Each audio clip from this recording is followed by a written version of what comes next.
Laura, they're all over this. They're all over this. Now they're looking at, impediment charges, looking at who's funding this stuff, right? Because I'm telling you, it's a matter of time. And I hate saying this, but I'm going to say it because I truly believe it's a matter of time before an ICE agent's ambushed and killed.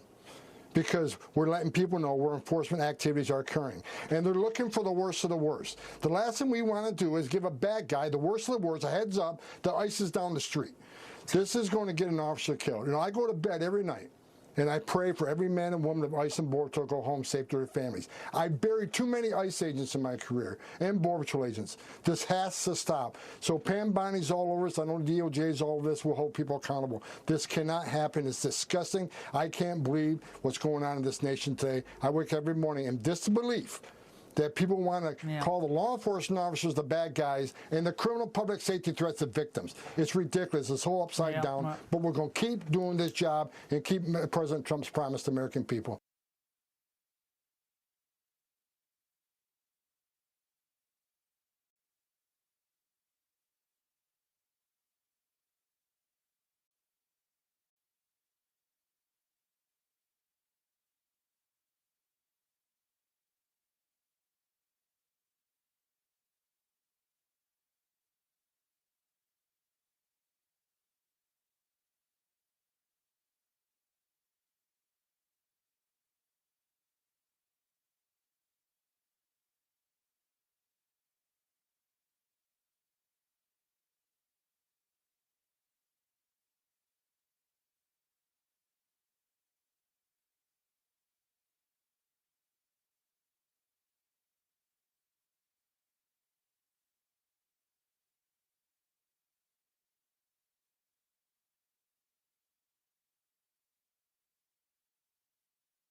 Administration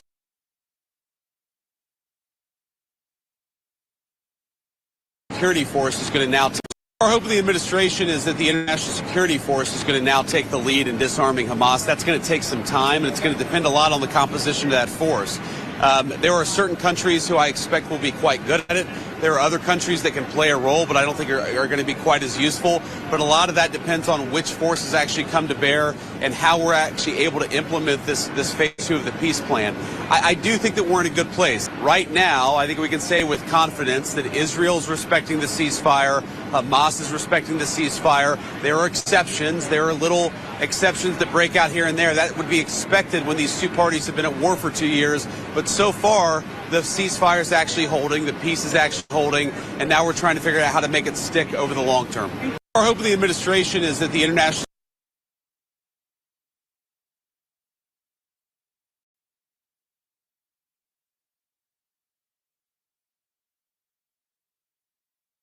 We are on day 23 of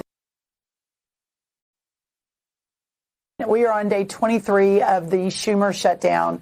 The Senate has now voted 11 times to open the government. The Republicans have, with a couple of Democrats who are the same Democrats. And yet the Schumer team continues to put funding for illegal aliens. I think there's some of their requests for funding for LGBTQI programs in the Balkans. It is absolutely insane. But the president continues to be very focused on ensuring that we can make this as painless as possible as we work to get the government open. So just a couple of days ago, we made the announcement we're reopening all 2,100 of our Farm Service Agency offices in all of the counties around the country. This is how we distribute these commitments to our farmers in America. And these are commitments that were made earlier this year for farmers for disaster relief, for wildfire relief, et cetera, that we have to get out so that they can make their payments to continue planning for their next season, which begins pretty quickly.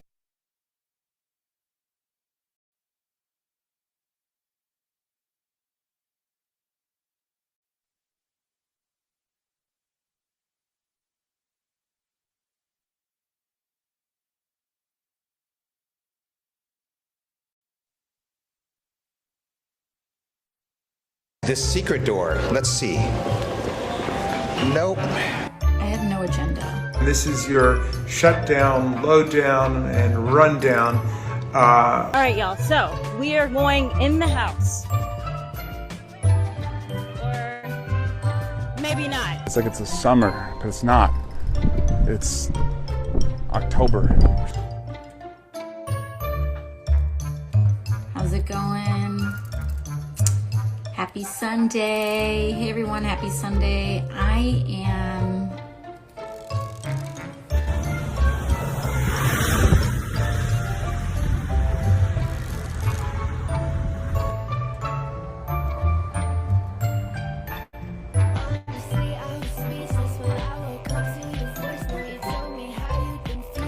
Debbie Wasserman Schultz here. Can you see me? This secret door,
The economy looks pretty good.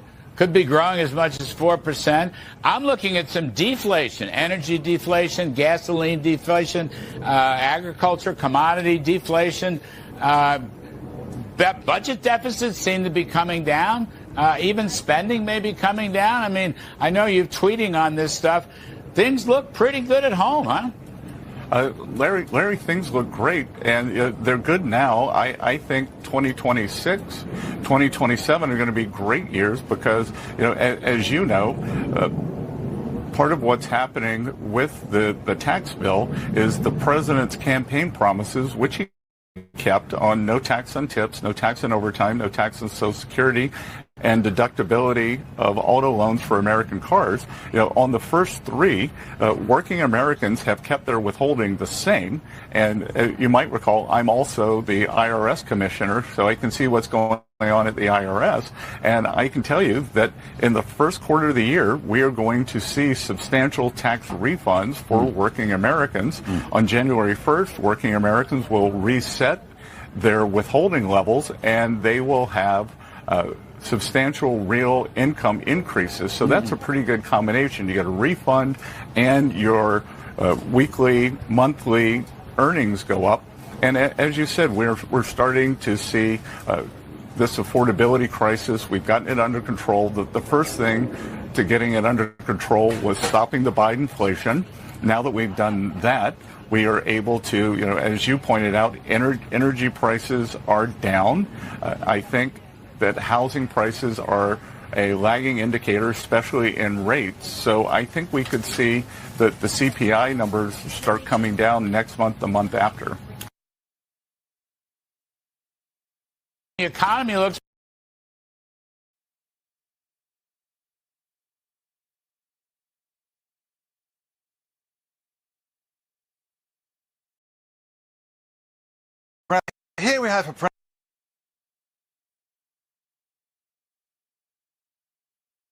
Here we have a president who, from day one coming into office, wants to end this war in Ukraine. By the way, he has been extremely successful recently with Gaza, and he has ended other conflicts, including India, Pakistan, and Armenia, Azerbaijan. So he is really a peacemaker. He wants to end this war. This is close to his heart. He wants to end the killing. And I think what he did on Friday and Sunday, saying, hey, let's stop where you are. So stop where you are. And then you can still debate a lot of other things later. But stop the fighting is exactly the right approach. And now we have to make sure that Ukraine wants to do it. They said already. But also for the Russians to come to the table. And today the sanctions on oil companies will help. Here we have a president who, from day one coming into office,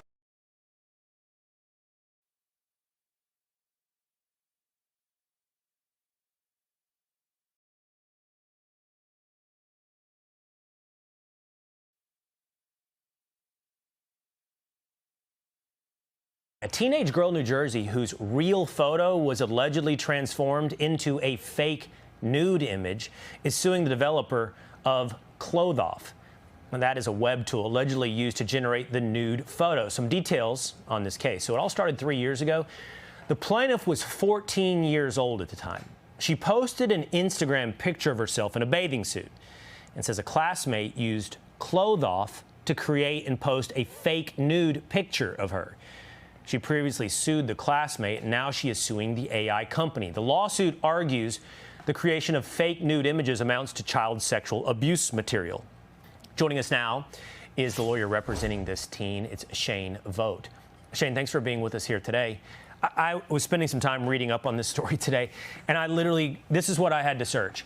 Is there a legitimate application to Clothoff? What would be the point in this app but to use it to create fake nudes of someone, AI-generated nudes of someone against their consent? It is the only point of this app, and that's the problem that we have with it. The only reason that this exists is to turn photographs of other people nude, and not just adults, but it's being used more and more for children. And it's something that really needs to stop because it's having an incredibly detrimental effect on large segments of society, not just children. So this is let's address what Clothoff has to say together. Shane, they say we've been accused of creating content that is technically impossible to produce on Clothoff. We work only with pre-approved AI content and block any attempt to generate videos or images involving minors or non-consenting individuals. Our age verification, moderation filters, and safety measures are more serious than those used by some social networks. When Photoshop appeared, people cried out, "That's it, reality is over." Time passed, and everyone simply learned to tell fake from real. Now it's AI's turn. We're not living in an era of the end of truth. We're living in an era of adaptation. AI has nothing to do with it. The real question is whether we're ready to grow up along with technology. What do you say, Shane? Yeah, it's interesting. If that were a true statement, then the images of my client would have never been created.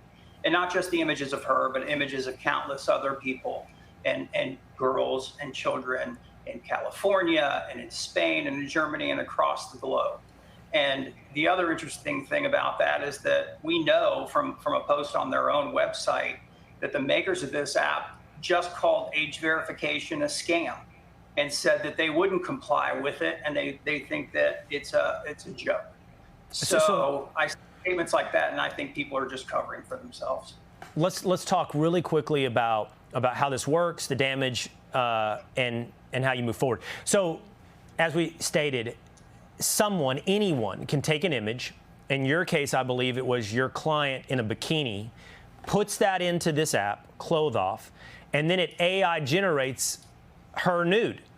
And you could theoretically do that with anyone, right? You could theoretically generate this AI nude version of anyone. And then the question comes, well, what's the damage to that person? Like, what did that do to your client and her reputation?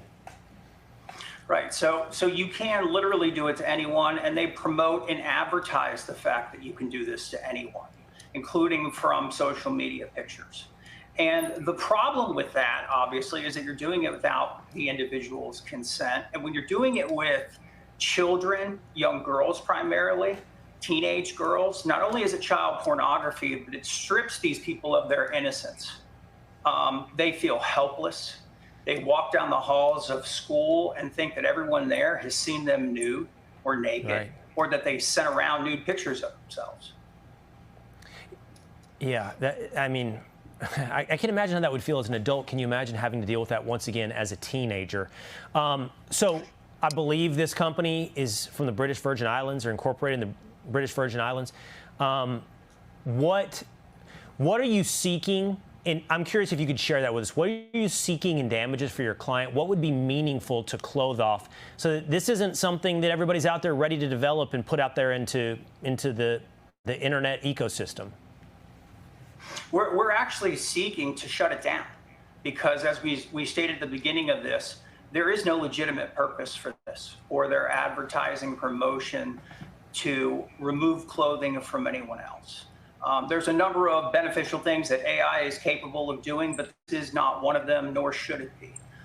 Parents shouldn't have to live in fear that their daughters are being stripped naked, not just by other children, but by sexual predators, and that these images are forever going to be on the internet. It's terrifying as a parent, and it should be terrifying to everyone as a society that we're allowing this to happen, and that a girl this young has to stand up and fight for herself in court because no one else has yet. Yeah, we'll end right where we began. I just can't imagine a legitimate application of something entitled Clothe-Off and imagine a purpose beyond the one that was actually used here against your client. Shane Vogt, thank you so much.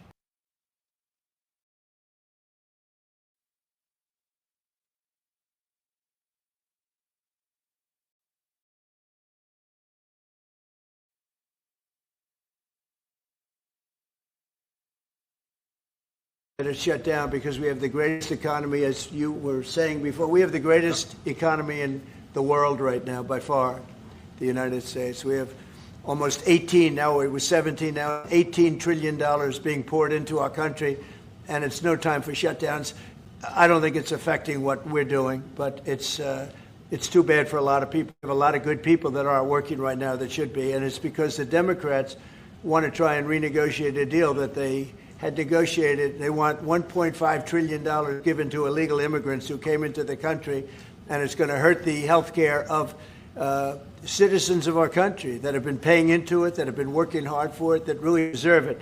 So we're never going to do that. It's not going to happen. And I will tell you, there are a lot of good Democrats that really want to make a deal, and I think all we need is 5 Democrats, because we have great support on the Republican side. So I think we need 5 Democrats, and there are a lot of them that want to make a deal. So I think at some point at some point, common sense will prevail.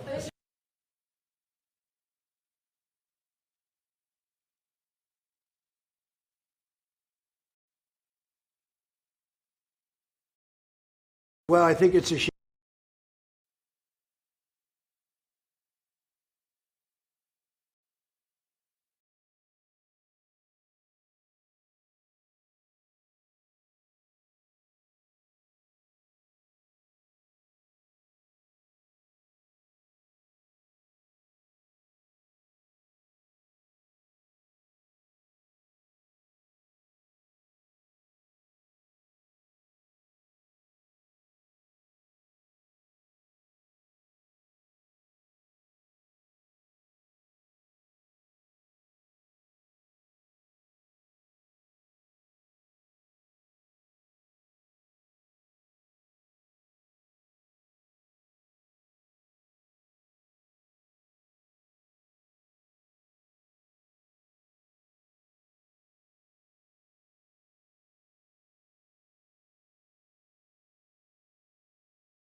On behalf of the majority leader of the Senate, I move to proceed to calendar number 168, H.R. 5371. The clerk will report. Motion to proceed to calendar number 168, H.R. 5371, an act making continuing appropriations and extensions for fiscal year 2026 and for other purposes. Mr. President. Senator from Iowa. Yeah.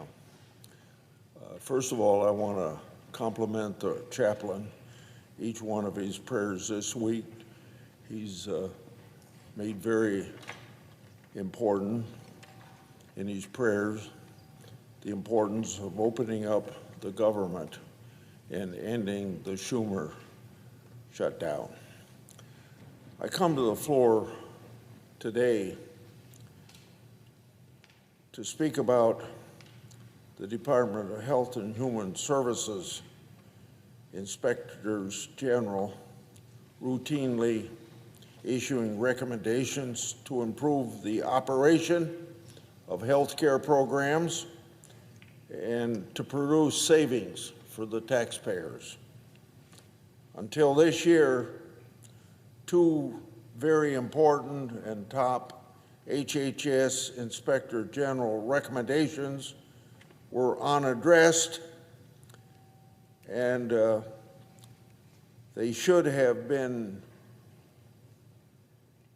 addressed because these are egregious wastes of taxpayers' monies. Number one, the report says we should stop duplicate enrollment on 2 or more state Medicaid programs of individuals, and second, stopping Medicaid payments for enrollees who have passed away. The tax bill signed by President Trump July 4th puts an end to this fraud, waste, and abuse in the Medicaid program.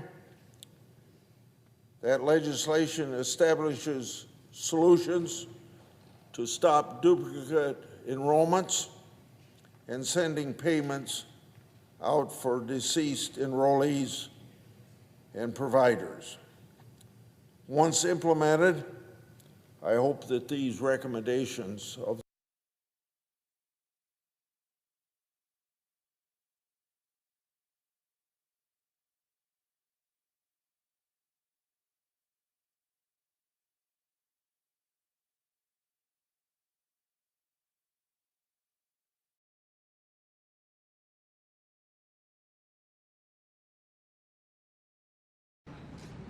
Good afternoon, everybody. I apologize for my tardiness today, so let's get right to it. We'll begin today with some scheduling announcements for President Trump's upcoming trip to Asia. Tomorrow night at 11 p.m., the president will depart the White House to fly to Malaysia, where he will arrive on Sunday morning local time. It's a long flight. President Trump will participate in a bilateral meeting with the Prime Minister of Malaysia in the afternoon, and then he will attend the ASEAN Leaders Working Dinner that evening. On Monday morning local time, the president will fly to Tokyo. Tuesday morning local time, President Trump will participate in a bilateral meeting with the new Prime Minister of Japan. On Wednesday morning local time, the president will fly to Busan, where he will participate in a bilateral meeting with the President of the Republic of Korea, deliver keynote remarks at the APEC CEO luncheon, and then participate in a U.S. APEC Leaders Working Dinner. On Thursday morning local time, President Trump will participate in a bilateral meeting with President Xi of the People's Republic of China before departing to return home to Washington, D.C. On Thursday night, upon arrival in Washington, President Trump and First Lady Melania Trump will participate in Halloween at the White House, where they will welcome law enforcement, military, and foster families. And I know many of us look forward to that. In other news, we are now on day 23 of the Democrat government shutdown.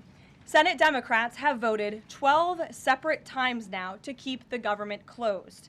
Innocent Americans are suffering every day as a result. More than 500,000 civilian federal employees will miss a full paycheck tomorrow. Thousands of small business loans are going unapproved each month. This means almost $4 billion in capital is being withheld from small businesses across the country. The Democrat shutdown is also causing severe impacts at airports across the country. In one single day this week, the FAA had to issue ground stops impacting flights at Houston's George Bush Intercontinental Airport and Hobby Airport.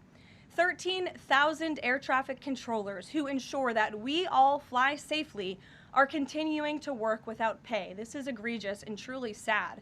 Some of them are reportedly being forced to turn to driving for Uber and taking on other second jobs to make ends meet as the Democrats continue to shut down the government.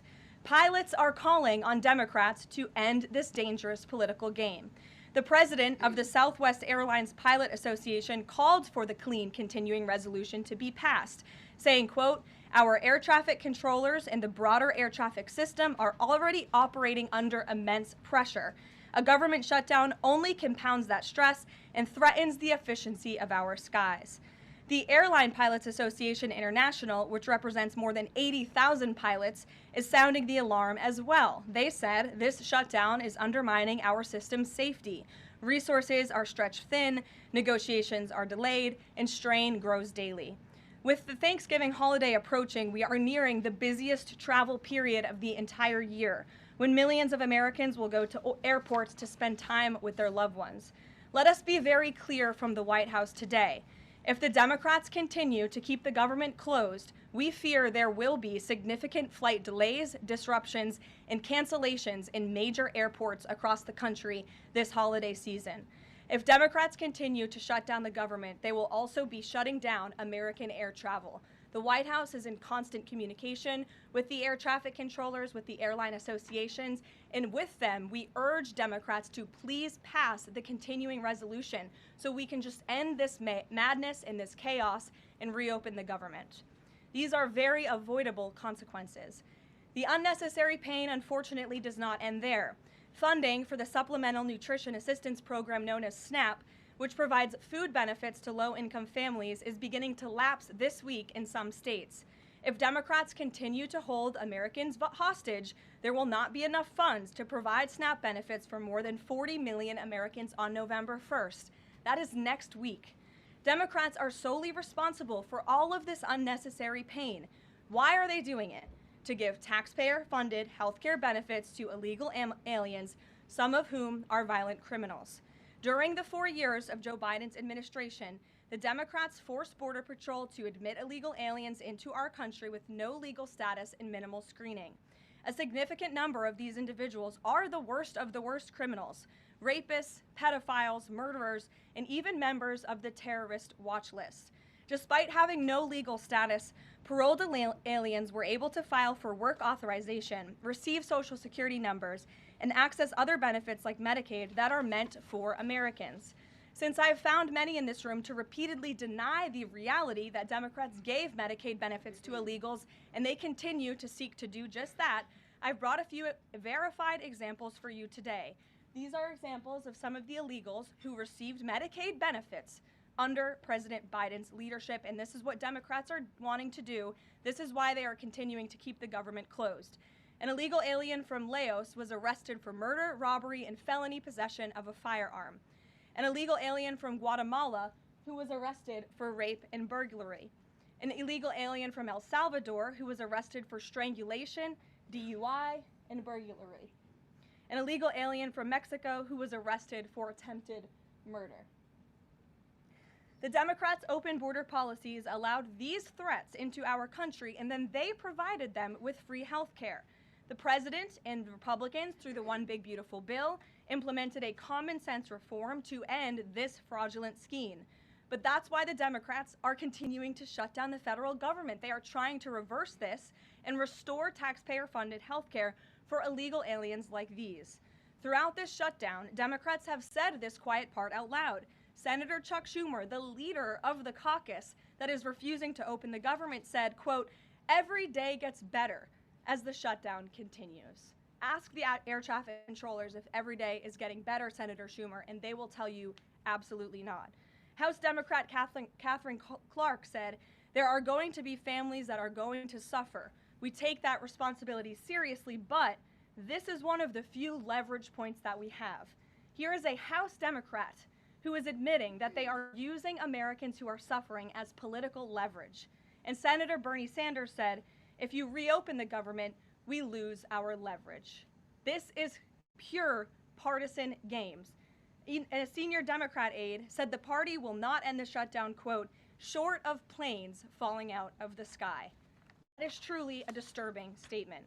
The Democrats clearly don't care about this suffering. They care about playing political games against President Trump, and this dangerous charade needs to end. The president and Republicans' position has been clear and unchanged. Pass a clean, nonpartisan funding bill to reopen the government. And then we can talk about all of the partisan issues that the Democrats wish to. If you're watching at home, we urge you to call your Democrat senators and tell them to put our country over their party and reopen the government today. Here in our new media seat, we have Brittany Gibson of Axios. Brittany, why don't you start us off for our Q&A today? Thank you for being here. Two questions, if I may, Karoline.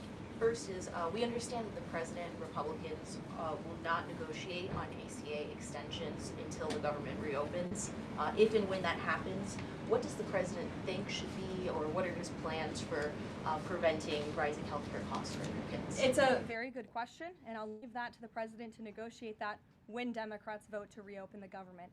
When it comes to lowering healthcare costs, the president is deeply committed to this. It's why he has spent so much time and effort negotiating with Big Pharma to lower the healthcare costs of prescription drugs. All of you have been in the Oval Office for multiple different announcements. We've had these most favored nations deals with these large pharmaceutical companies committing to lowering drug costs in this country. So it's something the president wants to do. And Brittany, one more point. I'll just point out the irony in Democrats holding the government and the American public hostage over a healthcare system that they created. The healthcare system was called Obamacare. Why? Because Democrats and President Obama implemented. And Republicans have always said it's a broken system, yes, but they caused it, and now they want to shut down the government to fix it. We need to open the government, and then we can have these very important conversations about healthcare. Second, on H-1Bs and foreign students, during the campaign, President Trump said he wanted to make it easier for foreign students to work at U.S. companies, staple a green card to every diploma. But the changes from several agencies now on H-1Bs are adding more obstacles to that. The administration is being sued over those changes. Can you explain the changes in the president's thinking on H-1Bs? The administration will fight these lawsuits in court.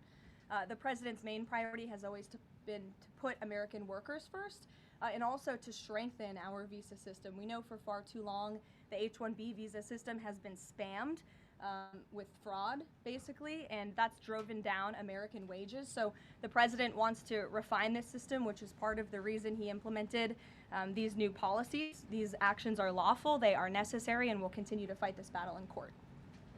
Garrett. Two questions on different topics, if you'll Sure. indulge me.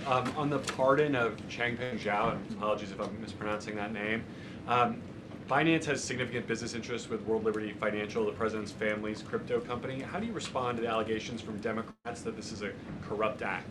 I would respond and say the president is exercising his constitutional authority to grant clemency requests. And the president and the White House have a very thorough examination of every pardon request that comes to the president's desk. It is thoroughly reviewed by the White House Counsel Office, and I spoke with our great White House counsel about the pardon after it happened.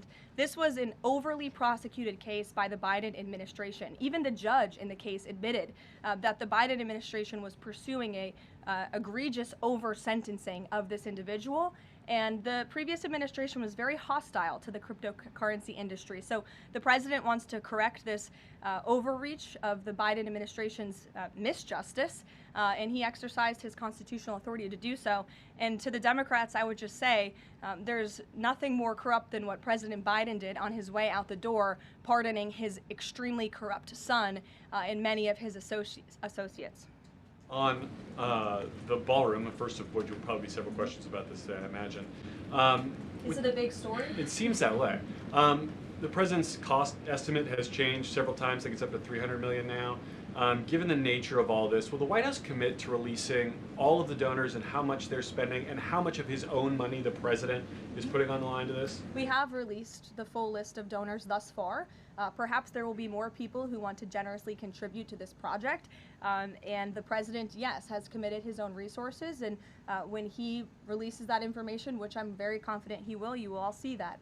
We'll see a dollar figure from the president? Yes, he will. And I would also just add the president has been incredibly transparent. I would reject any notion otherwise when it comes to this ballroom project. It's something he personally has obviously taken an interest into and has talked with all of you in this room many times about. You have seen the model in the Oval Office. Last night he showed that for you. But when this plan was presented and when these renderings, as soon as they were complete, the president directed me to come out here and to share them with all of you. I did an entire opening remarks about what this ballroom project was going to look like. With any construction project, there are changes over time as you assess what the project is going to look like, and we'll continue to keep you apprised of all of those changes, but just trust the process. This is going to be a magnificent addition to the White House for many years to come, and it's not costing the taxpayers anything. The president is privately funding this ballroom addition to the White House grounds. Jennifer. To follow up on that, one thing that's not in the president's model is the East Wing bunker, the president's emergency operations center. Can you say if his update, that $300 million, does that include the cost for upgrading that bunker? Look, like any security enhancements that are made on the White House grounds, those will be made and maintained by United States Secret Service. As for the cost of the ballroom and the construction itself, all of that is going to be, like I've said, privately funded and paid for by the president himself and many generous patriots who have stepped up. Included in that funding, correct. Okay, and then can you say, well, that's right, I'll skip that one. Thanks, Ouija. So the White House has explained that the reason you didn't submit construction plans to the NCPC is because that commission, along with others, don't have oversight over demolitions, but only over construction.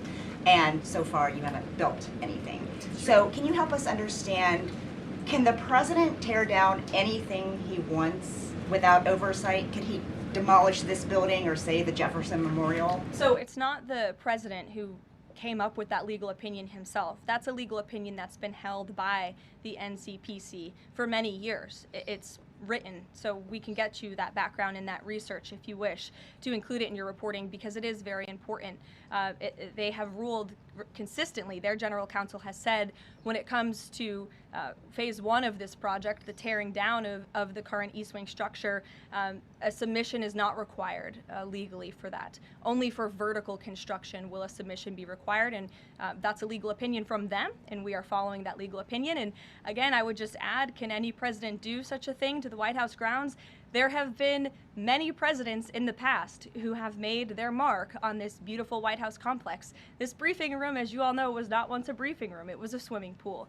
There have been presidents who have completely torn down the executive mansion. If you look at what President Truman did, some of the photos of the construction project that took place in those years, I think sitting here today, we're all grateful for those efforts and the modifications that happened at that time. And again, in due time, the East Wing is going to be more beautiful and modern than ever before. And in addition, there will be a big, beautiful ballroom that can hold big parties and state visits for generations to come. So it sounds like the answer is yes, he can tear down whatever he wants. And then secondly, I mean... that's not what we're saying. That's a legal opinion that's been held for many years. And interpreting it. No, it's something that presidents have done for years and years. In fact, I have some photos here, thank you, Pat, to show you the construction that's taken place on the White House grounds. This is the construction of the West Wing in 1902. Look at this, the construction of the West Terrace in 1902. These images look quite similar to what you and the American people are seeing today, the construction of the East Terrace as well. You look at the construction of the West Wing expansion in 1934. So look, this is a legal opinion that's been held for many years. Look at, this is 1950. It looks a lot like what you were seeing today. Can he demolish anything he wants? What do you think without that oversight? rubble is? How did that rubble get there? Right, so I'm asking, and then back to the donors. Go ahead, Reagan. Many of them are... Two Reagan, questions. go ahead. One on immigration and another on Venezuela. It's being reported that the semi-truck driver suspected of killing 3 people in a DUI crash is an illegal immigrant who came in under the Biden administration. Do you know if California gave him a commercial driver's license? And then it also appears that California largely has not been cooperating with English proficiency standards. I'm wondering if the administration has any further plans to punish the state. Yes, I can confirm that California gave this individual a license, and it is something that the Department of Transportation has already looked into. I know Secretary Duffy, who's doing a phenomenal job, has spoken on this many times in the crackdown that the Department of Transportation is taking on these licenses that are wrongfully being issued to people who clearly do not deserve to uphold these positions. As for this case in California, on October 22nd, ICE lodged an immigration detainer for this individual following his arrest by local authorities in California on charges, as you know, of manslaughter while intoxicated and driving under the influence. He killed 3 people, and he first entered the United States in 2022 through the southern border, and he was released into our country by the previous administration. So now ICE has lodged a separate detainer for this individual, and these tragedies are following a disturbing pattern of these criminal illegal aliens being issued commercial vehicle licenses. And so yes, the Department of Transportation is absolutely cracking down on that. I defer you to them for any specifics. Venezuela, President Trump has said Maduro doesn't want to mess with the United States, and this administration is continuing to position more military assets towards Venezuela. I'm wondering if the end goal of this narco-terrorist war is to implement a regime change in Venezuela. The president has spoken on that, Reagan, and I certainly won't get ahead of him. What we've made very clear is that this administration is not going to tolerate international narco-terrorist organizations from trafficking drugs into the United States. And these cartels over time have grown more armed, well-organized, and violent. They have financial means, sophistication, and capabilities needed to operate in the way this administration has. And they have illegally caused the deaths of tens of thousands of American citizens each year. So that's where we are right now with respect to Venezuela, but also any country that is sending purposefully illegal narco-terrorists to the United States of America to bring illegal drugs. Why don't we go in the back? The U.S. and Colombia relationship right now is at one of its lowest points in decades. We heard what President Gustavo Petro had to say about President Trump. We heard yesterday the response from President Trump. Is there any kind of compromises or gestures from the Colombian president that President Trump would like to see in order to de-escalate the tensions? Is it possible a de-escalation?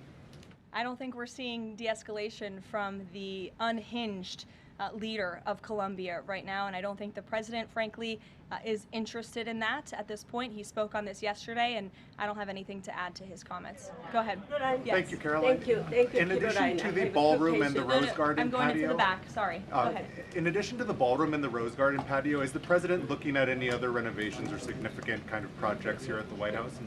Not to my knowledge, no. But he's a builder at heart, clearly. And so his heart and his mind is always churning about how to improve things here on the White House grounds. But at this moment in time, of course, the ballroom is really the president's main priority. Kristen. Last week, President Trump announced that he had a productive call with Vladimir Putin. They scheduled a meeting in Hungary. Since then, he has canceled the meeting and he has imposed sanctions on Russian oil companies. Can you talk about what changed that led to this dramatic shift, or even just what occurred in the last week that got us from point A to point B? Sure. Look, the president has always maintained that he would implement sanctions on Russia when he felt it was appropriate and necessary. And yesterday was that day. I think the president has also long expressed his frustration with Vladimir Putin and, frankly, both sides of this war.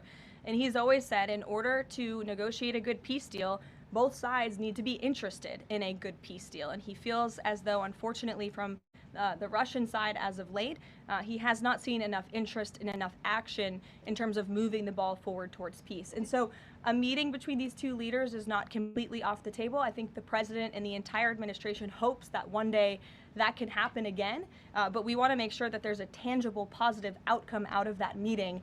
And that it's a good use of the president's time. Of course, he's traveling to Asia next week. He has a number of events coming up here on the home front as well. He's been incredibly busy, as you all know. You're all tired from covering him and his movements every day. And so we want to make sure it's a good use of the president's time. And the president doesn't want to waste his time, and he said that. All between the Secretary of State and Lavrov that led President Trump to believe that President Putin or the Russians did not want a peace deal. That was not the sole reason, no. I think the Secretary Rubio felt that was actually a productive call. But again, the president wants to make sure that a meeting between himself and President Putin will be a good use of his time. What exactly led to President Trump not believing, after his call on Thursday, where he said he did think he wanted peace and wanted a peace deal, to believing that Russians were not? Again, the president wants to see action, not just talk. And I think the president is extremely motivated by the success of his peace deal in the Middle East to get things done. And he wants this war to come to an end. He's been saying it now for 9 months being in office, and he's grown increasingly frustrated with the lack of progress from both sides of this war. Mary. Two quick construction questions, if I can. You mentioned any construction project comes with changes. The president had initially said that this project wouldn't interfere with or touch the current structure. Now he says to do this properly, he realized that the East Wing had to be demolished. This is the people's house. Why not inform the public of that change and when it was decided that the East Wing would have to be demolished? Look, again, with any construction project, changes come, and we have informed all of you. We've been keeping you apprised of this project. We've shown you the renderings, and if you look at the renderings, it's very clear the East Wing was going to be modernized. Instead, in fact, I said that in the briefing when we initially introduced this plan to all of you and to the public. The East, well, again, the plans changed when the president heard counsel from the architects and the construction companies who said that in order for this East Wing to be modern and beautiful for many, many years to come, for it to be a truly strong and stable structure, this phase one that we're now in was necessary. And the president wants to do right by the people's house. And so that's exactly what he's doing. It's going to be, again, like I said, much more stable, strong, secure, and more beautiful than ever once it's complete. And the First Lady's offices, where will those be? The First Lady's offices, the Social Secretary's office? In the East Wing. They will be back where they were? Yes. Perfect. Thank you. Cattle ranchers who supported the president's election have raised some concerns about plans to import beef from Argentina. How will the Trump administration support those farmers? Look, the president hears those concerns. He addressed them yesterday himself. President loves our ranchers, and our ranchers love our president. And in fact, the president did a lot for them in his first term here. They are struggling because of the many horrible policies of the previous administration. President loves our ranchers, and he also loves American consumers, and he wants to do right by both. So the immediate solution to the problem of the rising cost of beef, president wants to bring that down, as we have to increase our supply.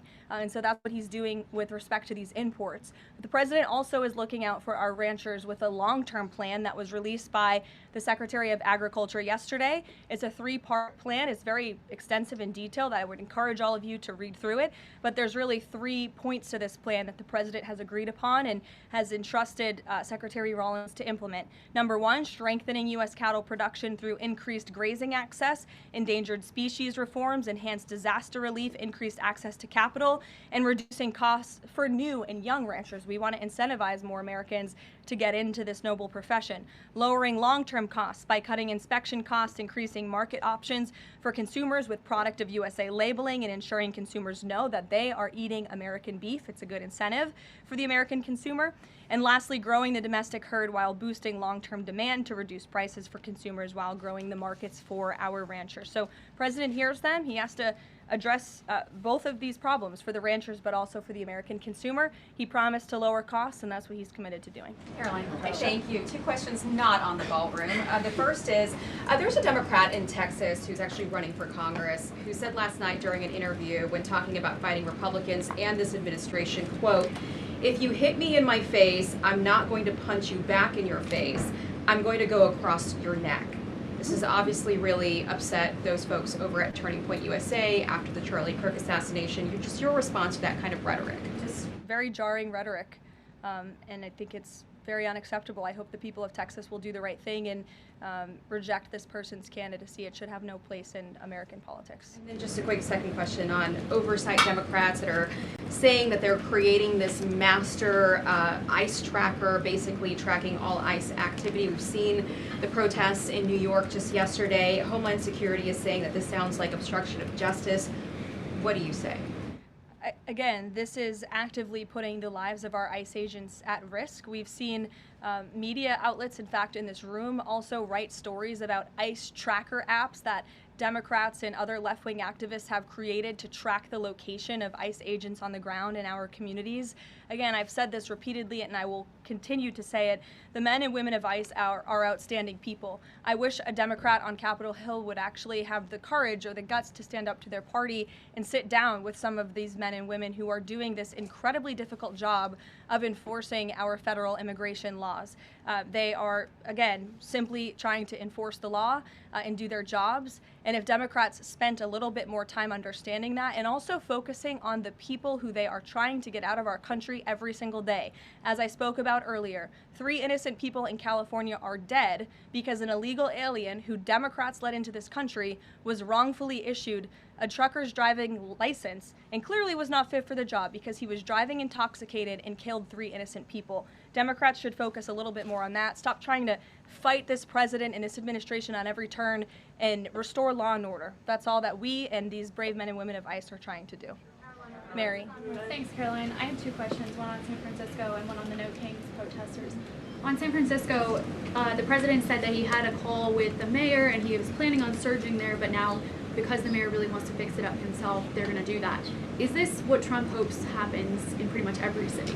The president hopes, and I've said this so many times, and I think the president's conversation with the San Francisco mayor last night and his statement today prove the president is willing to work with anyone across the aisle, across the country, to do the right thing and clean up America's cities. He is genuinely interested in this effort to make our streets safer, to make our cities safe and clean again. And he heard from the mayor last night who told him that he is going to earnestly try to make his city better on his own. The president heard him out. He said, okay, I'll give you a chance. We'll be watching, and if you need us, we are here. And if I feel as though you continue to fail your citizens, the federal government may have to step in.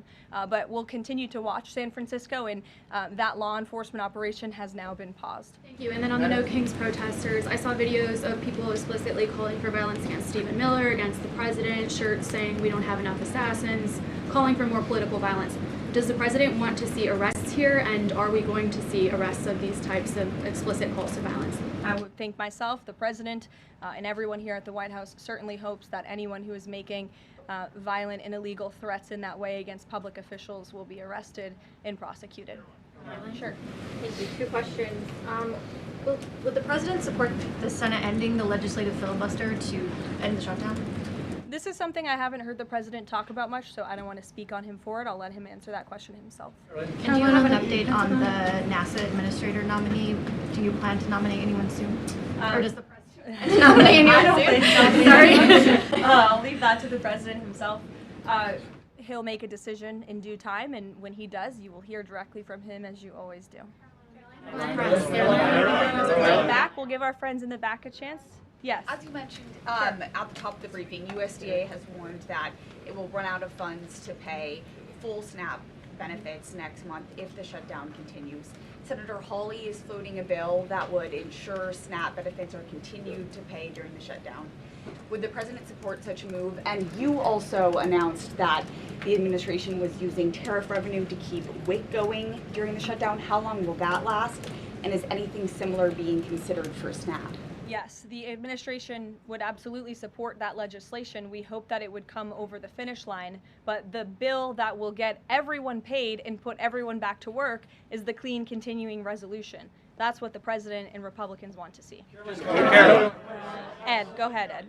Thanks, Caroline. On the Russian sanctions again, how much pressure do you think this sanctioning these two Russian companies actually puts on President Putin? Because the last administration sanctioned two other oil companies. So how much economic pressure is this really? A lot. If you read the sanctions and look at them, they're pretty hefty. And I saw some international news out of China this morning that they're scaling back oil purchases from Russia. We know India has done the same at the request of the president. The president has also pushed European countries, our allies, to please stop their purchases of Russian oil as well. So it's full court press for sure, and we expect that these sanctions are going to do harm, as the Secretary of Treasury said yesterday. Could there be more? Is this just the first step, or could there be more sanctions? I'll leave that to the president to decide. Sure. Or heard the NBA gambling, involved in the gambling issue there. Does the president gamble? What does he think about that? You know, I'm not sure. I don't think he does. I've been with him quite some time and I have not seen him gamble before. I don't think he's a big gambler, but you can ask him yourself next time you have a chance to, Ed. Go ahead. Thank you, Karoline. I've got two Hi, quick Jake, questions. and then we'll go to you. Thank you. Okay. You're welcome. Two quick questions. Back to the ballroom. It is a very spectacular ballroom, according Thank to the you. renderings. And if it's half as nice as the one at Mar-a-Lago, then future presidents are really going to appreciate it. They will. Thank you, Jake. First of all, is there like an official name? Like, are we calling it the Trump Ballroom, or does the president have a vision for what the name for the ballroom is going to be? There will be an official name. I will let the president announce that once he firmly decides on it. Question is, looking at these renderings, and it kind of got me thinking, he's likely going to go down as the greatest builder of this era, and you've been in on a lot of those meetings with him. Has, to your knowledge, has the subject of rebuilding the Holy Temple in Jerusalem come up? It has not. No. It has not. I don't. I'm sorry, Jake. Go ahead. Caroline, on the CC pardon, could this clear the way for finance to resume U.S. operations? I won't get ahead of that. That's something for Treasury or the Departments of Commerce to comment on, so you're welcome to ask them. And then one follow-up question. Any more details on the president's Walter Reed visit? The readout from his doctor mentioned advanced imaging. What procedure was he referring to? Advanced imaging is something that presidents receive and people receive when they go to the doctor, and so we provide a detailed readout of that physical, and I would encourage you back to that. Presidents and I don't know the exact imaging that took place, but as the physician's note said, the president is in incredibly good shape, and I think that's evidenced here every single day. Danny. Caroline. Back to the ballroom, I'm afraid.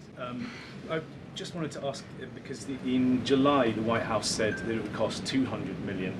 Yesterday the president said $300 million.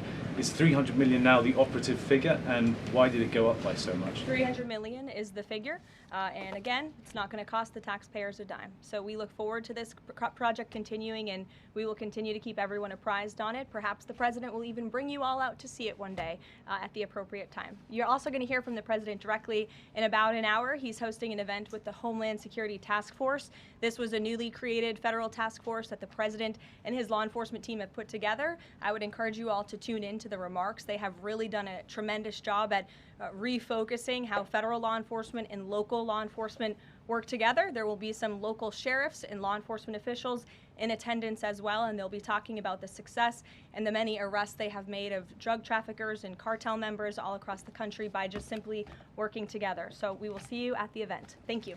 Thank you, Caroline. Thank you, Caroline.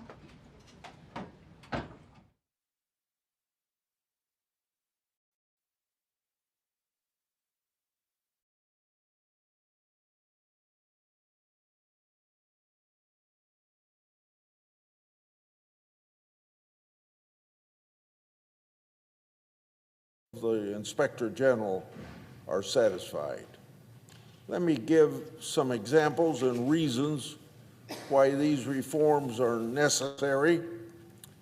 In July, the Centers for Medicare and Medicaid Services found 2.8 million Americans were enrolled in 2 or more Medicaid or federal marketplace plans.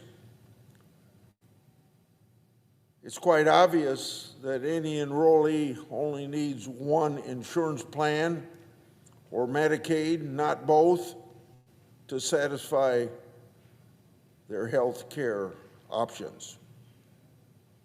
In this duplicative enrollment, a new discovery?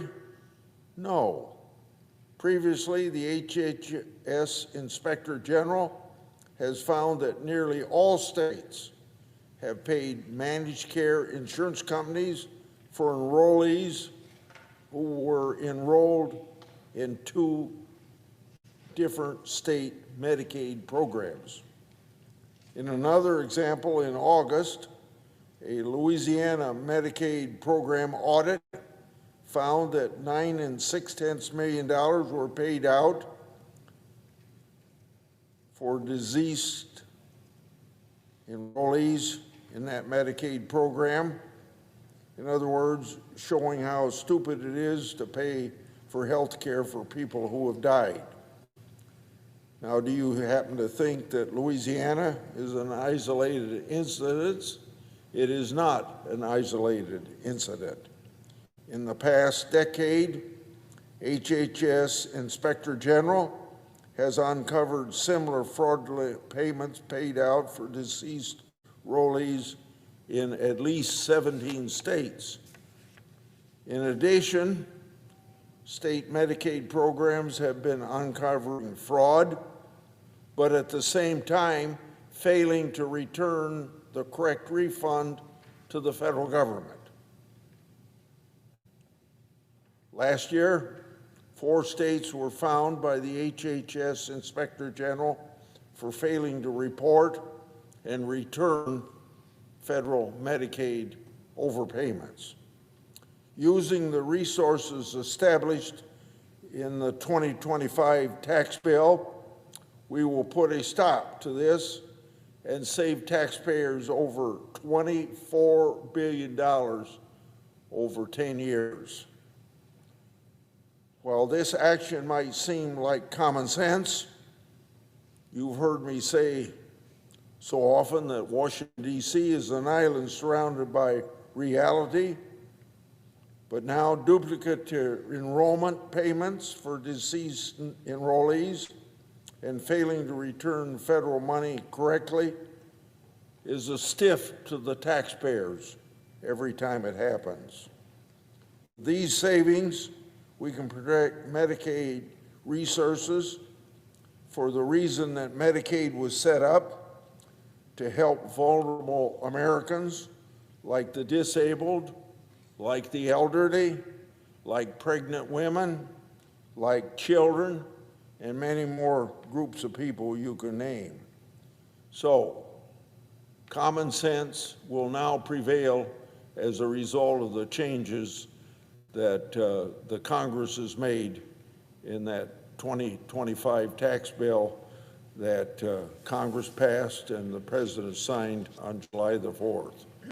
I yield the floor.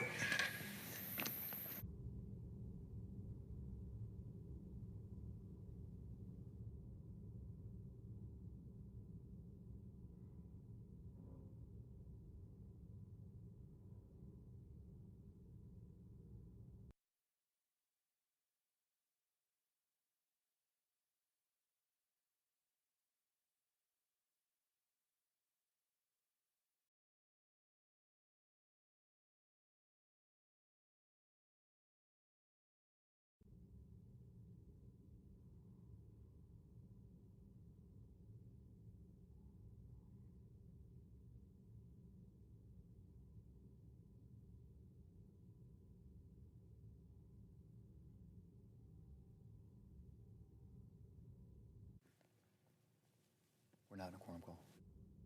Mr. President. Republican leader. Mr. President, there was a time when Democrats opposed government shutdowns. And not just opposed. Democrats were critical of holding government funding hostage to political demands. Our Democrat colleague from Michigan said that funding the government is, quote, Congress's most basic responsibility, end quote. The senior senator from Massachusetts, a leading Democrat, said, and I quote, the least we can do, the bare minimum that we can do, would be to pass a continuing resolution to keep the doors open and the lights on, end quote. And the Democrat leader just last year described, and I quote, the chaos and pain and needless heartache, end quote, that a shutdown brings to American families. So what's changed? Why are Democrats in 2025 suddenly comfortable shutting down the government and subjecting Americans to all that chaos, pain, and heartache that the Democrat leader described? Why did Democrats instigate the longest full government shutdown in history? Well, they'd like you to believe that it's about health care. It's not.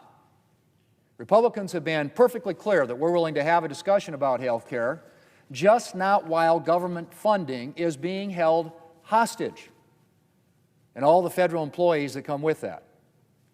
So if this were really about health care, Democrats would be voting in favor of the clean CR as the quickest way to reopen the government and start the discussions. But that's not where we are. And that's because what's really driving Democrats isn't health care. It's not a desire for negotiations. It's politics and far-left activists who demanded a showdown with President Trump. The real reason we're now in the longest full government shutdown in history is because Democrats are afraid of backlash from the far left if they stand down.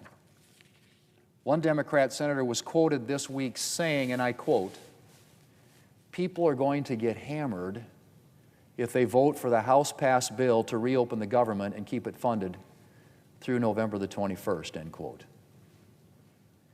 People are going to get hammered if they vote for the clean continuing resolution. That's from a Democrat senator, Mr. President. Hammered by outside groups, hammered by left-wing political activists. Or take it from one of the organizers of Saturday's No Kings rally who said, and I quote, I'm telling every elected I talk to, that is every elected official that I talk to, millions will be out cheering you on, or they will be calling for new leadership, end quote. Democrats, Mr. President, are keeping the government shut down because they're scared. Scared of a primary from the left. Scared of losing fundraising dollars. Scared that the far left will punish them if they don't appear to be fighting President Trump hard enough. Unfortunately, Mr. President, Democrats' political games are having real consequences. Airport tower staffing shortages have caused thousands of flight delays nationwide. Medicare patients and people in rural areas are dealing with the elimination of telehealth services. Military families have turned to food banks in unprecedented numbers. And things are about to get worse. The nutrition assistance programs that millions of Americans depend on to feed their families are in jeopardy. And tomorrow, federal workers will miss a full paycheck because of the Democrat shutdown. That's right. Tomorrow, federal workers will miss a full paycheck thanks to Senate Democrats. Mr. President, Republicans want to do something about this. We'd love to pass the clean, continuing, nonpartisan resolution, which would pay everyone. Passed the House a long time ago. We voted on it 12 times here now. They continue to, with the exception, 3 exceptions, to block vote against it. 12 times now, Democrats have blocked just paying our federal employees. And Mr. President, it's federal employees all throughout the federal workforce, which literally is millions of Americans. but it's people right here. People in this chamber, people in this building had to stay here night before last, all night, to listen to some Democrats drone on. One Democrat senator read the same poem 4 times. They were here all night not getting paid. 335, exactly, federal employees in this building had to stay here all night, work through the night and into the next day, so they could make some campaign political speech or point in the middle of the night that nobody's listening to, obviously, which is why I guess you read the same poem 4 times, or 4 different times, reading from books, while the people sitting here doing the work aren't getting paid. And so today, Mr. President, we're going to have a vote on Senator Ron Johnson's bill that will guarantee pay for federal employees who are working through the shutdown. The 335 people who had to be here night before last to listen to that. They would finally get paid. It's also people like air traffic controllers, TSA agents, park rangers, federal law enforcement, ICE, Border Patrol, people putting their lives at risk to keep Americans safe. So we'll see what Democrats do. Do they think that people that are working ought to get paid? Well, to date, Democrats have rejected every opportunity they've been given to put the American people ahead of their far-left base. As I said, they've rejected a clean CR now 12 times. A CR, a continuing resolution that would fund the government until November the 21st to give us time to finish the appropriations process. A clean CR, a nonpartisan CR, a CR that has no partisan riders, no policy gimmicks that came over from the House, just clean, just fund the government, straight up, sitting right here at the desk of the United States Senate. 5 Democrats could help us pass it today. We could send it to the President, he would sign it into law, the government opens up, and all the people here and across our federal government would get paid. Last week, the Democrats blocked the bipartisan defense appropriations bill that would have paid our troops. Came out of the Senate Appropriations Committee by a vote of 26-3. Very bipartisan on the floor. Should have been. Usually is. Usually gets 80-plus votes on the floor of the Senate. But they blocked it.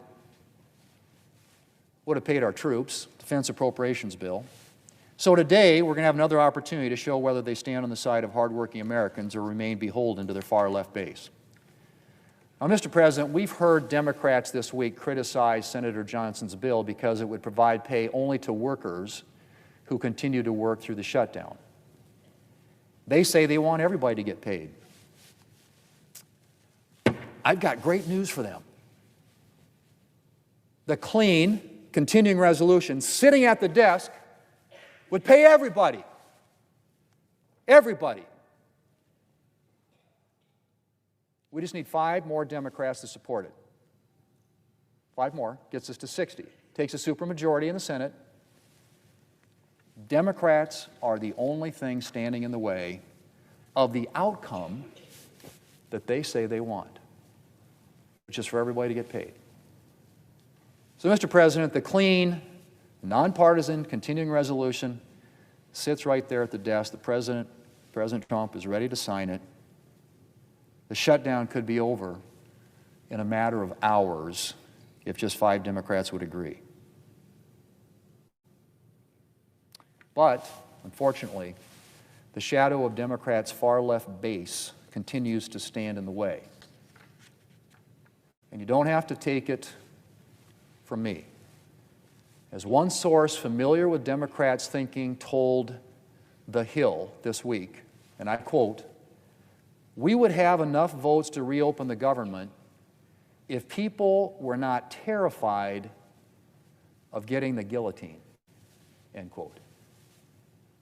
We would have enough votes to reopen the government if Democrats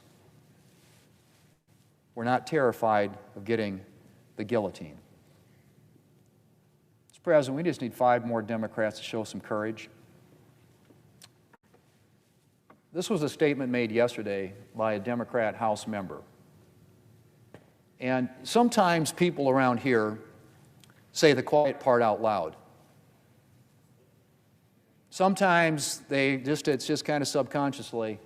And this is what she said. She's a member of the Democrat leadership in the House of Representatives. Of course, there will be families that are going to suffer, but is one of the few leverage times we have, end quote. Boy, just take that in. Take that in. Of course, there will be families that are going to suffer. But we don't want to give up our leverage. Leverage for what? Leverage for what? Mr. President, we need 5 Democrats to show a little courage. Reopen the government, and let's get to work. Mr. President, I yield the floor.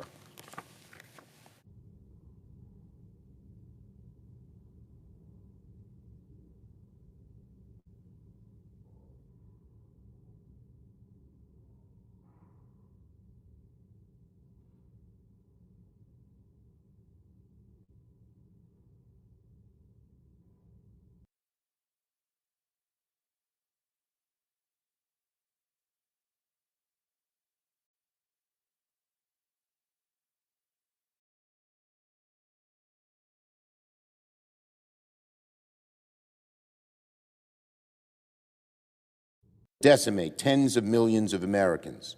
But Donald Trump doesn't seem to want to touch the topic with a 10-foot pole, and has decided to fly off to another country yet again without negotiating with Democrats. Leader Jeffries and I asked him to sit down and talk with us. We said, we need to talk. He refused. Donald Trump would literally rather fly to another country than meet with Democrats to negotiate on health care, because he knows the American people are on one side of the issue and his base, his right-wing MAGA base, is on the other. He's afraid to touch the issue. So he does his version of Johnson's shutting down the House. He flies away. It's hard to fathom someone more out of touch and oblivious to our nation's struggles than the current president. Let's take the ballroom, for instance.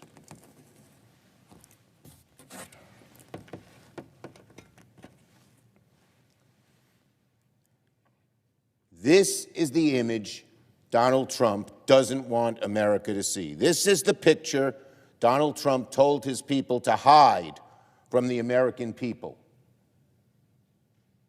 And do you know what the picture represents? It's not just the desecration of the White House. It shows that Donald Trump is not focused on fixing health care, but rather on vanity projects like this one that don't do anything to benefit the American people. They only benefit Trump and his ego. Donald Trump is telling the American people, no Medicaid for you. The ballroom for me. Americans are appalled at these images. A YouGov poll this week found that 50% of Americans oppose this ballroom project, only 33% in support. To Americans, the image of Donald Trump adding a wrecking ball to the White House is a symbol for what he is doing to the whole country. Yes, this image Americans are seeing, and they don't like it. They don't like it. I asked my Republican colleagues, where are you? But frankly, the East Wing teardown is not the only thing Donald Trump is focused on instead of fixing health care. He is also using the presidency to enrich himself. This week we learned that Trump is pushing his own DOJ to write him a $230 million check because his feelings got hurt after being investigated for criminal wrongdoing. While Americans are agonizing over health care, Donald Trump is using the presidency to reach into the taxpayer's till and put money in his own pocket. Imagine the gall of this president who tells the American people, no health care for you, but you pay me an additional $230 million. Again, I ask my Republican colleagues, where are you? And again, I don't expect Republicans to oppose Donald Trump very often, but they should be outraged by the way he's pillaging the DOJ to enrich himself. And finally, Americans are all getting awfully fed up with the Trump administration's incompetence, corruption, and chaos. And the data shows it. A few days ago, a Gallup poll showed movement you rarely see among the electorate in a short amount of time. Democrats' party ID is now 7 points higher since the start of the year. 7 points higher. It was even with Republicans. Are you a Democrat or Republican? When Trump took office, it's now +7 Democrat. You rarely see that kind of movement for that kind of number so quickly. It should be an immediate red light warning to my Republican colleagues. To quote the pollster Harry Enton, who works for CNN, I was shocked to see how Democrats have gained on party ID per Gallup. Democrats lead by 7 points versus a tie at the start of the year. Looks a lot more like the 2018 cycle than 2022. Indeed, Democrats have gained House seats in all midterms since 1990, when party ID looks like what Gallup has. That's Harry Enton, not me. But you don't need a political genius to understand why these numbers are moving. People see what Donald Trump is making. People see that Donald Trump is making their lives worse on costs, on health care, and on their financial security. We spend so much time here in Washington focused on the day-to-day back and forth. But people back home don't care about the back and forth here in Washington. They care about how much they're paying for groceries. They care about their rising electricity bills. They care about the dramatic increase so many will pay in their health care premiums very soon. What has Donald Trump done while all this is happening, while people are just sitting down at the dinner table on Friday nights and wondering how the heck am I going to pay the bills? He's enacted the biggest health care cuts in American history. He's closing rural hospitals. Americans can see with their own eyes what Trump is doing. And so I say to my Republican colleagues, beware. This Gallup poll is a warning that Americans are fed up with the high costs that go up each week and the Trump administration's incompetence, corruption, and chaos. And it's only going to get worse the more Donald Trump doubles down on this shutdown and on his failed policies. Now, the Johnson bill. That is Ron Johnson, Senator Johnson. Right now, on day 23 of the longest total government shutdown in American history, millions of American families are wondering how they'll make rent, pay their bills, or put food on the table. And what's the Republican response? To hand Donald Trump and his right-hand man, Russ Vought, the originator of the evil, awful Project 2025, to hand Russell Vought even more power to decide who gets paid and who gets punished. Let me make one point very clear. The shutdown is on Donald Trump's back, and the American people know it. They know that Republicans have the presidency, the House, and the Senate, and the shutdown is on them. So, Senator Ron Johnson and Republicans are feeling the heat, have come up with this proposal. Johnson and Republicans know, because they're feeling the heat, that the American people know exactly who's in charge: Donald Trump and Republicans. When workers are laid off, when they're furloughed, when they miss a paycheck, America knows who's to blame. It's on Donald Trump's back, and that's why Donald Trump and his allies are pushing this bill. The bill would not reopen the government, which is the only permanent solution to this crisis. And Democrats want to reopen the government as quickly as we can. We want to sit down with Thune, with Johnson, with Trump, and negotiate a way to address this horrible health care crisis. We also want to make sure every last federal worker who has suffered during the Trump shutdown is taken care of. So that's why Democrats are offering two solutions that actually include all of our federal employees, not just the ones the president picks and chooses. Oh, I'll lay you off, I'll furlough you, I won't do you, I like you, I don't like you. That's not the way you govern, but that's how Trump seems to govern. Our bill is an antidote to that awful way that Trump uses when he picks and chooses winners and losers that he likes and hates. The Republican bill is a ruse. It's nothing more than another tool for Trump to hurt federal workers and American families and to keep this shutdown going for as long as he wants.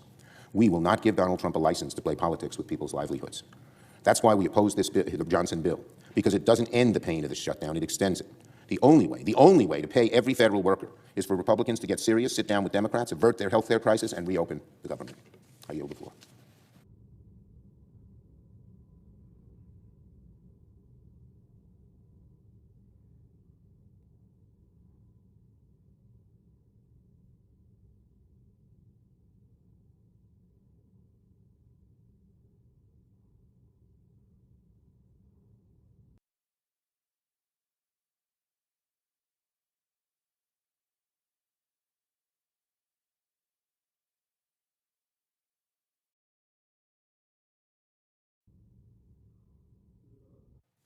Republican Whip. Mr. President, I ask unanimous consent to waive the mandatory quorum call with respect to cloture on the motion to proceed to calendar 191, S3012, and the Pableson nomination.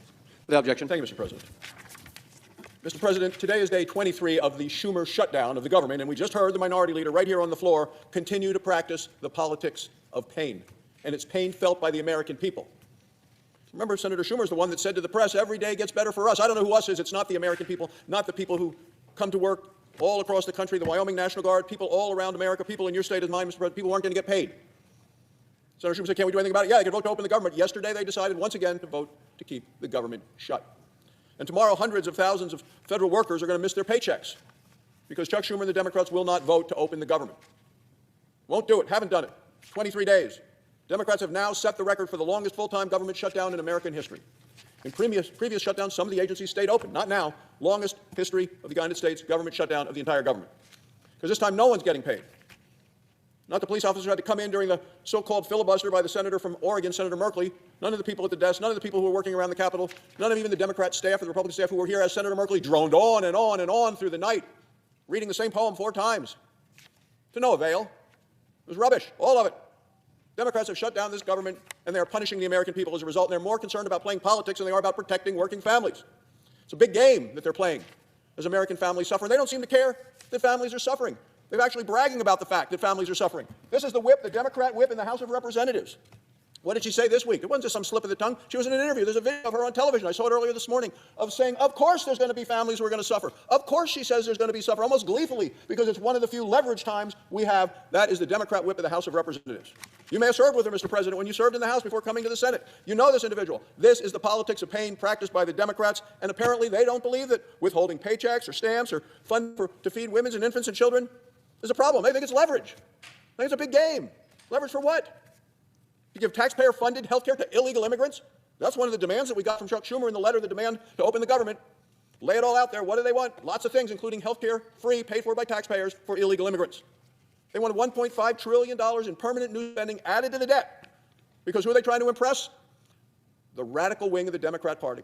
Their radical left wing.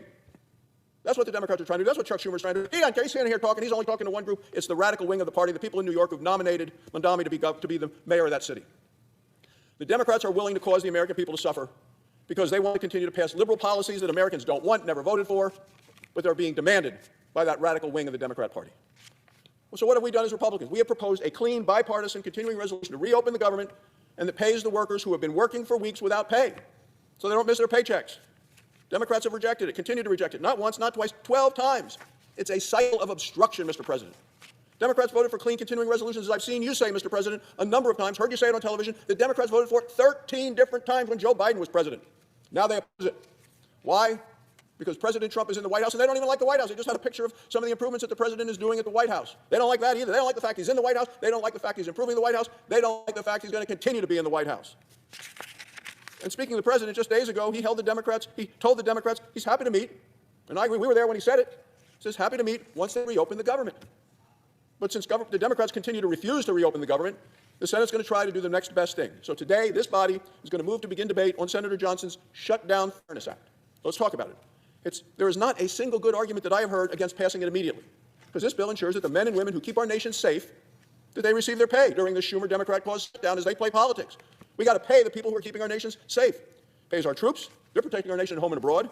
It pays the Coast Guard as they continue to patrol our waters. It pays Border Patrol as they defend our southern border. It pays members of Immigration Customs Enforcement as they round up and deport illegal immigrant criminals. It pays the air traffic controllers who guide flights safely to their destination. It pays the TSA agents who screen the passengers at every airport in America. It pays the Capitol Police officers that have worked for weeks here without pay. It applies back to the very first day of the Schumer shutdown, and that means employees will get their full pay. It applies to this shutdown, and it applies to future shutdowns, and I think that's very important, Mr. President. We cannot allow the Democrats to continue to painfully treat the people and use the American people as what the whip calls in the Democrats' House leverage, hurting American people for leverage. No. So not just this shutdown, future shutdowns to provide stability and predictability to those who keep us safe. So would I prefer a clean continuing resolution fully reopens government today, immediately? Absolutely. But Democrats have blocked a clean bipartisan continuing resolution every single time we have offered them. And it's been reported that Democrats are going to filibuster this bill today, too. So when Democrats stand up here today and criticize the bill, remember this, the Democrats have a choice. Pay the essential workers who are working right now, when they're working here without a paycheck, or send them into the weekend with empty bank accounts and bills they cannot pay. If Democrats vote no, it won't be about fairness. It's all going to be about politics, a dangerous game of politics they're playing. Remember what the House Democrat whip told the press. She said, of course families are going to suffer. This is a Democrat. Of course, she says, families are going to suffer. And this is one of the few times, the few leverage times we have. It's not about helping the American people. It's about taking advantage and using the American people. Maliciously, terribly, disgustingly, disgracefully. Democrats vote no. It's all going to be about leverage for the pain of the American people. Mr. President, it's time to reopen the government. It truly is. Mr. President, on a separate matter, on Saturday, the annual Border War football game comes to Laramie, Wyoming. For the 117th time, the Wyoming Cowboys will play Colorado State University. The winner of the game gets something called the Bronze Boot. This year, the Pokes are going to play in special cowboy and coal jerseys. And uniformed coal miners from all around Wyoming will lead the Cowboys onto the field. This is a fantastic way to celebrate Wyoming's proud history and heritage. And in Wyoming, we have world-class coal. Wyoming's Powder River Basin provides nearly half of all the coal produced in America. It is clean coal. It is low-sulfur coal. We have enough coal to power America for at least the next 100 years. Here in the Senate, Republicans are also celebrating this vital industry. Senate Republicans introduced a resolution earlier this week to designate this week as National Coal Week. And I want to thank and congratulate Senator Cynthia Lummis for leading this important effort. No one knows better than our home state of Wyoming how important coal is to keep the lights on. Coal is the most affordable, available, reliable source of energy on the planet. And national security, of course, starts with energy security. Coal means freedom. That's why coal is such an important part of Republicans' agenda to unleash American energy. We're cutting red tape. We're opening up 13 million acres of federal land for mining. Coal production is up more than 6% since last year. The coal renaissance that we are seeing today is part of the broader American energy revival. It was even reported this week that the price of gasoline has fallen to below $3 for the first time in 4 years. You didn't see this when Joe Biden was in the White House and they were fighting American energy and making us desperate for energy. Oh no, we're now heading into an energy-dominant time for America. Across the country, families are feeling the financial relief that comes from returning to common-sense energy policies. Republicans know you can protect the environment without punishing the economy. Democrats never understood that. And in Wyoming, we know better than anyone else. America is an energy superpower. Wyoming is America's energy breadbasket. We have the resources, we have the workers, and now we are acting like it. So as we mark National Coal Week, Mr. President, I want to thank the great men and women of our coal industry in Wyoming and across the nation for helping make America energy dominant once again. Thank you, Mr. President. I yield the floor. President. Minority Whip. Mr. President, I'm sure that those who are following the opening remarks in the Senate today can sense the frustration bordering on anger with the current situation, the current status quo. It is shared on both sides of the aisle. I've had the good fortune of serving in the House of Representatives and the Senate, representing parts of Illinois and then the entire state for a big part of my life. I've watched these institutions, the House and the Senate, face frustrating, disappointing, challenging situations. I found that the rule of thumb is basically if reasonable people will sit down at a table and put the items on the table and say, let's see if we can find common ground, it usually works. It could work here too. We could reopen this government by the end of the day. I believe it. It's going to be no more difficult because the House of Representatives is not in session. I believe it's now been 3 weeks, maybe even 4 weeks, that they've been out of session. They need to be here, doing their job, helping to work to find a solution to this frustrating situation. What exactly is behind the shutdown of this federal government? Let me tell you, it's a serious issue that affects virtually every American. Do you have health insurance? I do. Most of us do. Is it expensive? Yes. Do you still need it? God, yes. Without it, it would be even worse. One automobile accident, one broken bone, one serious diagnosis, You can wipe out the savings of most American families. That's the reality. So health insurance is critical. People need it. And you know what's going to happen soon? I'm sorry to say, we're going to see a dramatic increase in health insurance premiums. There was a debate here several months ago on what the president called his big, beautiful budget. And the big, beautiful budget did many things, but in addition to some of the spending decisions, it made the decision that we were going to give a tax break to the wealthiest people in America. People like Elon Musk. His tax break, if I remember correctly, I don't have it written down here, was $230,000 a year. I would say that's a lot of money for most Americans. Mr. Musk, though, is so rich, multi-billionaire, he probably wouldn't even notice it. But the $230,000 tax break for the wealthiest Americans meant that other programs needed to be cut. And what were the programs that President Trump and the Republicans in Congress decided to cut? One was Medicaid. Medicaid is a pretty universal program that affects millions of Americans in the services that they receive from clinics, from hospitals, even living in nursing homes. Medicaid is an important part. The Republicans, in order to provide the money for tax cuts for people like Elon Musk, needed to cut $1 trillion out of Medicaid over the next 10 years. What does it mean in my state? Well, we worry. Will rural hospitals or any inner city hospitals survive if Medicaid is cut? Will the nursing home people be able to stay in the nursing homes? Those are important and critical questions. The second part of the decision by the Republicans in the big, beautiful budget to provide a tax break for the wealthy was basically to eliminate the tax subsidy that is available for middle-income families under the Affordable Care Act. What does that mean? Well, for some people, they're going to see the results in the mail in just a matter of days. The target date in Illinois, which I represent, is October 27th. Watch for the mail then, because on October 27th, you'll receive a notice about what's going to happen to your health insurance premiums January 1st. They're going to go up an average of 114%. So take a look at what you're now paying for health insurance and anticipate that it's going to go up. How much, I'm not sure, but it could easily double. For a lot of families that are struggling to survive, that's going to become a difficult challenge. How are we going to pay this premium? These are the same families that come back from the grocery store every Saturday and Sunday and say, I can't believe what's happened to the price of beef. I can't believe what's happened to the price of produce. I mean, across the board, people see the cost of living going up, and now, in an essential service, health insurance premiums, we're going to see this dramatic increase. It's this increase that's going to affect millions of Americans, over 20 million Americans, that is the heart of this decision about whether this government is going to reopen. We have said to the Republicans, we believe that American families need a helping hand and need it now, not something to talk about later, but now, so that we can do something to stop these premiums from going up dramatically. You know what's going to happen. When the premiums go up, some families will say, no problem, making plenty of money, hate it, but we can pay it. Other families are going to say, how in the world are we going to do this? We're going to have to get a health insurance policy which has more co-pays and deductibles that are paid for us for virtually everything. So we're going to pay through the course of the next year for this increase in premiums anyway. And some will walk away, say, I just can't afford it. Can't make ends meet, can't pay utility bills, electric bills that are going up, and other things that we face, and this health insurance premium too. We're just going to have to drop the insurance and hope for the best. Well, I'm sorry for those people because it not only means that they're facing risks in life without the protection of health insurance, we know statistically that when you don't have health insurance or any basic health insurance, that you forego treatment and examinations. And that's not good, and it's not healthy, and it doesn't lead to a good result. So is that an important issue for your family? I'll bet it is. It's an important issue for every single family. And that's what is at the heart of this government shutdown. The need for the Republicans and Democrats to sit at the table and say, how can we spare American families from this hospitalization increase that they're going to face inevitably, millions are going to face, with bad consequences? Can we do it? Of course we can. People of goodwill can reach a conclusion that they're going to find a way to compromise and see this issue come to an end. We need to do it now. Not next week, not the week following, but now. There's too much hardship that's going on with this government shutdown, and it should not continue. So my appeal is to the President, delay your trip overseas. My appeal to the Republicans in the House is come back home, come back down, I shouldn't say home, come back to Washington, leave your home, come back to Washington and go to work with us on a bipartisan basis. Is that what America wants? You bet it is. To address this issue of health insurance premiums, do it on a bipartisan basis and end this government shutdown. We can do it today. There's a lot of furniture in this Capitol. I've seen it over the years, and there are a lot of tables. There are many tables big enough for the leaders in Congress and the President to sit down and reach an agreement. That sit down ought to happen sooner rather than later. Mr. President, on another issue unrelated. Last Friday, the Trump administration asked the Supreme Court to greenlight the deployment of National Guard troops in my home state of Illinois after the lower courts had temporarily blocked the deployment. In her decision, District Court Judge April Perry said the Trump administration has produced, and I quote, no credible evidence that there is a danger of rebellion in Illinois. Rather, Judge Perry found that, quote, the unnecessary deployment of military troops untrained for local policing will escalate tension and undermine the ordinary law enforcement activities of state and local entities. 3 judges on the 7th Circuit Appeals Court, including one appointed by President Bush and another appointed by President Trump, considered that decision by the lower court and agreed with Judge Perry. They found, and I quote, the facts do not justify the president's actions in Illinois. Political opposition is not rebellion. That panel is right. Last Saturday, I was part of the No Kings demonstration.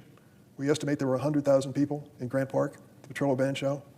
It was nonviolent, it was orderly, Oh, they were allowed once in a while, but no one was involved in any sort of rebellion. They were exercising their constitutional rights to express their opinion about the policies of this government. I've been honored to represent the great state of Illinois for over 40 years in the Senate and the House. And yes, like every state, Illinois has its challenges, such as addressing crime. But for the last 2 decades, the murder rate in Illinois has been lower than the murder rates in Republican-led states like Missouri, Louisiana, and Alabama. And violent crime is down dramatically in the city of Chicago. We should work together to build on this success and reduce the crime rate even more. But the president's actions in sending in National Guard troops, even from the state of Texas to Illinois, is not about public safety, it's about politics. And his unjustified and unlawful attempts to deploy troops to Chicago and other American cities are a threat to our basic democratic institutions. The Supreme Court should reject the president's petition to use these troops in America. There is no emergency that justifies bypassing the regular appeals process and resolving this issue on the court's shadow docket without the full public scrutiny this issue deserves. Just last week, I received a heartbreaking message from one of my constituents, Petty Officer Second Class Jessica Windland, a hardworking provider at Lake County Health Department in Waukegan, Illinois. In her letter, Officer Windland mentioned that some of her patients have stopped showing up for their appointments because ICE officers are camping out in front of the facility. Picture it, if you will. People, families taking their children in for a doctor's appointment, afraid to go leave their car and walk the short distance to the clinic because ICE officials in their combat uniforms and masked in unmarked vehicles were lurking outside the clinic. She said, in what she wrote to me, "My patients have not been able to come to their medical appointments out of fear of being taken." These raids are impacting the ability of medical providers to provide basic family treatment. Jessica also mentioned she was treating a mother at the health center when the mother, quote, received several phone calls and messages that ICE agents had raided the apartment buildings right behind the facility. The patient was so distraught and in tears that treatment could not be completed that day because she needed to rush home to her other children. Imagine for a moment the fear that a mother must have felt receiving a call from her kids, scared and screaming that masked men are trying to break into their home. Is this America? Can you imagine the confusion and fear those children must have felt seeing those men at their door, wondering who they were and if they were there to hurt them or help them? And it's not just at health centers in Illinois. ICE is camping out in front of city halls, schools, churches, regularly outside of Home Depot, where they detained a father who is the sole provider for his 2 children, including a daughter with stage 4 cancer. Do you remember what led us into this situation? You heard it over and over at President Trump's rallies. Rapists, terrorists, murderers, criminally insane, sexual predators are coming across our border. Well, let me tell you, I'll sign up with the president. We don't want those people coming into this country, and if they commit a crime while they're here, they should be gone, period. Now let's talk about the others. The 11 million who've been in America, working jobs, raising families, going to church, paying their taxes. They're the ones that they've targeted. 70% of the people who've been stopped by ICE in the state of Illinois, 70% of them have no criminal record whatsoever. They're not rapists and murderers and terrorists. They're people who overstayed a visa. And they may be American citizens. The ICE officers obviously don't distinguish any difference there. When will my colleagues on the other side of the aisle decide the cruelty and fear tactics of this administration must stop? This is America. When will they choose to put an end to the racial profiling which is going on and detention of even American citizens, including veterans and children? And this is all supposed to be about violent crime. It's not. Enough. If this was actually about reducing crime, President Trump would not be slashing programs to actually help local law enforcement. This cruelty is all for show. While Americans continue to pay inflated prices at the grocery store and face the prospect of skyrocketing healthcare premiums, this is what the president is focused on. Tearing families apart and separating kids from their parents. Our country is better than this. It is better than this cruelty and lawlessness. Now is the time for us to stand up for the rule of law and our Constitution. President Trump's claims of invasions, rebellions, emergency to justify calling the military into American cities are shameless attempts to bypass our constitutional checks and balances. It was the Republican governor of Oklahoma who said last week, if Governor Pritzker of Illinois tried to send his National Guard troops into Oklahoma, the people of Oklahoma and that governor, the Republican governor, would resist it. But that's exactly what's happening in my home state of Illinois. This president, without invitation, is sending National Guard troops in from Texas. The Supreme Court should stand up to this administration's attempt to cut both Congress and the courts out of decisions squarely given to them by the Constitution.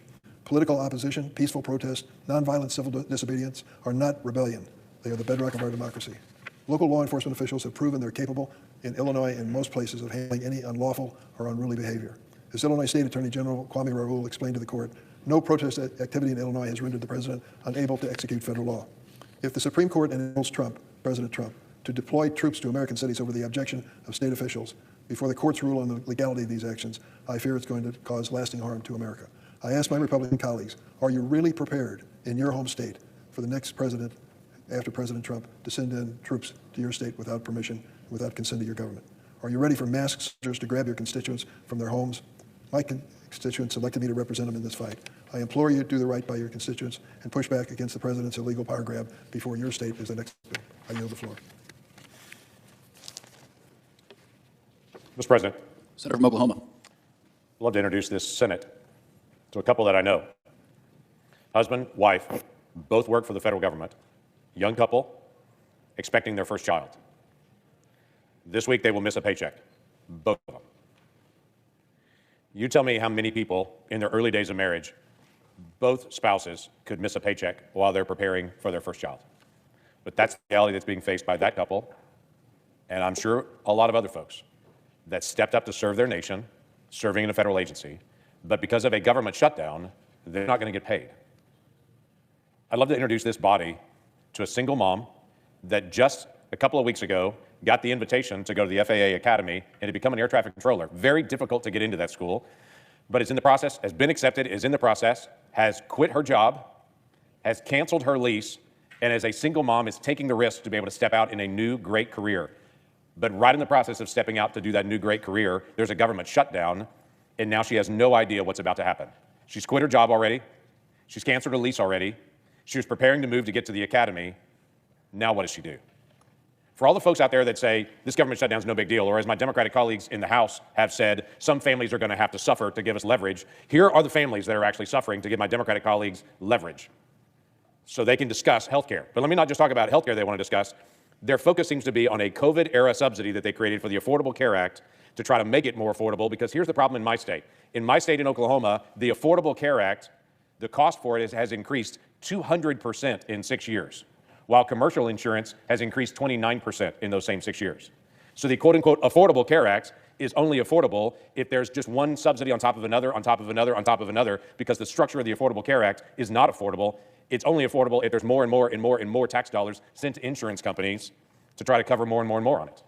And my Democratic colleagues say we're going to keep the government closed until we even get more money on that, and we don't want to discuss anything. Well, here's the problem. We've got 200% increase for one area, 29% increase in the other, and they say just keep dumping more money into it. We absolutely know, and my Democratic colleagues have told me privately, we know there's a lot of fraud, that there's money being sent to insurance companies, that they're then covering people that actually don't even know they have coverage just because it's cheap for the insurance companies. Everybody knows that exists in it, but they don't want to discuss that. They just want to add more money into it. We have people making $250,000 a year that are getting subsidies with these additional subsidies they created several years ago. And we've said, what in the world that people making $250,000 a year are getting these subsidies? We also know the way that my Democratic colleagues created these subsidies. They went around the Hyde Amendment, which has been very clear. Federal tax dollars do not go to pay for abortions, but they created this very creative system of tax credits so they could send money to insurance companies to pay for elective abortions. They're asking every Republican now to jump on board and to be able to vote for that. Listen, there are big issues with this. My Democratic colleagues say, well, just fund more health care. Just take care of it. We know there's fraud. We know there's people making $500,000. We know there's abortion funding going. We know all these aspects. So no, we're not just going to dump more money into it. We've said something pretty straightforward. Let's keep the government open at its current status quo, and let's keep debating all these issues. But why should next week SNAP recipients no longer get SNAP benefits? Because there's a fight over all these health care issues on this that we have very strong actual policy issues with. Why are they cutting off SNAP benefits? Why are they telling this young couple with an infant child on the way, no, neither of you are going to get paid? Why is that happening? So here's what we've done. I proposed a bill that I put out last session. It was very straightforward. This bill just says we will never have another government shutdown. Never. Every time we get to another moment like this, automatic funding kicks in. But here's the kicker. Members of Congress are in session 7 days a week, and we can't do anything but appropriations. We've got to do appropriations, and we've got to be here 7 days a week, House and Senate, until we actually get this solved. And that seems like a pretty reasonable thing. My Democratic colleagues have been bemoaning the House is not in session. If you would have voted for my bill last session, we would all be here right now negotiating this out. I had 57 votes on that last session. 57. We were 3 votes short of never, ever having a government shutdown again. Never. So I'm going to bring it again and to say, let's end the potential of government shutdowns ever. And let's actually stay here and debate the issues and to be able to work things out like grown-ups. In the meantime, until we can get that done and until we can get my Democratic colleagues to agree, my colleague Ron Johnson has brought forward a very simple proposal. Let's pay the people that are working. Like this young couple that I mentioned, they're still working, both of them.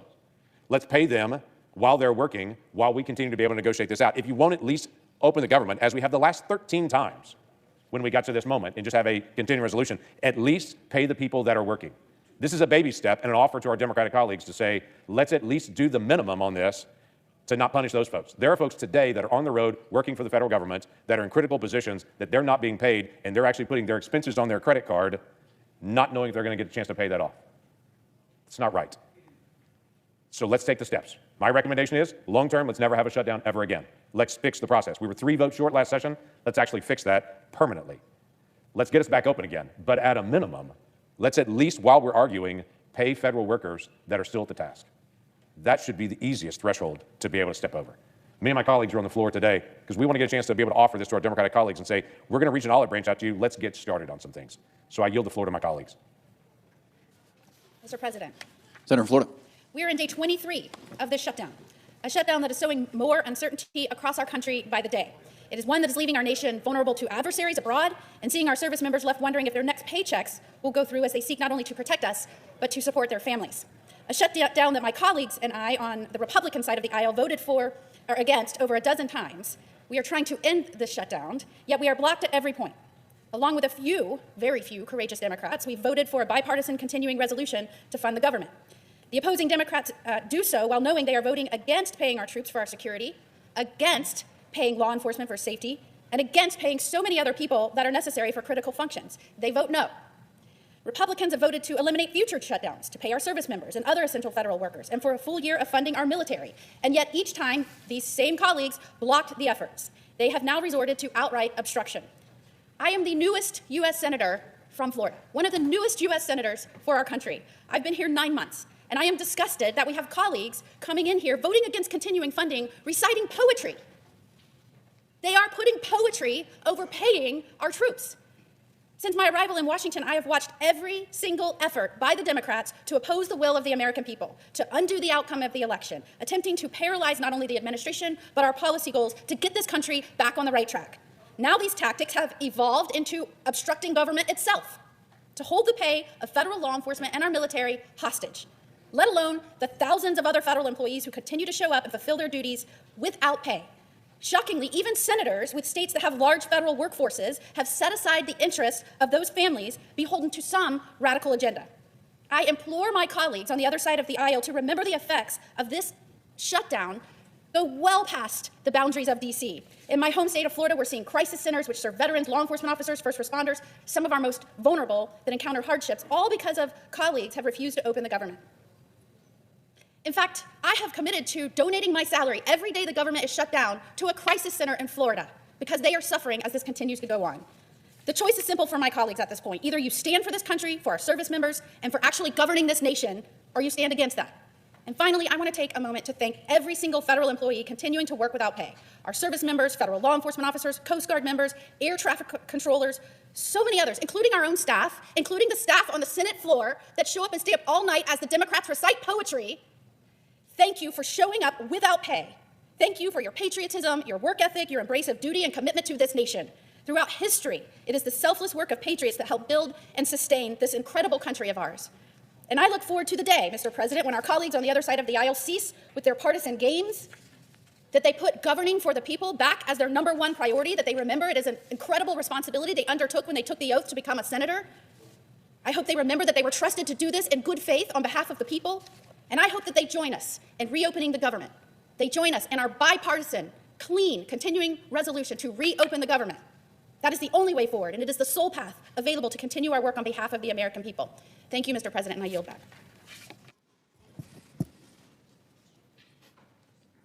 Mr. President.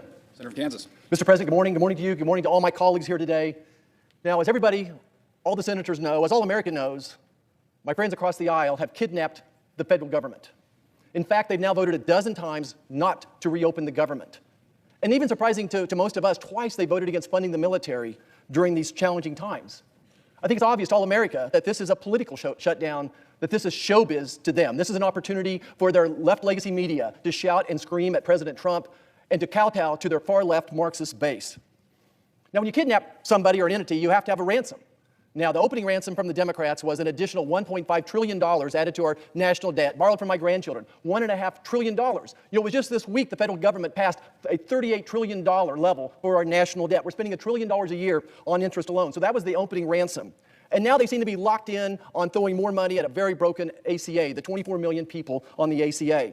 But it's interesting to me how when they want to talk about healthcare, they hide behind rural hospitals. That they think, oh, we're going to help those, when 97% of rural America voted for President Trump. And under President Trump's leadership, in our big, beautiful bill, we have $50 billion of a health transformation fund for rural America, but the first thing the Democrats want to do is to take that away. It's maybe one of the most hypocritical statements I've ever heard. They want to help rural America, to help rural hospitals, but they want to take away this $50 billion transformation fund. And instead, they want to put all their eggs in one basket on Medicaid. Look, a hospital loses money every time they see a Medicaid patient. Every time a Medicaid patient walks into the emergency room, that hospital is losing money on that patient as well. And despite that, the Republicans in our big, beautiful bill increase spending on Medicaid to the tune of $200 billion a year. We need to work on getting people off Medicaid. Let's get them back to work. Help them get good health insurance as well. Now, their latest idea is that they want to throw more money at the ACA. They want to throw more money for the 24 million people on the ACA. Look, Democrats own health care, right? The ACA is in the law of the land for 15 years. If any hospital fails today, tomorrow, next week, next year, the year after, if anybody's health premiums are going up, and they are, then it's on the backs of Democrats. The first thing you need to realize is when you're in a hole is to stop digging. When do they think we can stop throwing good money after bad money? Look, I want to fix health care. I want to drive down the cost of health care. Now, as my colleague from Oklahoma pointed out, the premiums for the ACA up 200% is what he mentioned. I think that's a pretty good number over the last 6 years. But beyond that, the average deductible for the ACA now is $5,000. Can you imagine you're a family of four, an average salary back in Kansas, $60,000 a year, and the Democrats think throwing more money at the ACA, which gives you a $5,000 deductible, is going to solve the problem? Well, of course it's not. So we need to address the affordability of the ACA, and we need to address the premiums, and then beyond that, we need to address the fraud. Look, this program has grown from a $50 billion a year projection by the famous Congressional Budget Office. They said it'd be $50 billion. We're spending $150 billion a year now on the ACA, and we think there's $25 to $50 billion of fraud in that. I think if you polled Americans and said, look, there's a federal program which is paying subsidies for people's premiums, but there's $50 billion of fraud in that, I think that Americans say, hey, we sent you to Congress, to the Senate, to fix the darn problem, and we know how to do that. This is a simple fix. Not one time have Democrats come up, have you heard a Democrat say, we want to fix what's broken in the ACA? No, all they want to do is throw more money at it. It would be so easy to fix the fraud, and we know how to do it. You know, how do we address the cost of health care? Well, it starts with adding price tags, right? Can you imagine walking into a restaurant and trying to decide if you want the 2 all beef patties, special sauce, lettuce, cheese, onions on a sesame seed bun versus the 2 quarter pounders that didn't know the price difference? Well, of course you not. But that's what we're asking Americans to do when they have a procedure done. They have no idea what it's going to cost. They have no idea what outcomes are. Americans need to realize that you could have a surgery done in one facility for, let's say it's a hip replacement. Maybe one hospital gets replaced $10,000, but another one they're reimbursing at $50,000. I'm not making those numbers up. I ran a hospital. Those were the exact numbers just 6 or 7 years ago. And by the way, the hospital that was getting reimbursed the lower amount had better outcomes, less infections, less blood clots. Look, the Democrats own health care right now. These are their policies. When they're ready to do something more than just throw money at one of the most broken systems in the history of America, then we're here to talk to you. But first of all, we need to open the federal government. Thanks, Mr. President. I yield the floor. President. Senator Dakota. Thank you, Mr. President. And I'm pleased to join my colleagues today. Mr. President, today marks the 23rd day of the government shutdown, the 23rd day, now the second longest in our nation's history. Yet despite the mounting consequences, our colleagues across the aisle continue to block a clean, nonpartisan, continuing resolution, one that would simply keep the government open and allow us to continue our work on the appropriations process. To be clear, there are no Republican priorities included in the CR. Let me repeat again. There are no Republican priorities included in the CR. It simply keeps the government funded. It is the same kind of CR that Democrats passed 13 times under President Biden, yet now they refuse to vote for it. Let's just take a minute to review. Here are the 13 clean CRs that were passed during the Biden administration. 13 of them. You can count them. Oh, gee, how did the Democrats vote? I don't know. Let's check. Well, here's the percentage of Democrats that voted for each of those 13 clean CRs during the Biden administration. Now, Mr. President, from sitting way back there, I know your eyes are pretty good. Former Navy SEALs, so they might be diminished a little bit by now, so I'm going to help you out here. On the first one, 100% of the Democrats voted for it. On the second one, 100% of the Democrats voted for it. On the third one, 100% of the Democrats. Same kind of clean CR we're looking at right now, but it was under Biden. That's the difference. Well, third one, 100% of the Democrats. Fourth one, 100% of Democrats voted for the clean CR. On the fifth one, 100% of the Democrats voted for the clean CR. On the sixth one, 100% of the Democrats voted for a clean CR. The same kind that none of them will vote for now. Well, I guess we've got 3. But we've got to get enough to get 60 votes.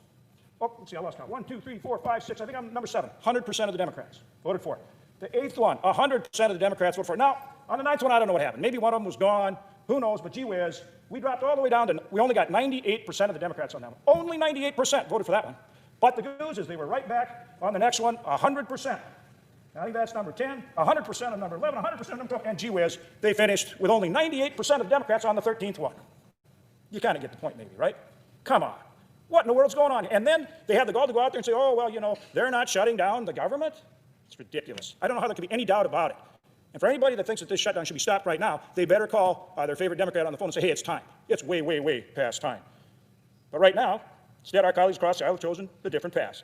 They've taken our government hostage, demanding more than $1 trillion in new spending, just to keep the lights on. $1 trillion just to keep the lights on. And to pay people, federal employees, military, everybody else that's working. That is not compromise, Mr. President. That's called coercion. That is not compromise. That is coercion. That's holding our government hostage.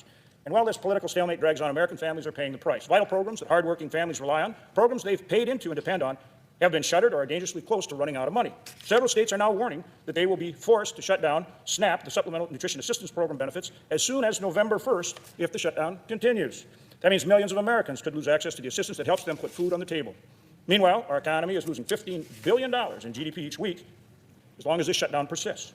Many federal employees, including critical air traffic controllers, our air traffic controllers, they're working, they're not getting paid. How about our Border Patrol agents? It'll be a pretty dangerous job. They're not getting paid. They're working. They're not getting paid. Or how about this group? Our troops. Mr. President, you were a Navy SEAL. You were in harm's way. We've got people in harm's way, and they're not getting paid because now the Democrats want to say somehow this clean CR shouldn't be voted for, and that somehow they're cooperating. They're trying to collaborate when instead they're holding our government hostage. In rural America, our farmers, ranchers get left behind. Many of them are out in the field right now, harvesting, working on bringing in their crops, getting ready for next year. Program services they depend on with USDA they can't access. That means more uncertainty at a time when they can least afford it. Look, the list goes on and on. Goes on and on and on and on.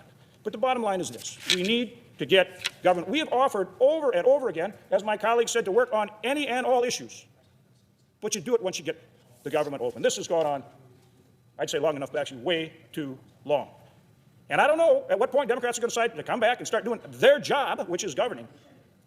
But we are eagerly awaiting it. And for the American people are the ones that pay the price when the Democrats take our government hostage.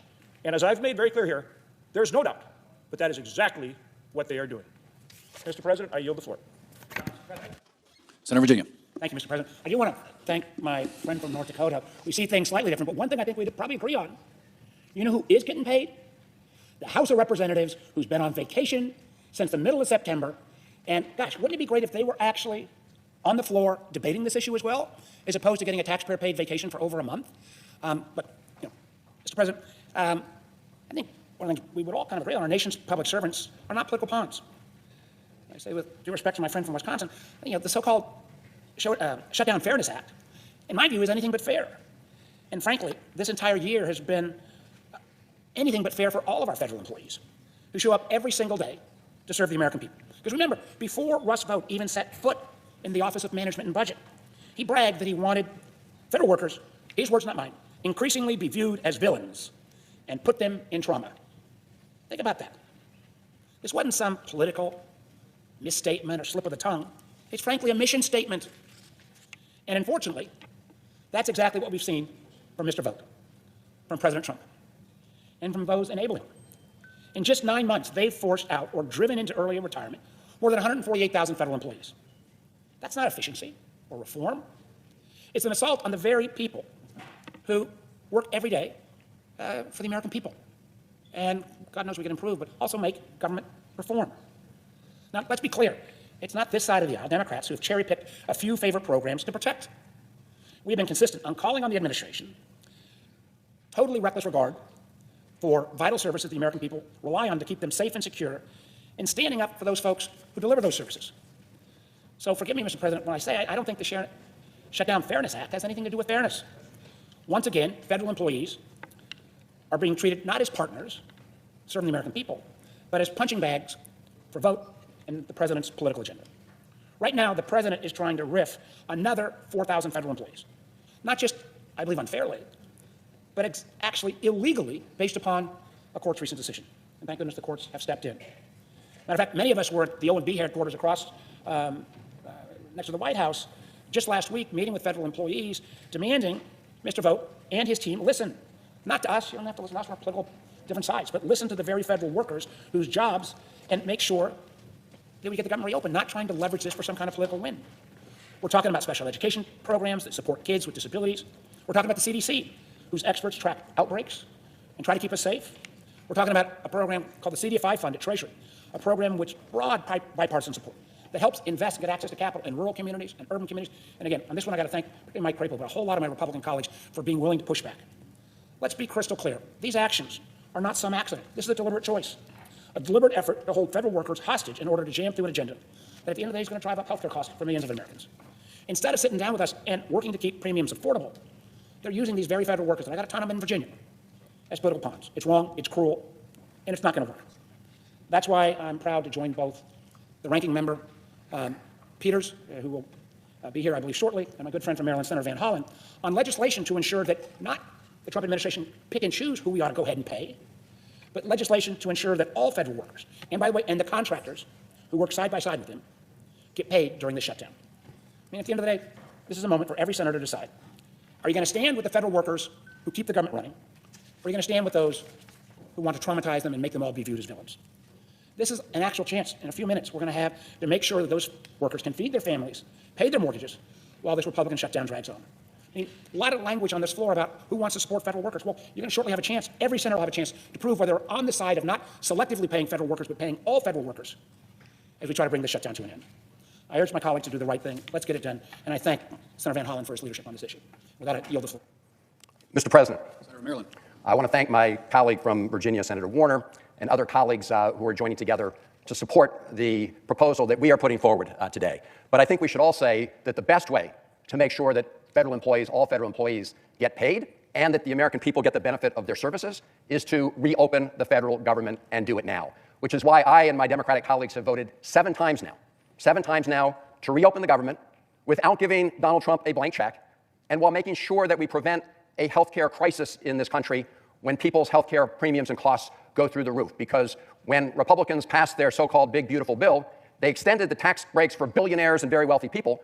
The one tax cut they did not extend was the one that allows middle-class families to afford health insurance. And so they left in place a ticking time bomb that's going off now. We'd like to defuse that time bomb. Instead of negotiating on that, the president has been AWOL. He has been engaged in discussions overseas regarding the Middle East, been on the phone a lot with Vladimir Putin. That's all good, but you would think the President of the United States could carve out just a little time to help reopen the government, to have a negotiation on reopening the federal government. Instead, he's bringing down Republican members of the House and Senate to the White House and whining and dining them and patting them on the back and saying, good job for keeping this government shut down and not entering into a negotiation to bring it to a close. And of course, our House colleagues, the Speaker of the House, Speaker Johnson, has essentially got the House on a 5-week now, I don't know if we're on 6 weeks, paid vacation. I mean, they are AWOL here in the middle of this shutdown. What is the president focused on? He's asking the Justice Department to pay him $230 million for legal bills, right, directly into his pocket. He's talking about giving his buddy in Argentina a $20 billion taxpayer bailout while farmers across the country are getting hit hard because they can't sell their soybeans to China. And he's demolishing the East Wing of the White House, which is a metaphor for what he is doing to the country and people who worked for him to get him elected. I mean, he's betraying the very people he said he was going to stand up for when he said he was going to focus on prices and costs. And yet, when it comes to trying to just prevent this huge spike in healthcare costs that our people are experiencing, the president doesn't want to talk about it. So we should not be punishing federal employees for something they had nothing to do with. They're not responsible. They're innocent bystanders. They all want to get back on the job and provide services to the American people. And I'll be putting forth a proposal to say that they should not be punished and they should be paid. Now, we'll hear later today, we're going to be taking up here in the Senate a piece of legislation from Senator Johnson, and that proposal would pay federal employees who are currently working right now. Our proposal doesn't discriminate among federal employees. And here's the really dangerous part, of the United I would argue, about Senator Johnson's proposal. We have a president, President Trump, who along with Russ Vought, who's his guy in the cockpit at OMB, this is the guy who said publicly that he wanted to inflict trauma. That's his word, not mine. Inflict trauma on the federal workforce. If you allow them to decide who they're going to keep on the job in the federal government and who they're going to pay, you're giving them... Thank you very much. Thank you. Please. Oh,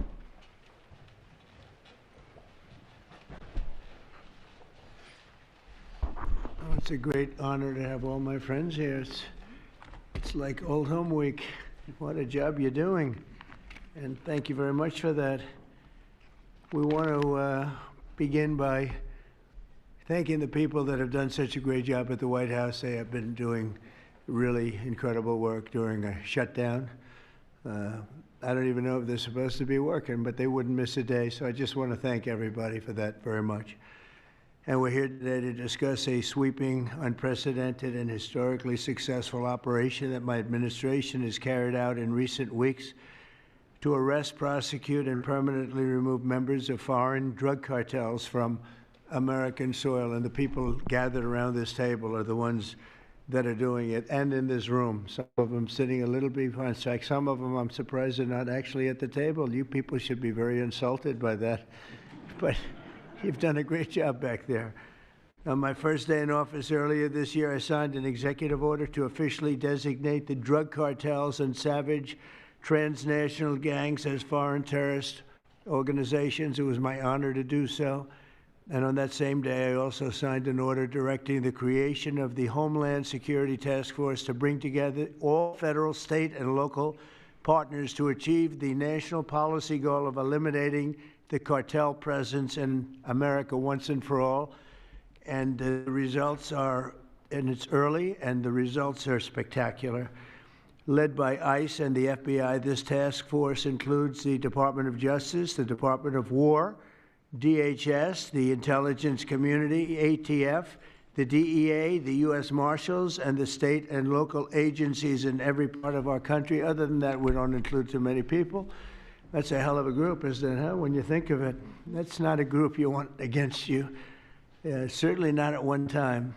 In addition to the task force members, we're pleased to be joined by representatives of law enforcement at every level, the highest level, actually, but every level, including National President of the Fraternal Order of Police, Patrick Yos. Where's Patrick? Patrick, thank you, Patrick. Thank you for the endorsement, too. That really hit it off. I would have gotten 98% anyway, but it was still good to have your endorsement. Thank you, Patrick. I don't forget those things. President of the National Sheriff's Association, Chris West. Chris? Thank you, Chris, very much. Great, good job. Major Cities Chief Association Executive Director Laura Cooper. Laura, thank you, Laura, very much. Major County Sheriffs of America Executive Director Megan Noland. Megan, thank you. Thank you very much. And President of the National Border Patrol Council, my friend, and a very good speaker, by the way. Whenever he gets up and speaks, I say, that guy can really speak. I don't know. I don't want him to run for office. I want him to stay where he is. Paul Perez. Paul? Thank you, Paul. Where is Paul? Hi, Paul. What are you doing over there, Paul? Good job. Good speaker you are, though, Paul. I mean it, too. You've made some incredible speeches, and all from the heart, too, right? Some great ones. Today, you'll hear details from my national security and homeland security teams about the extraordinary historic achievements of this new Homeland Security Task Force since it became fully operational last month in all 50 states. The job they're doing. What we inherited from this past administration is like disgraceful.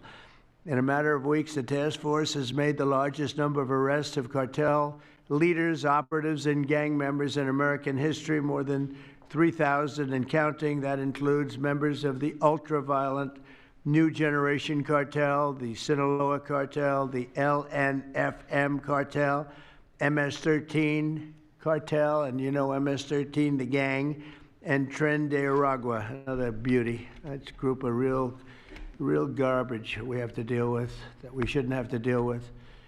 These are, in addition to the massive numbers of dangerous criminals my administration arrested nationwide since January 20th, numbering over 120,000. It's a record, and 120,000 criminal arrests. Thank you very much. Unfortunately, for 4 long years before I took office, the last administration allowed the cartels and their operatives to frankly take over our country, to freely infiltrate America and all the communities nationwide. Along with transnational gangs, these groups have unleashed more bloodshed and killing on American soil than all other terrorist groups combined. These are the worst of the worst. It should now be clear to the entire world that the cartels are the ISIS of the Western Hemisphere, in addition to their monstrous violence, such as cutting off heads, burning their enemies alive, and burning innocent people alive, too, by the way. The cartels control large swaths of territory. They maintain vast arsenals of weapons and soldiers, and they use extortion, murder, kidnapping to exercise political and economic control. Thank you very much, Joe Biden, for allowing that to happen. Biden surrendered the I mean, he just surrendered our country to the cartels. Don't worry, we're taking it gets better. We're taking it back. It's really fast at levels that nobody's ever seen before. But what we had to put up with, what we inherited, was just a disgrace. And while Biden was president, if he was president, I think the auto pen was president, not Biden, nearly 100% of those who infiltrated our southern border did so because they were personally approved.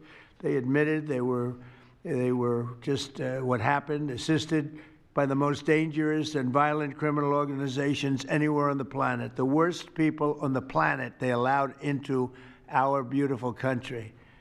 Under the Trump administration, we're finally treating the cartels as the core national security threat that they really are. The cartels are waging war on America, and just as I promised in the campaign, we're waging war on them like they've never seen before. All you have to do is turn on your television and you'll see what's happening to them. Past administrations have tried to mitigate this threat, and our objective is to eliminate it. We're not mitigating, we're eliminating. We're getting them out. The bad ones we're putting in prison. We hate to do that because that means we're stuck with them for 50 years or more. In recent weeks, our Homeland Security Task Force has seized more than 70 tons of deadly narcotics, along with more than 1,000 illegal guns. And that's just recently. This is already the most successful anti-cartel and anti-gang operation in American history, and it's just getting started. We have incredible people. A lot of them are in this room with us today, and it's an honor to have them. But we're going to not stop until the threat has been fully and completely eradicated. I want to thank task force members with us today, including a person who's doing a fantastic job, Attorney General Pam Bondi. Thank you, Pam. Thank you. Secretary of War Pete Hegseth. Sounds so much better than Secretary of Defense. I don't know. Do you guys agree with that? I don't know. It sounds, you know, we won the First World War, the Second World War. I always say everything before and everything in between. And then we got woke and we said, well, let's call it defense. I think we like it this way better. You know, it's funny. That's something I thought it would be maybe controversial. And it's only controversial that we changed the name in the first place. It's not controversial at all. It's been unbelievably well accepted, Pete. Hasn't it, right? It's been pretty amazing. I thought it would be controversial. People want to have our country back. People want to do exactly what we're doing right now, and we're getting a lot of credit for it, and we should. I want to thank, though, Pete. You're doing a great job, Pete Hegseth. Secretary of Homeland Security, Kristi Noem. Kristi, thank you very much. Director of National Intelligence, Tulsi Gabbard. Tulsi, good job. And the heads of all of the law enforcement agencies all throughout the room. You're really amazing, the job you've done. To provide additional details on our mission, I would like also to ask General Bondi to say a few words, followed by Secretary Noem, Secretary Hegseth, Director Gabbard, Homeland Security Advisor Stephen Miller. Stephen, you're such a superstar, Stephen. They called Stephen the other day a very bad name, and I said, you should sue them, Stephen. I think he will. I hope he does. FBI Director Kash Patel and Deputy Attorney General Todd Blanche. And I just want to say it's an honor, the job we're doing, and these people are doing absolutely incredible. I'll just add a couple of things. In Memphis, as you know, where the numbers are down in half already, and it's only been about 2 weeks. You're doing a fantastic job there. Thank you. Incredible. Nobody thought it was possible. It was really it was a very sick city. It was horrible what happened there. People would go from, if you're on the board of FedEx, they would ride you 1 block to the hotel. They said you couldn't walk it because it was too dangerous. And they're already feeling better about it. But the best example right now is Washington, D.C. We went from one of the most unsafe places in the planet, I hate to say, but in this country, to a totally safe city. It's nothing's crime-free, I guess, but this is about as close to crime-free as you're going to get. And you guys have done an incredible job with that. Every one of you have worked so hard on this one, and it's our nation's capital. And people would go to the nation. They'd go from, I always say, Iowa, Indiana. They'd go from Florida. They'd come up. They want to see the monument. I want to see the Lincoln Memorial. I want to see one of the monuments, any one of them, and they'd go home in a coffin. but not anymore. It's not happening anymore. We haven't had that happen in a long time. Was averaging more than one a week, one person a week. Who would think that's possible? And it hasn't happened anymore. And we have a safe city. We have a city where the restaurants are booming. People are going out. Nobody's being mugged, hit over the head with a baseball bat. None of the stuff is gone. We took out 1,700 criminals, many of them career criminals, many of them given to us by Joe Biden and his ridiculous open borders policy. They came in from jails from all over the world, not just South America, from all over the world. Jails, they came in from mental institutions and insane asylums all over the world, drug dealers, and we got them the hell out of here. They're either that or if they're so bad, as I said before, we put them in jail because we can't take a chance that they come back. But I want to just say that Washington, D.C. is such an example of what could be done. And now the same thing's happening in Memphis. We're just halfway through the process, and already the numbers are far superior, far better than what we would have thought at this time. And Chicago, I just saw the number. Last week, it was last weekend, 4 were murdered, 11 were shot. And then I have this guy Pritzker, is a very weak governor. Let me be nice. I'm going to be very nice. He's extremely weak. He's pathetic.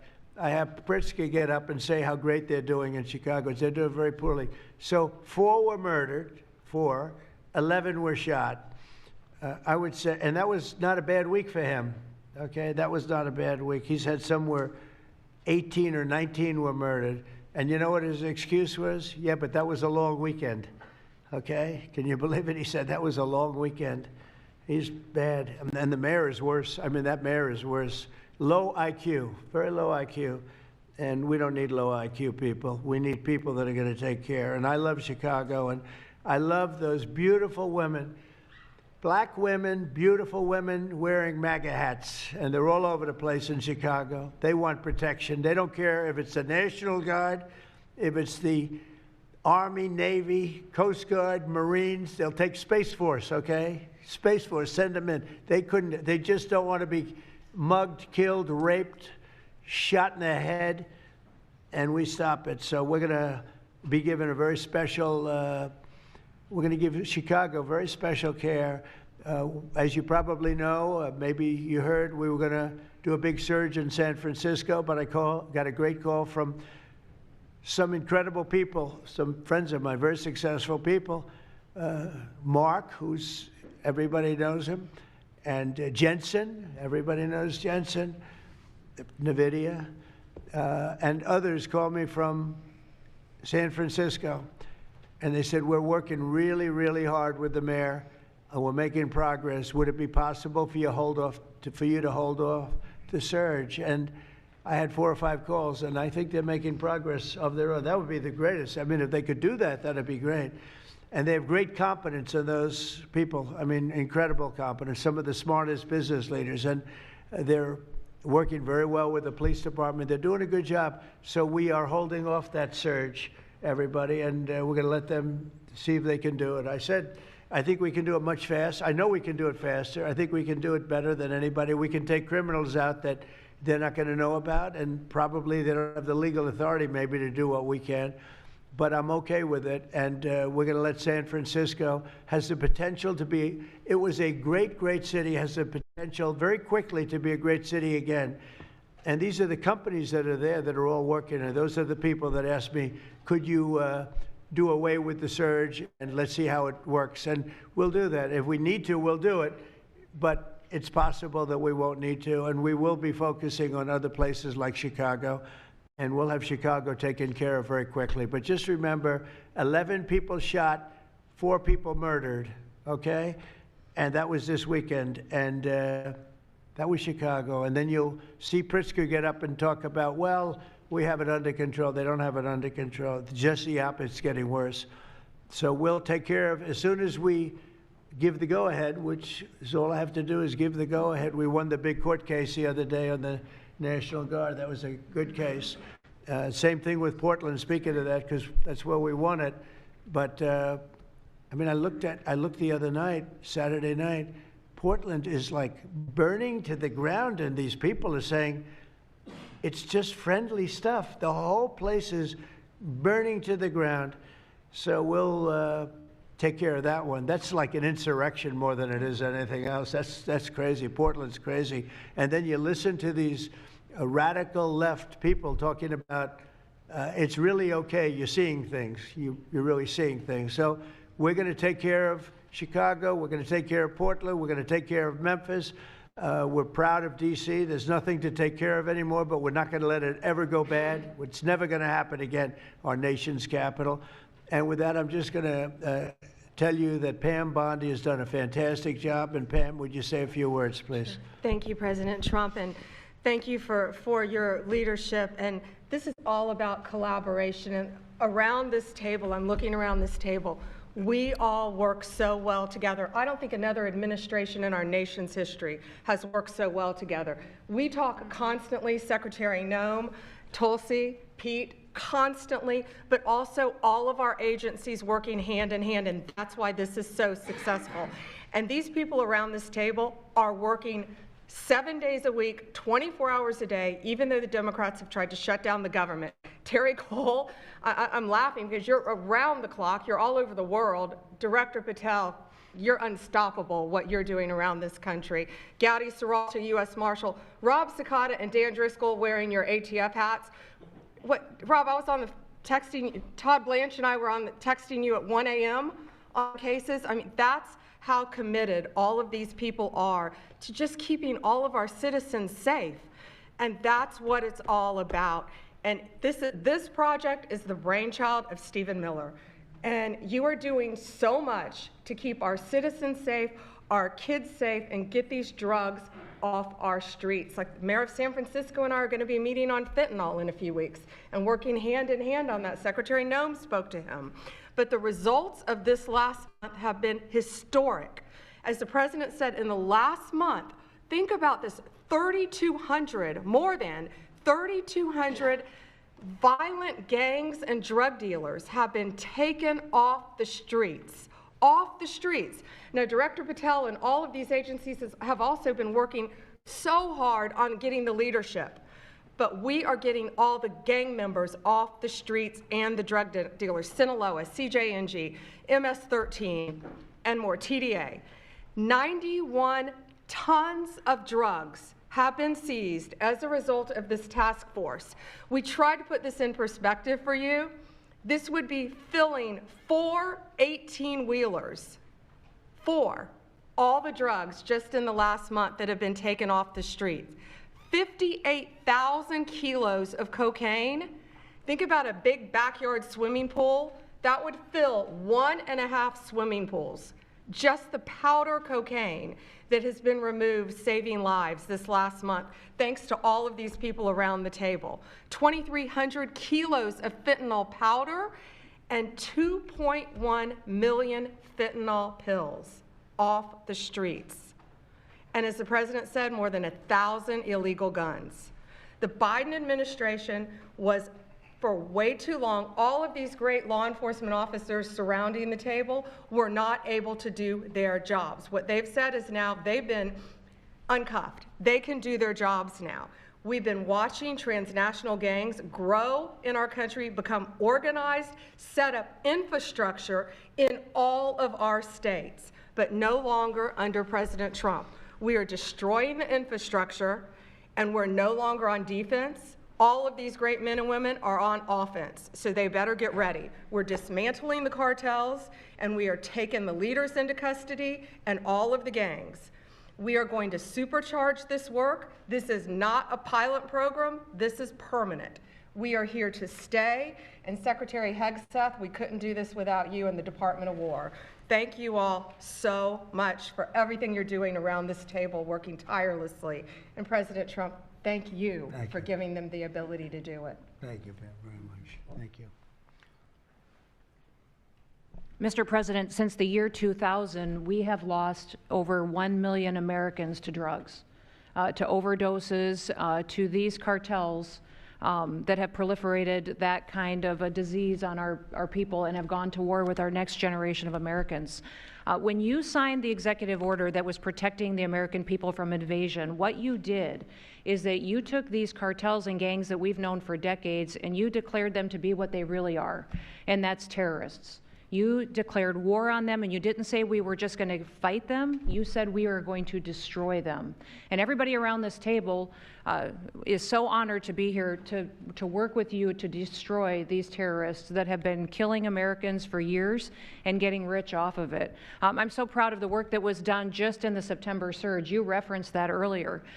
We had over 400 operations that went down in those first 43 days of the Homeland Security Task Force in operations that brought, as Pam referenced, 3,200 terrorists to justice, got them off the streets.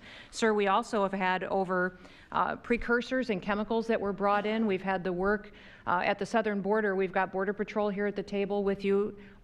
Fentanyl has been cut down by 50% coming into this country over our borders. We've continued to work not just nationally, but internationally and on our maritime borders as well. The ICE agents that have so much violence against them and threats against them, sir, they get up every day ready to work with this task force to be able to keep people safe. And then we've got Coast Guard, who's been doing just a ton of our incredible interdictions out on the seas and the waters in cooperation with operations that you've targeted in the Caribbean with the Department of War. And sir, I just want to thank you for the leadership you put at this table, for your cabinet members, for Stephen Miller, for putting this in place to make sure that what you did when you consolidated the Homeland Security Task Force, you took 1,000 other task forces that were already established in the federal government and you streamlined them into this room, into this group right here, so that we can look at each other in the face every day and say, what's our problem? How do we address it? How do we fix it? And then we go to work together with our arms linked to do exactly what you told us to do. And that's not just protect the American people from invasion, but to kill these terrorists. You gave us the task to eliminate them, destroy them, so that they can't destroy the next generation of Americans. So thank you, sir. Thank you for the people you put around this table. Thank you very much. That's a great job. Thank you. Pete? Yes, sir. Well, thank you, Mr. President, for your leadership. Chief, likewise, Tulsi and Todd and Dan and Pam and Christy and Stephen and Cash. I mean, I could go around the table. From the Department of War, we are thankful and grateful for the incredible effort that your agencies put in. And we could not be more proud to stand shoulder to shoulder with you, not superficially, not kind of over here, but front and center on the Homeland Security Task Force, right there with you. Because our department has spent over 2 decades defending other homelands, and we're very proud to be defending our own. And if you talk to the troops down, say, on the southwest border, Mr. President, morale is sky high and continues to be, because they're proud to be defending their own communities, their own state, and their own country. So when that executive order was signed, the mission was clear: protecting the American people against invasion. And so the Department of War went straight to the southwest border. We still have 10,000 troops there. We have national defense areas. We're standing alongside the Border Patrol, and we've locked that border down, 100% control of the southwest border. You stopped the invasion. And then we're proud to be going on the offense, counter-cartel operations. And it's not counter-cartel, as was mentioned. These are designated terrorist organizations, foreign terrorist organizations. Our generation spent the better part of 2 decades hunting al-Qaeda, hunting ISIS. Well, as the president said, this is the ISIS, this is the al-Qaeda of the Western Hemisphere.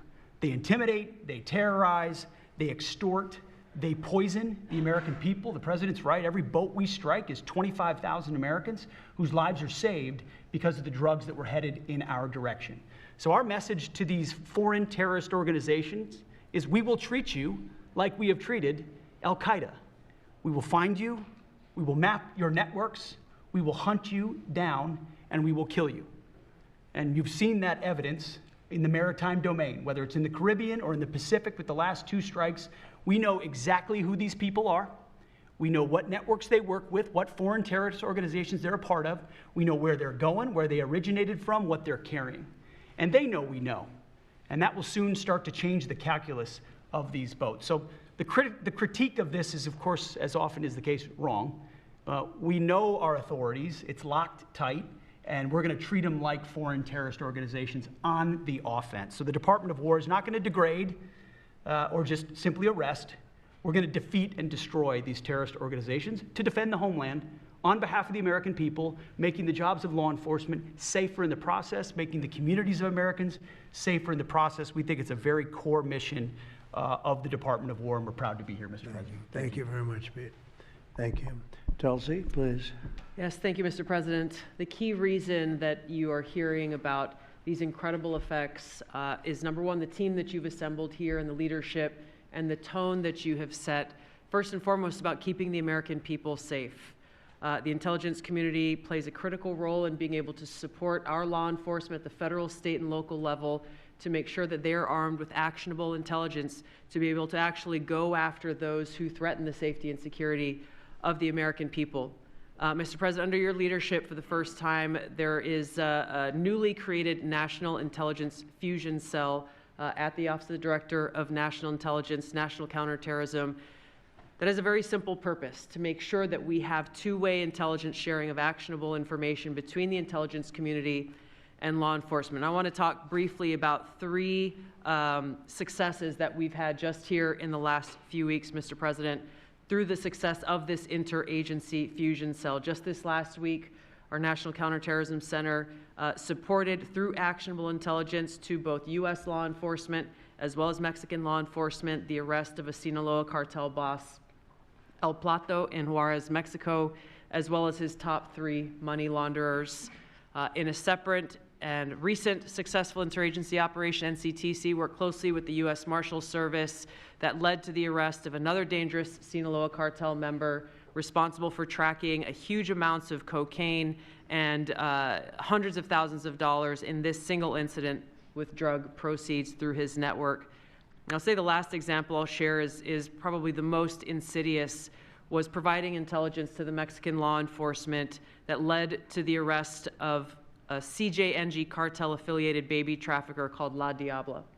Her whole money-making operation was centered around luring pregnant women, performing illegal C-sections, harvesting organs, and selling newborn babies. Mr. President, it's your leadership that has made all of this possible. I can tell you, in the midst of this government shutdown, our folks, like everyone around this table, are working 24/7 without pay and eager to get after this because they believe in your leadership and the mission that you have presented to them.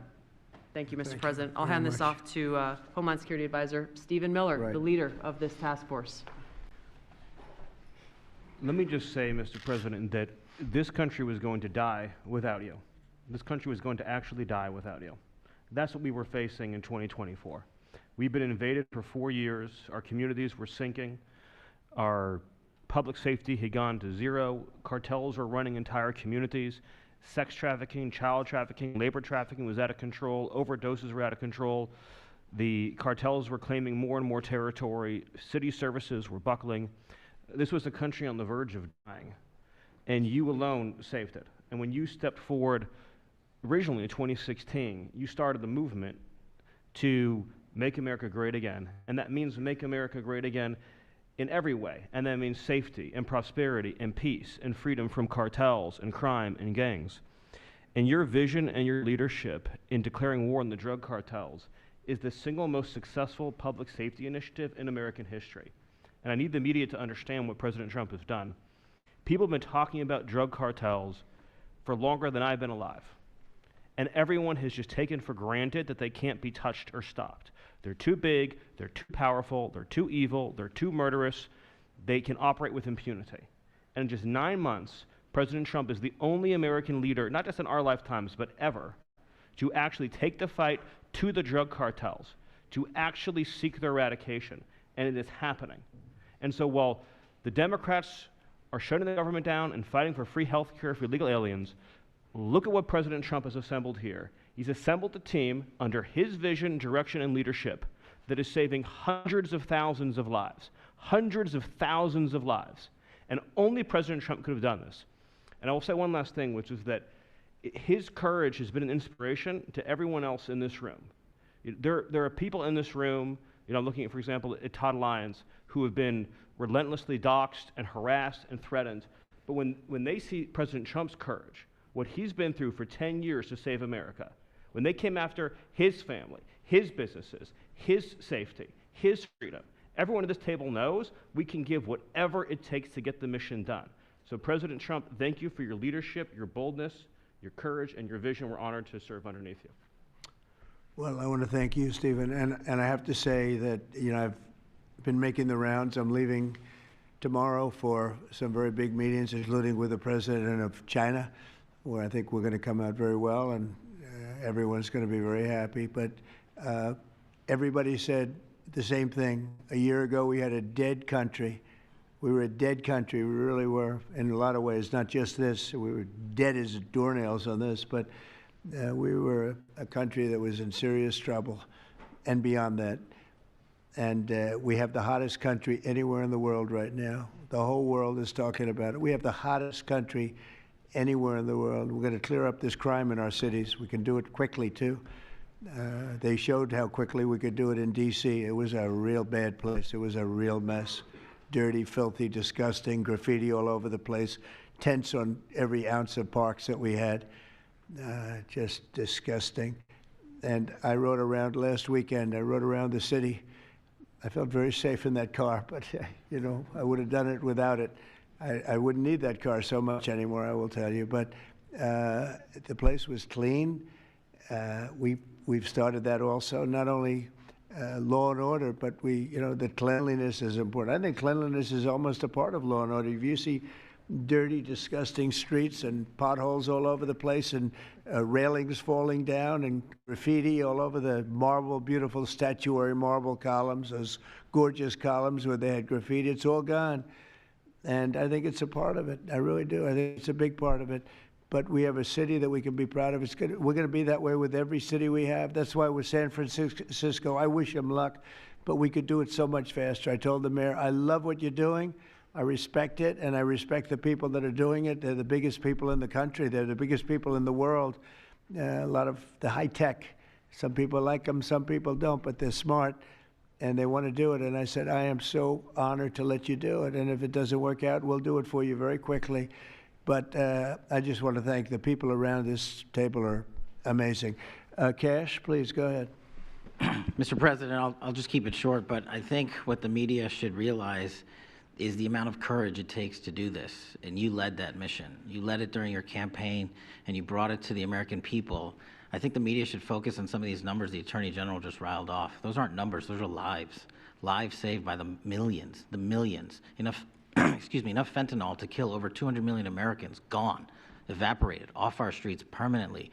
Your vision to safeguard American freedoms and our children and our future is the most courageous thing I've ever seen a president of the United States ever do. And your ability to marshal it out in 8 months, these statistics would have taken other administrations decades. And the partnership that you see around the table, I just want to, sum it up with the following. When I call these folks around the table, when I call our state and local law enforcement partners who have been absolutely critical to this mission, when Stephen Miller called me and said we're going to create the Homeland Security Task Force and the FBI and DHS are going to co-lead it, I said absolutely. The country's been yearning for this and needing it. And the one thing I see different than any other administration is when I call these people, they pick up. I don't get a voicemail. When I make an ask, they answer, and the same is true. And so the FBI is playing a pivotal role in your administration in helping lead out this mission, and Stephen's vision has finally come to life.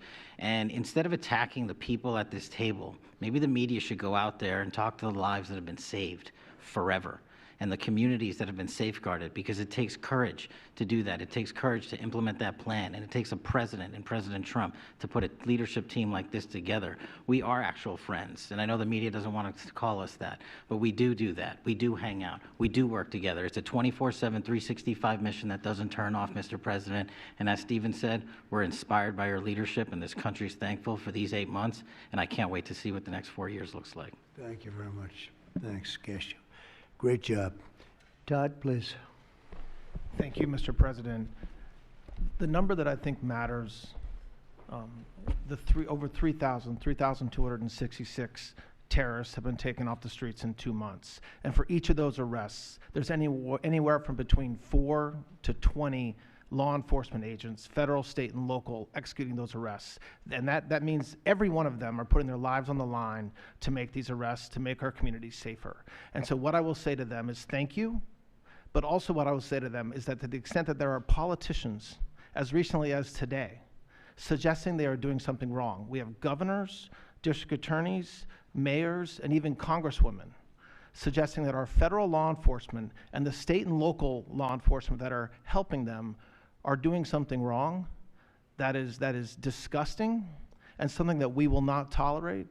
That every day Attorney General Bondi and I talk with all of our partners, making sure that they know that if any one of our federal agents, our state or local agents working under the HSTF banner are even touched by any of these terrorists or rioters, they will be prosecuted to the fullest extent of the law.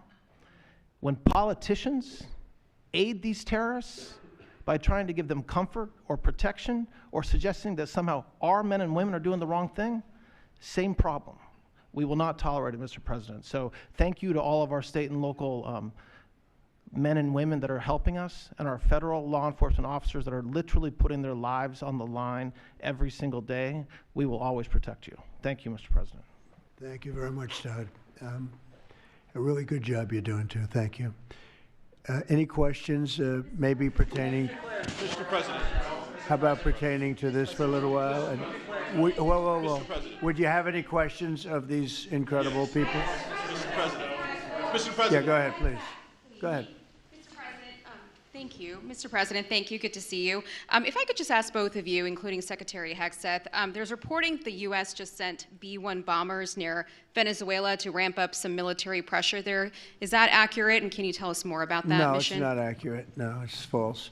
But we're not happy with Venezuela for a lot of reasons, drugs being one of them, but also they've been sending their prisoners into our country for years under the Biden administration. Not anymore. We have a closed border. We had actually nobody for the last 4 months, I guess 5 months. They report nothing. They report zero. I don't know if that can be possible, but we'll accept it, right, fellas? But we have closed borders. We have people coming into our country, but they only come in legally. We have the strongest borders we've ever had. We might have the strongest borders of almost any nation right now. And that's a big difference from what it was 2 years ago when everybody was pouring in. But we're very unhappy with Venezuela because of what they've done. They've emptied their prisons into our country. Nobody can do that. Only a stupid person would have accepted it. And that's what we had running our country, very stupid people. So we're not happy with Venezuela, I will tell you. Yeah. Mr. President. Mr. President. Thank you, President Trump. Yeah, you okay? Yes. On fentanyl. We're going to lose Sorry it. about that. On fentanyl, we have President some Trump. good medical help right over there. That's all right. On fentanyl, according to CDC data, nearly 330,000 Americans died over the past 5 years from fentanyl. That's 1 in every 1,000 Americans who died. It's more than that, but that's all right. Yes, it's I more. know you think it's even more. I'll be discussing that with President Yes, Xi. so that's actually my question. I figured it was. I was wondering, since it mostly comes from China and has caused such carnage in the U.S., Yeah. what are you going to say to convey the seriousness? And also a second question for you or Secretary Hegseth. Is there any evidence that China is now smuggling fentanyl through Venezuela to bypass U.S. and Mexican port controls? They are doing that, yes. But they are paying right now a 20% tariff because of fentanyl. That's billions and billions of dollars that they're paying.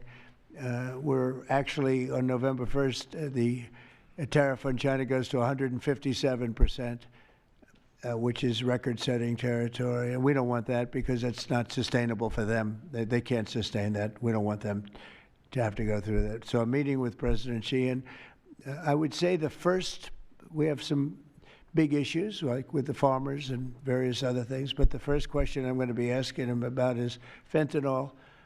And if you think about it, they make $100 million. Think of this. They make $100 million selling fentanyl into our country, $100 million. They lose $100 billion with the 20% tariff. So it's not a good business proposition.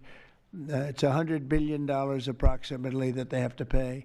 It's a big penalty to make $100 million. So I think they want to do something. They want to put it on the list. It's on the list. It's one of the things we're talking about, and I'm putting it right at the front of the list. So they pay a very big penalty for doing that, and I don't think they want to be doing it. And we'll see what happens at the end of next week, because I'll be meeting next week, as you know, along with we're stopping in Malaysia, we're stopping in South Korea, we're stopping in Japan. I'm meeting with President Xi actually in South Korea, so it'll be the first thing on the list. Yeah, please. Yes, Mr. President, on the drug boats, sir, has there been any discussion about capturing one so that you can show the amount of narcotics? We know everything about them. Yeah, Jennifer. We know everything about them. We know where they're coming from, who they're coming with, generally who's in the boat. I'll let Pete discuss it a little bit, but they have incredible intelligence. And, you know, usually when you see 5 engines, I've never even seen that before, but when you see 5 engines on a boat going about 65 miles an hour, loaded up with white powder in silver cases, generally speaking, that's not a good sign. They're not going fishing, right? And you don't see any fishing rods, right? So, Pete, I'll let you discuss that a little bit, please. Well, yes, sir. Likewise, generally you don't see fishing in submarines either, sir. So the U.S. military, as I mentioned, nobody better in the world at mapping networks, identifying who's connected to who inside terrorist organizations. It's just the media is used to hearing that when it pertains to Afghanistan and Iraq and ISIS and Al-Qaeda. But if you reframe how you understand the world in our own hemisphere, that's exactly what these foreign terrorist organizations are. And so we will track them, we will map them, we will network them, and we will hunt them and kill them because they're trying to and they are killing and poisoning the American people. And inside that, we have all the license necessary, all the authorities necessary to take these kinetic strikes, and we'll continue to take them. And we've been, you know, just to add, because I think it's important, we've been capturing them for years. You know, it's not like, gee, let's capture one.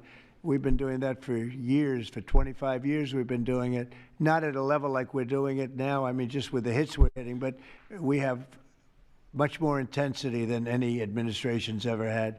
But we've been capturing these boats for years, and they get back into the system, and they do it again and again and again, and they don't fear that. They have no fear. The thing I can tell you right now, it's very hard to find any floating vessel right now on the Pacific or in the Gulf, and I would like to call it by its official name, the Gulf of America, another little triumph of the Trump administration. I said for years, I said, why do we call it the Gulf of Mexico? It's 93%, the shoreline is 93% ours. So I never understood that, so I made that change. I never realized how easy that was going to be, other than, I guess, AP fought us in court, and the judge said, but that's the name. And actually, they were sort of semi-prohibited from even covering us after that. It was pretty amazing. But we have the Gulf of America, and there are very few boats, very, very few boats, not even fishing boats, to be honest. I don't want to do that to the fishing industry, but it's been so effective. And our sea drugs, as they call them, they use the term sea drugs, the drugs coming in by sea, are like 5% of what they were a year ago, less than 5%. So now they're coming in by land, and even the land is concerned because I told them that's going to be next. You know, the land is going to be next. And we may go to the Senate, we may go to the, Congress and tell them about it, but I can't imagine they'd have any problem with it. I think, in fact, while we're here, I think it's a good idea, Pete. You go to Congress, you tell them about it. What are they going to do? Say, gee, we don't want to stop drugs pouring in. They're killing 300,000 people a year. I think that's the real number, 300,000 people a year. So between that and my discussion with President Xi, I think we have never made progress like we've made. The sea drugs are almost dead, and they can't come in that fast from the land. And the land drugs are much more dangerous for them. It's going to be much more dangerous. You'll be seeing that soon. So that's the way it is, yeah. Go ahead, please. Yeah, go ahead, please. With the glasses, go ahead. Thank you, Mr. President. Good. I wanted to ask, what's your reaction to Representative Dan Goldman calling on NYPD to arrest ICE agents who he says are acting illegally? He says they are illegally assaulting people and illegally detaining people at immigration courts in New York. Well, I know Dan, and Dan's a loser, you understand. He's a guy that doesn't have what it takes. He's been trying so hard, and they're exhausted. I mean, it's so ridiculous, right?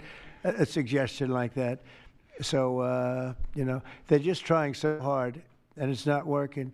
They've even now started imitating me, of all people. They want to imitate me.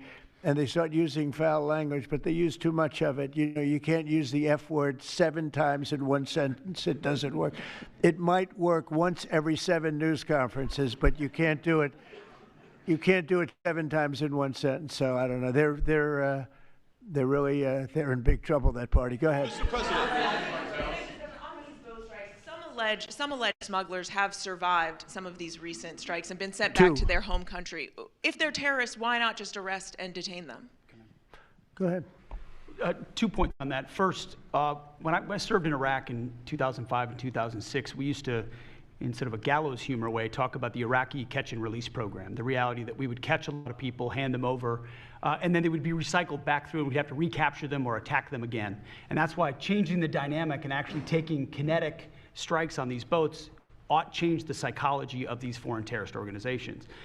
To those 2 that survived the shot on the semi-submersible, think again, compared to Iraq and Afghanistan, the vast majority of people that we captured on the battlefield, we handed over to the home country. Did we always like how it shaped out? Sometimes we did, sometimes we did not. But 99% would go to the Afghan authorities or the Iraqi authorities. So in this case, those 2, they were treated by American medics and handed immediately over to their countries where they came from, hopefully to face prosecution, which is a very standard way of handling something like this. And you'll do that with future survivors, anyone else who survived? We've got protocol of how we'll handle it. Not that guy. He's so hopeless. Go ahead. Go ahead. Yesterday, there was a vote at the Knesset on annexing the West Bank. Do you see it as a challenge to your peace efforts? Could you say that louder, please? Yes, yesterday there was a vote at the Knesset in Israel on annexing the West Bank. Do you see it as a challenge to your peace efforts? Will you answer that, please? Because I cannot understand the words you're saying. Where are you? Where are you from? Where are you from? You're from France. Beautiful accent, but we can't understand what you're saying. Huh? She said a vote at the Knesset on the West Bank. The West Bank is, don't worry about the West Bank. Israel's not going to do anything with the West Bank, okay? Don't worry about it. Is that your question? They're not going to do anything with the West Bank. Don't worry about it. Israel's doing very well. They're not going to do anything with it. Yeah, please, go ahead. Thank you, President Trump. Are there any safeguards in place to protect Americans from fentanyl and cartels when you leave office in 2028? Any protocols that could be put in place in case a future administration comes in that wants open borders? And I also have a question for the Secretary of War as well after your answer. Well, the if that's biggest okay. thing we can do is make sure they don't come in, because open borders, they would destroy. It's amazing that our country is even surviving with what we went through, coming in by the millions and coming in from the wrong places. You know, I know all these people that run these countries, and they're smart. They're very street smart, and they're not sending their best, you know. They're not sending, they're taking them out of their prisons and their mental institutions, as I say over and over again. They're the drug dealers. They're the drug addicts. They're people that don't work. I mean, the best of them are people that don't work. They don't work. They're on welfare, their form of welfare, which is tiny. You know what their form of welfare? They give you a piece of paper. They give you nothing. But they want people that work. They don't let those people come out because they want those people. You know, they cherish those people. Those are the people that make their country run. They give us all of the people that don't work and are murderers. 11,843 murderers came in. 11,800, many of them committed, more than 50% committed more than one murder. Now, why do we want them? Why would Biden and that group of thugs that he had working for him, why would they accept these people? Why would he accept? Nobody understands it. You know, they say maybe they wanted the vote, but I did great with the Hispanic vote, but these are people from all over the world. Why would they do it? So one question, no matter what I do, I can't, you always like to know the opponent. You have an opponent, what are they getting at? And usually you can. Why would they allow 20 million, maybe 25 million people into this country, almost all of which, but most of which should not have been allowed into our country? It's one of the great enigmas. What they've done to this country should never be forgotten. In history, should never, ever be forgotten. And now it looks like we're going to have a communist mayor in New York. That'll be a lot of fun. But remember this. They have to go through the White House. Yeah, please, go ahead. Today you pardoned the founder of Binance. Can you explain why you chose to pardon him, and did it have anything to do with his involvement in your Which one? Who is family's? that? The founder of Binance. He has a involvement in your own The family's recent crypto one, yes. business. I believe we're talking about the same person because I do pardon a lot of people. I don't know. He was recommended by a lot of people. A lot of people say that. Are you talking about the crypto person? A lot of people say that he wasn't guilty of anything. He served 4 months in jail, and they say that he was not guilty of anything. That what he did. Well, you don't know much about crypto. You know nothing about. You know nothing about nothing. You're fake news. But let me just tell you that he was somebody that, as I was told, I don't know him. I don't believe I've ever met him.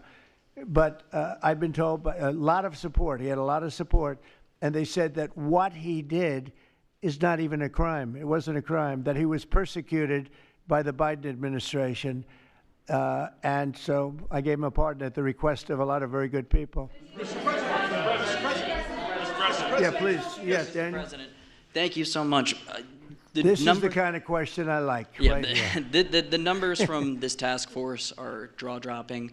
I wanted to know, this is a question for you and both Stephen, since it was said this is your brainchild. What are the lessons to be learned from the success of the task force, and what are your continued goals with this task force now that you have about 3 years left? Well, the best thing we have going is we have such talent around this table. I could go over every one of these men and women, and we have unbelievable talent. They've got the naturals, you know, like somebody that hits a baseball or a golf ball or a, you know, that you see more, it's more evident. It's beautiful because it's sports. You can tell somebody right away, are they good or are they not? These people are the most talented people at what they do. And when we started talking about this, Stephen and all of us, it seemed so easy. What is surprising to me is how quickly we can straighten out a large city, a big city, a mean city, a city that's sick, that got very sick with guns all over the place, with bullets shooting all over, where you take your life in your hands if you go out and buy a loaf of bread. That's not America. That's not our country.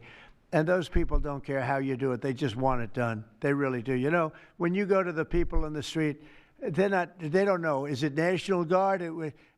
They just want it done. They want to be safe. And we've gained a great following of Americans, real Americans, people that want to be safe. But I think the biggest thing we say is we have tremendous talent. We were able to recognize, like a football team, like a baseball team, we were able to recognize the talent. And the talent is largely in this room for the whole country. It's largely in this room. There's really nothing like it. And that's why I think we had D.C. done, not perfectly, but pretty much done, at least normalized in 12 days. When you say would you say 12 days? On the 12th day, it felt different. And you know, we took a lot of bad people out, never to come back again. Then most of them never to come back again. But there's great talent, and there's also great courage. I've been watching what goes on. And then you have the radical left lunatics, and what's that all about? I mean, they're fighting us because we want to stop crime. Where do these people come from? They're paid money. I guess they're paid a lot of money. But like I saw that ridiculous march the other day, I say, these people are not representative of our country. And not all of them, of course, but many of them are total lowlifes. These are lowlifes. These are people that are paid agitators, and they're not representative of our country. So I don't know. I can just tell you that our country has tremendous spirit right now. You know that better than anybody because you cover it well. But we have a lot of people that are very happy right now with the direction. They did a poll the other day. The direction of our country is better than it's been in 37 years. And I'm upset because I think it should be better than that. I actually said we should be better than that. So, you know, thank you very much for your question. Brian? Mr. President, yes. Thank you, Mr. President. You guys have done an amazing job in Thank Memphis. you. Some of those numbers are staggering, and we've gotten message on social media wanting to thank you for that. But I think, can you talk about the number of missing children you guys have discovered in Memphis? That's amazing. Well, it's hundreds of thousands were lost through Biden and the Biden administration, and we are getting a lot of them back, but they're either dead, they're slaves, they're captured in some form. But think of it, hundreds of thousands we're talking about, not even believable. And they came in through the border, they were sold, they were bargained for, and this was all Biden, meaning Biden and Obama, the same, the same mentality, frankly. I think it's the same mentality. Let me tell you, Barack Hussein Obama was a lousy president. A lot of bad things happened. Remember when they used to talk about Trump with the jail cells? Well, he built the jail cells for the children. He built those jail cells. Remember that came out? But, sir, they were built in 2014. You remember when that came out? After me going through that stuff for about 2 weeks, and then they found out it was Barack Obama that built those jail cells. No, these people they were bad leaders. I hope we don't have it again. I hope we don't have it again because, our country's come back a long way, but it can only withstand so much, and we don't want to ever go through that again. We never want to have open borders again. We don't want to have men playing women's sports. We don't want to have transgender for everybody. We don't want that. We want to have a great country with low interest rates, nice housing, great education, a strong military, the basics. Yes, please.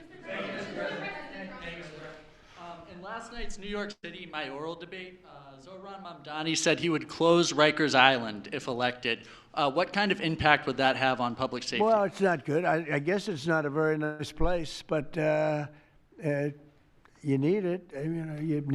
You need something. You have a lot of additional people in New York City that should not have been here. They came here through the open border, through Biden's. I don't know how they even do it. New York City's always been tight for money.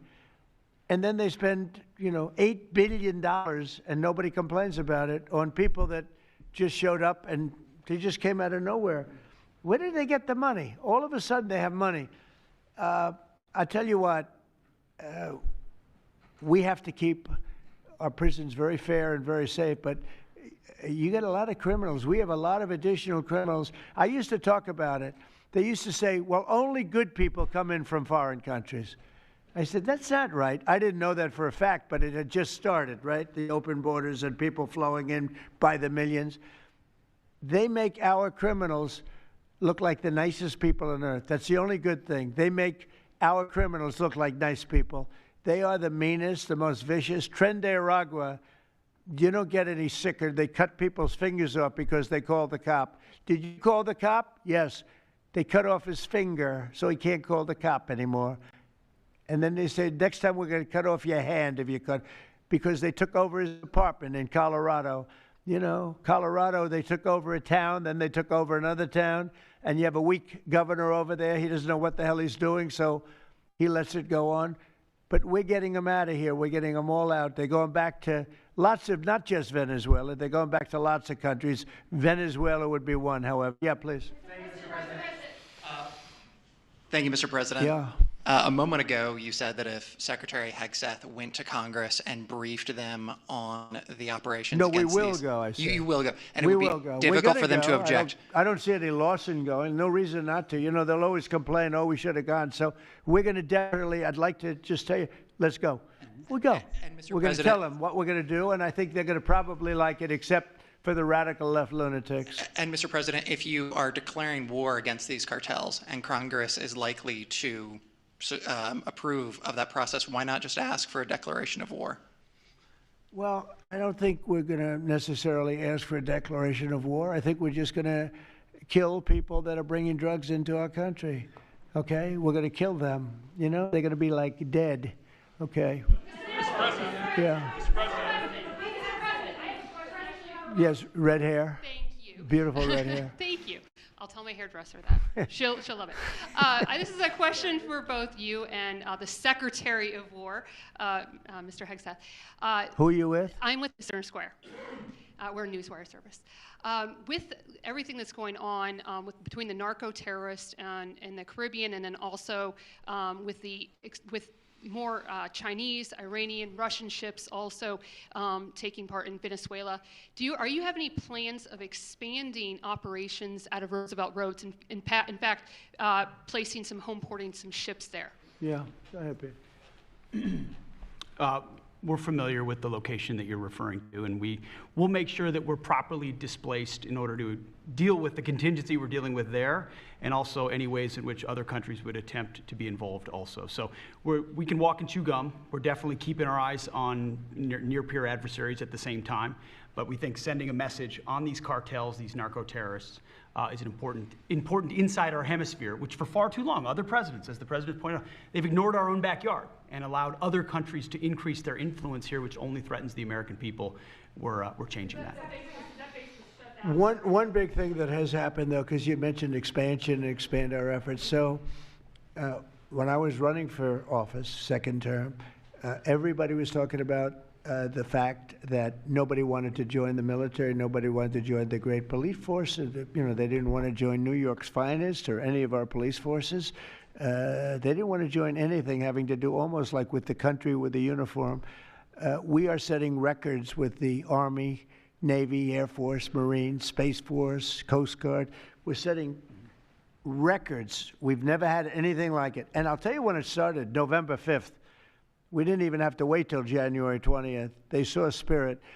And now we have people coming in that are, it's unbelievable. And if we wanted to increase our military force, if we wanted to increase any one of these, including police forces, they can now get men. People didn't want to be policemen and women. They didn't want to be firemen and women. They didn't want to go into the military. We were having tremendous recruiting problems, and now we're setting records. We literally, last year at this time, you were doing stories that the recruitment was a disaster. We couldn't get men and women to go into the military. Now we have such an overabundance. We've never had, I mean, it's, as I understand it, it's like record-setting recruitment. This is in less than a year. It's been amazing. So this is a good time to expand if we want to do it, and I think we should. I think we should, and we probably will. Yeah, please. Yeah. Blue. Questions for you. First for you and Secretary Hegseth. Is the administration supportive of sending National Guardsmen to cities for the express purpose of aiding deportation and immigration enforcement efforts? To expand deportation efforts? Sending National Guardsmen to U.S. cities for the express purpose of aiding deportation and immigration enforcement efforts. What we've done so far is stand alongside federal law enforcement in every way, facilities and personnel, but also we have a great deal of lift inside the military. We're able to move assets in a way that no other aspect of the U.S. government can. And so where we can rapidly assist with mass deportations, we have been happy to do that. And then one more question, if I may. Is the administration at all supportive of potential measures to crack down or regulate or even ban apps that track ICE agents' locations? What do you mean by that? Like specific apps that are used to track the location of ICE agents? I guess we'll do that. I'm not a big app guy. I'm not into that too much. I think Pam might be it. Let's go. Yes. Good answer there. Yes. These organizations, President Trump, are coming in and their apps to track our federal law enforcement officers, and it jeopardizes their lives, where they're going to be, their location. And we've actually been working really well with the tech companies who have been cooperating because they don't want our law enforcement officers to get injured. So yes. Well, I mean, I see it with ICE, where they're having, where they define where they live, who they are. And, I didn't have a big view on the mask, but I now understand why they should wear masks. I think it's very dangerous for them not to wear masks. They can do whatever they want. I notice some do it and some don't, but it's pretty dangerous. But when you look at, you talk about that question, I think it's very dangerous, and I think you're coming down on that very hard, right? Yeah, please. Sir, Mr. President. Go ahead. Thank you, sir. When you were running for re-election in 2024, you released a video statement where you made this exact promise to show no mercy on the cartels and employ every military asset necessary to combat them. In that same video, you also said that you plan to expose all the bribes and corruptions with politicians and the cartels. We're doing that. Has your we're task trying to force do been that. looking into that in American politicians? Yeah, where the money's coming from. Because you see it. Like even that garbage deal they had this weekend, which was embarrassing to them, and the crowds were the crowds were not big.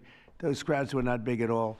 But when you look at signs, and they're all made beautifully, the yellow signs, I saw the yellows, the blues, but they're all made professionally in a printing shop, looks like on Madison Avenue someplace. Some guy is paying for all that stuff. And we don't mind protest. Protest is a good thing. I protest. I'm always protesting, right? But when you see some of these people are going crazy. They're going crazy because they're getting paid. Because there's no reason for them to be going crazy. But you watch some of them, and they're professional agitators. And we are finding out who's paying them. Yeah, we have a lot of information about who they are. You're going to be very surprised when you find out. And I have a question for Secretary Hegseth. Sir, a memo circulating on social media details the establishment of a National Guard response force that's going to be trained in crowd control and civil unrest and deployed in all 50 states by April of 2026. Can you verify the authenticity of that memo, and do you have any more information on the operations? I'm not going to answer particulars on something that may be in the planning process, but we definitely do have multiple layers of National Guard response forces, whether it's in each state, whether it's regionally, whether it's Title 10 active duty, whether it's Washington, D.C. We've got a lot of different ways that constitutionally and legally we can employ Title 10 and Title 32 forces, and we will do so when necessary.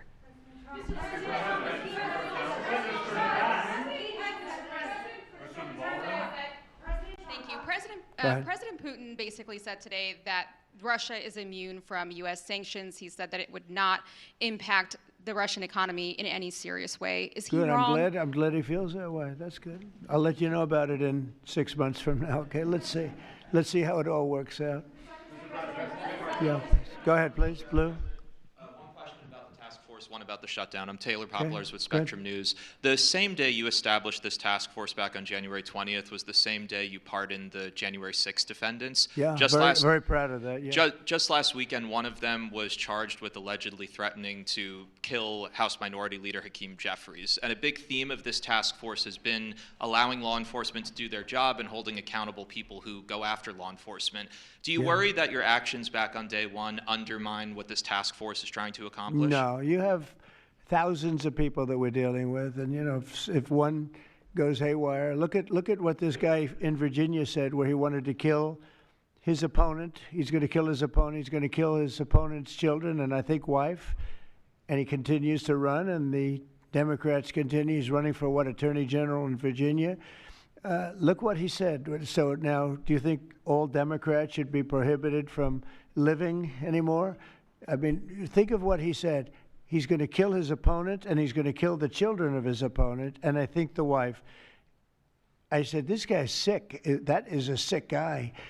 And how do you vote for somebody like that? But I don't view that every Democrat would say that, because not every Democrat would say that. So you can't, you know, you could have one person, but I don't know of the incident. I can say we're very proud of what we did. We had the courage to do something that should have been done. The problem sometimes the Republicans are too nice. They're a very nice party. The Democrats play a much dirtier fight. You know, it's amazing. You go after dirty cops like Comey, and you go after, these are dirty cops. Letitia James is a dirty cop. You go after these people and they say how horrible you are, and yet I got indicted 5 times and impeached twice. Nobody says anything about that. You know, they say, oh, they actually said the other day, oh, he's trying to indict somebody. I got indicted 4 or 5 times, Todd, maybe more than that. Yeah, I think you could say 87 times if you really think about it, right? With the charges, a bunch of phony guys, but nobody says anything about that. But they mentioned it the other way. No, the Democrats play a very dirty game. It's all they're good at. They're good at a couple of things: cheating on elections and playing very dirty. And they have one good trait: they stick together. They stick together. They stick together through the worst policies that anybody's ever seen. It's unbelievable how they stick together. And I respect them for sticking together, but it's a dead party because their policies are no good. Okay. Brian, we'll do a few more and we'll go home. Wonderful. Everybody's going to go home. I'm going back to the Oval Office, however. Speaking of Democrats, there's a report that there's a grand jury on Adam Schiff for apparent mortgage fraud. If he is indicted, should he step down as a U.S. Senator? Well, you know, I'm not going to comment on that. I would just say Adam Schiff is one of the lowest forms of scum I've ever dealt with in politics. He's a horrible human being, very dishonest person. I have no idea what's going on. You tell me that he's going to be indicted. I don't know. You could ask Pam. I don't know if she could say it. Probably you are allowed to say it, but I wouldn't know about that. I can only tell you he's a very bad, I think he's actually a sick person. Do you want to talk about that? We're not going to comment on any grand jury that's open. We can't legally. I don't know. By the way, I hope it's true, but I don't know anything about it. Yeah, please. Oh, millions of dollars, yeah. Well, I also give, I give a lot of money to the White House. The White House is, as you know, I give my salary, and I usually like to steer it to the White House because this house was a little bit abandoned. First of all, for 4 years, you had a guy walking around that didn't know where the hell he was. And this house was not taken care of the way it was supposed to be. I take very good care of property. I was very good at that. And you'll notice the floors downstairs, I paid for them. Marble, the most beautiful marble you've ever seen. The white floors down in the palm room, which they look like they came out of, I don't want to lose because they're big supporters of mine, Home Depot, so I'm not going to say bad, but they did come out of a box from Home Depot about 30 years ago. They were all broken, but now they have the most beautiful floors, the most beautiful lights and chandeliers. I think most of you, Brian, you've seen that, right? Yes. How beautiful is that? And I take care of it. So I spend millions of dollars on this building, taking care of it. It was not properly maintained, and now it's starting to gleam like it should. It should really gleam, and you should go down and visit the Presidential Walk of Fame. Have you seen it? It's quite good. I'm sure that a lot of people coming to the White House, it's hot. It's very hot, but it's really a tribute to the presidents, past presidents of our country. Yeah, please. Mr. President. Yeah, behind you, please. Yeah, go ahead.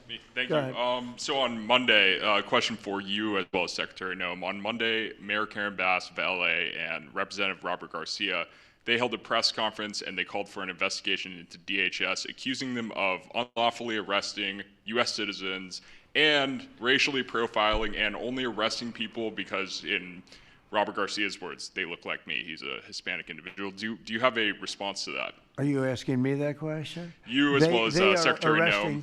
They are arresting bad criminals, and they're really good at it, too. I look at the numbers, they always like to say that, oh, you're arresting this and that.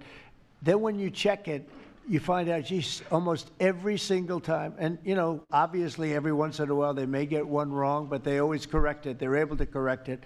But they are arresting really bad people. They're arresting people that kill, people that will cut your throat and not even care about it. These are brave people, and it's very dangerous. And if they go even a little bit too far, they get into trouble, which is a shame. I protect them, but they get into trouble. But they're arresting very serious criminals, and they're getting them out of here. Okay, one or two more.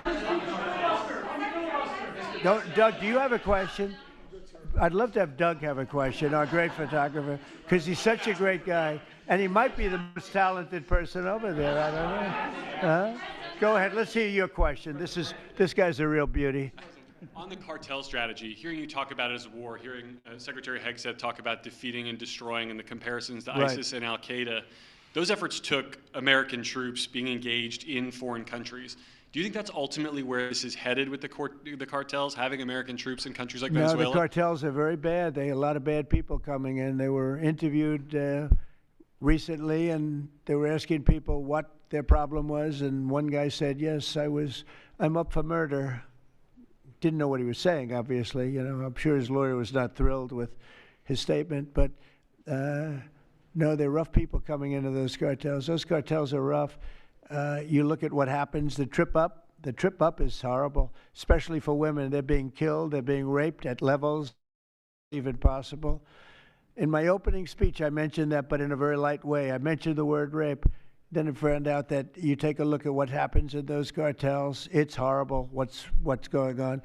And we're doing the world a big service by just telling them, you don't have too many cartels now because they know when they get up here, they're going to be stopped. Under Biden, they were just flowing into the country. It didn't matter what you were, where you came from, what you looked like, what your record. They didn't check records. Millions of people came into this country that should not be in our country right now. We've gotten a lot of them out. It's the single biggest problem that we were given. Inflation, I've already taken care of. Economically, the country is the strongest it's ever been. Thank God for tariffs. If we didn't have tariffs, we'd be a third world nation. But thank God for tariffs. We're the richest nation in the world now because of tariffs. And we're able to economically protect ourselves, and we're able to really protect ourselves from a national security, situation. But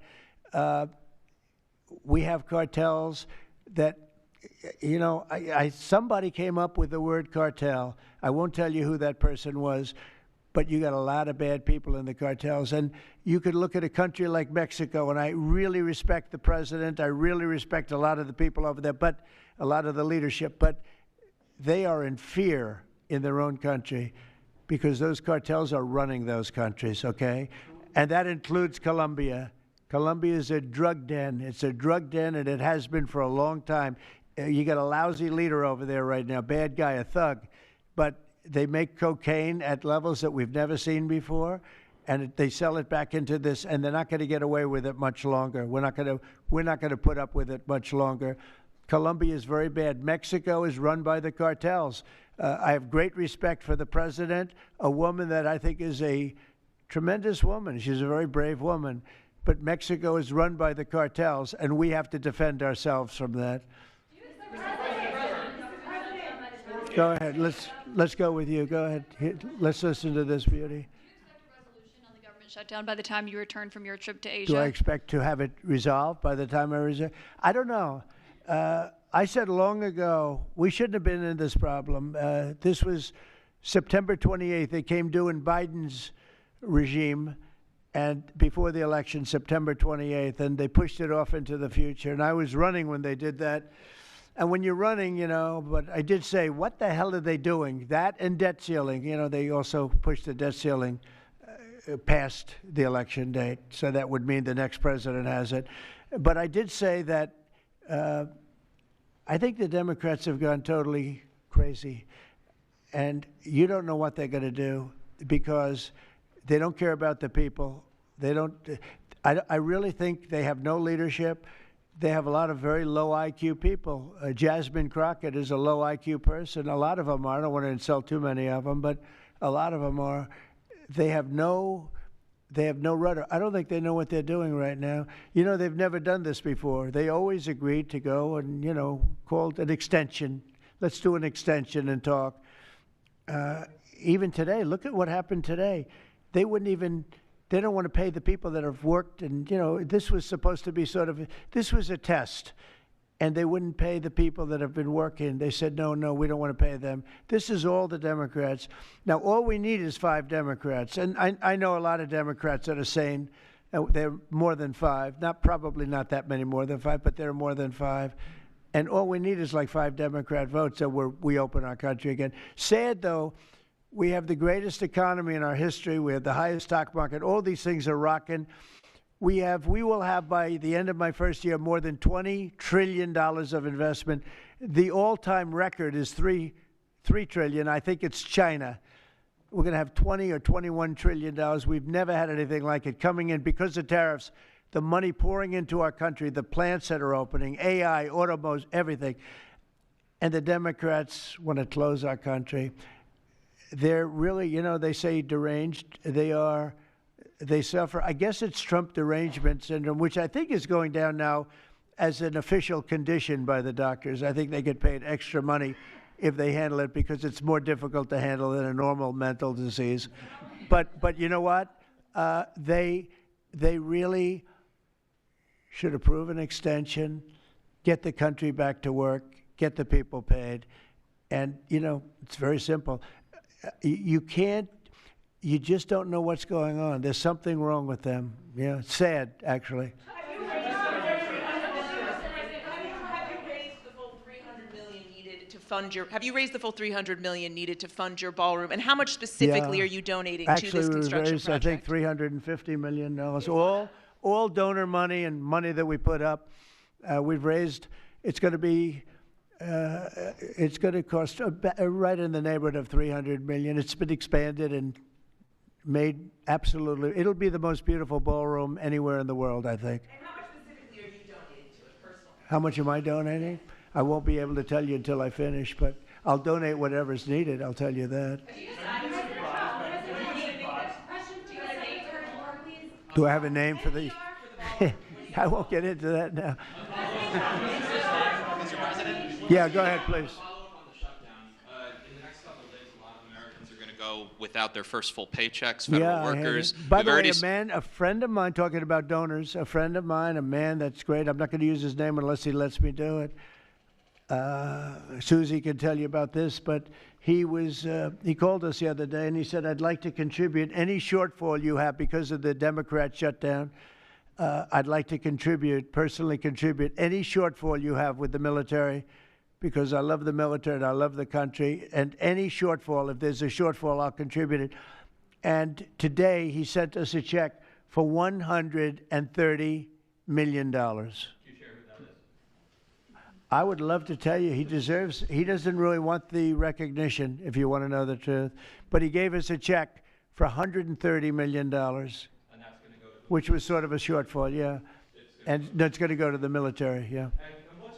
Is that the correct number? $130 million. That's what I call a patriot. Okay, thank you very much, everybody. Thank you. Thank you.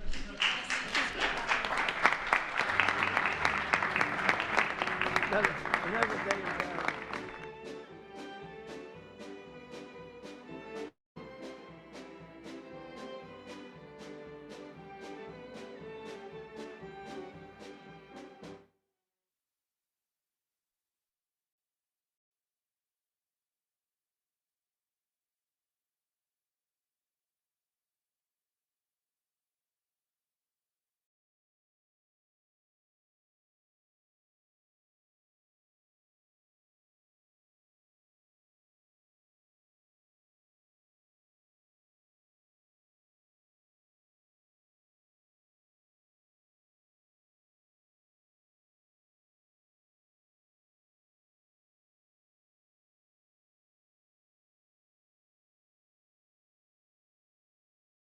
Government shutdown. He'll have the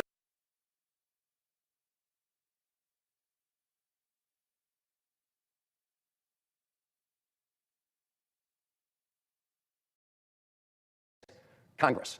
So giving the president a blank check to decide which federal employees to punish and which ones not to punish is a very dangerous thing at this moment. That's why the proposal I'm putting forward, and Senator Peters will have an even narrower version that he will be put forward if our Republican colleagues don't support the one that I'm advancing along with Senator Warner, Senator Kaine, Senator Alston-Brooks, and others. These proposals say that federal employees should not be punished. Now, we've already made that decision. We've already made that decision as a Congress in the past. During the first Trump shutdown, that was the 35-day Trump shutdown. During that shutdown, Senator Cardin, myself, and others, we passed a piece of legislation that was signed by the president that says at the end of a shutdown, federal employees get fully paid. They're held harmless. Why did we decide to do that? Because we collectively made the right decision that federal employees who have nothing to do with the government shutdown should not be the ones punished for something they were not culpable in. That was the right decision. What my proposal and our proposal will do is based on that idea that no federal employee should be punished for something they had nothing to do with. And not only should they get repaid at the end of this, but why would we say to them that you can't have enough pay to make your electric bills, or pay your water bills, or provide for your family? Why should federal employees be the ones who are punished for the government shutdown? Why should they be the ones that have to overdraft their bank accounts, be penalized for that? That's not fair. So the proposals that we're putting forward say that in this government shutdown, federal employees, and yes, certain federal contractors who have nothing to do with this political situation that we face, they should not be the ones to bear the burden. And we certainly shouldn't set up a system where the President of the United States gets to decide what agencies to shut down, what they can open, who to pay and who not to pay, who to punish, who not to punish. That just gives him a blank check to put in place political cronies and pay them, and send home hardworking civil servants who perform important functions. So that's what our proposal will do. And for any of our colleagues, regardless of the side of the aisle, who agree that federal employees should not be the ones who are punished for something they got nothing to do with, I hope we'll all agree to support this measure. Now, I don't know if Mr. President, if Senator Peters wants to talk at all on this particular proposal, he's going to be talking on the next proposal. I know that some of my colleagues are on the way to the floor as we speak, Senator Kaine and others. And I will, when they arrive, I will return the floor to them to have say their piece. But at this time, Mr. President, I ask unanimous consent that the Senate proceed to the immediate consideration of S. 3039, introduced earlier today, that the bill be considered read a third time and passed, and the motion to reconsider be considered made and laid upon the table. Is there objection? Mr. President. Senator of Wisconsin. Reserving the right to object. Mr. President, I've come here today on the floor in good faith. I've come here not to argue. I've come here trying to find agreement. And I've listened to the senator from Virginia, now the senator from Maryland, and I have to say, I don't know exactly what percentage, but probably 95, 98% of what they've said, I agree with. Now, I do have to point out, and this will be the most, I would say this is a partisan comment. We have voted now 12 times on a measure that would open up government. It's what the House passed is a clean CR, similar if not identical to what happened 13 times during the Biden administration, just a clean CR to open up the government at President Biden's levels, funding levels that Democrats voted for. By the way, House Republicans could have come with a table, a CR with $1.5 trillion of spending reductions to match the $1.5 trillion of spending increase the Democrats wanted, and now there'd be areas of compromise. But the House Republicans basically said, here's the deal. Let's not shut down government. But let's not make federal government workers pay for our dysfunction. So they passed a clean CR at President Biden's funding level. So again, that's been voted down 12 times, regrettably. But let me set that aside. Found out about the Senator from Maryland's proposal last night. Got the language this morning. I've got the bill here. And first of all, I kind of chuckled because the name of the bill is I've actually got the true Warren Buffett tax, and we ought to talk about that later on. You might find that interesting. But so he's taking my bill, the Shutdown Fairness Act. Now his bill is the true Shutdown Fairness Act. And again, I haven't done a word count comparison, but it's probably like 95+% of the Shutdown Fairness Act. That's a good thing. That shows there's a lot of areas of agreement. I come from the private sector. You don't get a whole lot accomplished arguing all the time. It's all about finding areas of agreement. I got a product, you want to buy it, now we'll haggle over the price. Okay, so I got a product, you want to buy it, now we need to haggle over the price. Now, the three areas of the differences in these bills, I think I've got this right. I asked the Senator from Maryland to confirm that. Your bill is only for this fiscal year. My bill would just end this, punishing federal workers for our dysfunction forever. I think we should make it permanent. The Senator from Maryland's bill includes furloughed employees. Now, the fact of the matter is, when all this is said and done, when we finally end this dysfunction, we fund government through an appropriation, because the 2019 Government Fair Treatment Act, the Government Fair Treatment Act, they'll get paid anyway. So my bill is obviously targeted to the people we're forcing to work, but I'm not necessarily opposed to paying furloughed workers as well. But that's something we can talk about, okay? The last difference is it limits reduction in force. Now, I come from the private sector. Nobody likes to terminate employees. Nobody. But in the private sector, when a business is facing bankruptcy, sometimes business owners are forced to do that to preserve the other jobs. The federal government is $38 trillion in debt. I don't think we should limit the president's ability, the chief executive's ability, to properly manage the federal government and make the tough decisions sometimes to reduce the workforce. Cut out some government functions. But again, that's something we can talk about. So again, I think, in fairness of the more than 2 million federal employees that are now being forced to work because they're termed accepted, but that means they're essential. They're protecting our nation. They're protecting our safety and security. They're writing Social Security checks. To see that they get their paycheck, so they don't have to work DoorDash, so they don't have to go to food banks, so they're not under that stress. I am asking in good faith, let's figure out how to get that done. Now, I could propose, take this, I'll change the name of mine, by the way, if you want to call it the true, because I think it's the true Shutdown Fairness Act. I would be, today, right now, I'd be willing to add furloughed workers, because we're going to pay them anyway. I'm just asking, would you substitute your bill, take my bill, substitute it in? I've actually got my staff to write the language to do this. Red line's probably not ready for prime time. We really need to get through Ledge Council, that kind of stuff. But would you take my bill, add furloughed workers, say it's a done deal? Is that something you'd accept here today? I'm happy to, if you're yielding the floor to me. Yes. The short answer is we do want to pay all federal employees because none of them should be punished. But we also don't want them to be fired and riffed during this period of time. You said in the private sector, people don't like to fire employees. I know, Senator, you've read the remarks of Russ Vought, the head of OMB. He wants to visit, quote, trauma on federal employees, and he wants to fire a lot of them. He has said so. But that's an important piece here, right? Senator, again, I'm trying to keep this. Let's not argue, okay? Let's focus on areas of agreement. So even reduction in force, okay? Again, I think we probably have a philosophical agreement there. I'm not associating myself with anybody else's remarks. I'm just talking about that's something that I think reasonable people can disagree with. And I think reasonable people can come to an accommodation Again, we're talking about making sure that 2.8, I think is about the number, 2.8 million federal employees aren't worried about getting the next paycheck. I mean, that so overwhelms, quite honestly, the smaller differences about the length of the bill or what reduction force. Again, and I'm willing to come a long way. I'm willing to come a long way in terms of including furloughed workers. So again, what I'm suggesting is the way to do it, and by the way, this could be a wonderful example for this body. Working on a piece of legislation that, again, you bring it to the floor, we filed it, I know it got Rule 14, but we're doing it the right way. We're going to ask for a cloture vote on it. Get it on the floor, open it up to amendments, perfect it. See what the body of the Senate wants to do with this piece of legislation that, again, we probably agree 95% of it or higher. The way to do it is when I offer my bill and we vote on cloture, vote for cloture. Let's get on the bill. Let's start discussing today. I mean, maybe if we're so successful, maybe if we find the differences are so slight, we can pass it by UC later in the day. But we do need to take this back to our conferences. We do need to go to ledge staff. We need to perfect this. It'll probably take more time. But again, passing it by unanimous consent is not the way to do it. It just is. I mean, I appreciate the attempt. I appreciate the dialogue. And that's not what I'm asking. In all sincerity, for the benefit of those 2.8 million workers, our military, our law enforcement, let's take that burden off them today. Let's give them some hope to know this body is going to finally do something in a nonpartisan, I call it nonpartisan way, that we all agree on. We're going to iron out our differences the way you would generally do it, the way it used to be done, by getting onto a bill, voting for cloture, having the will of the Senate work its way, and then hopefully pass it early next week. That'd be my suggestion. Again, I'd be willing to do it today. I don't think we could probably handle that because there's things to discuss. That's all I'm asking. If the gentleman, look, thank you. Look, it'd be great to work this out because there seems to be some agreement that federal employees should not be the ones to bear the burden of a decision they had nothing to do with. I see the Republican leaders here with us on the floor. I think the best way to proceed would be to delay moving forward on the cloture vote on the motion to proceed on your bill, and let's sit down and let's talk about whether or not we can find that common ground. We may not be that far apart. I will just say to the senator, I will say that if you give the president the authority, as your proposal currently does, to decide who to send home and furlough and punish,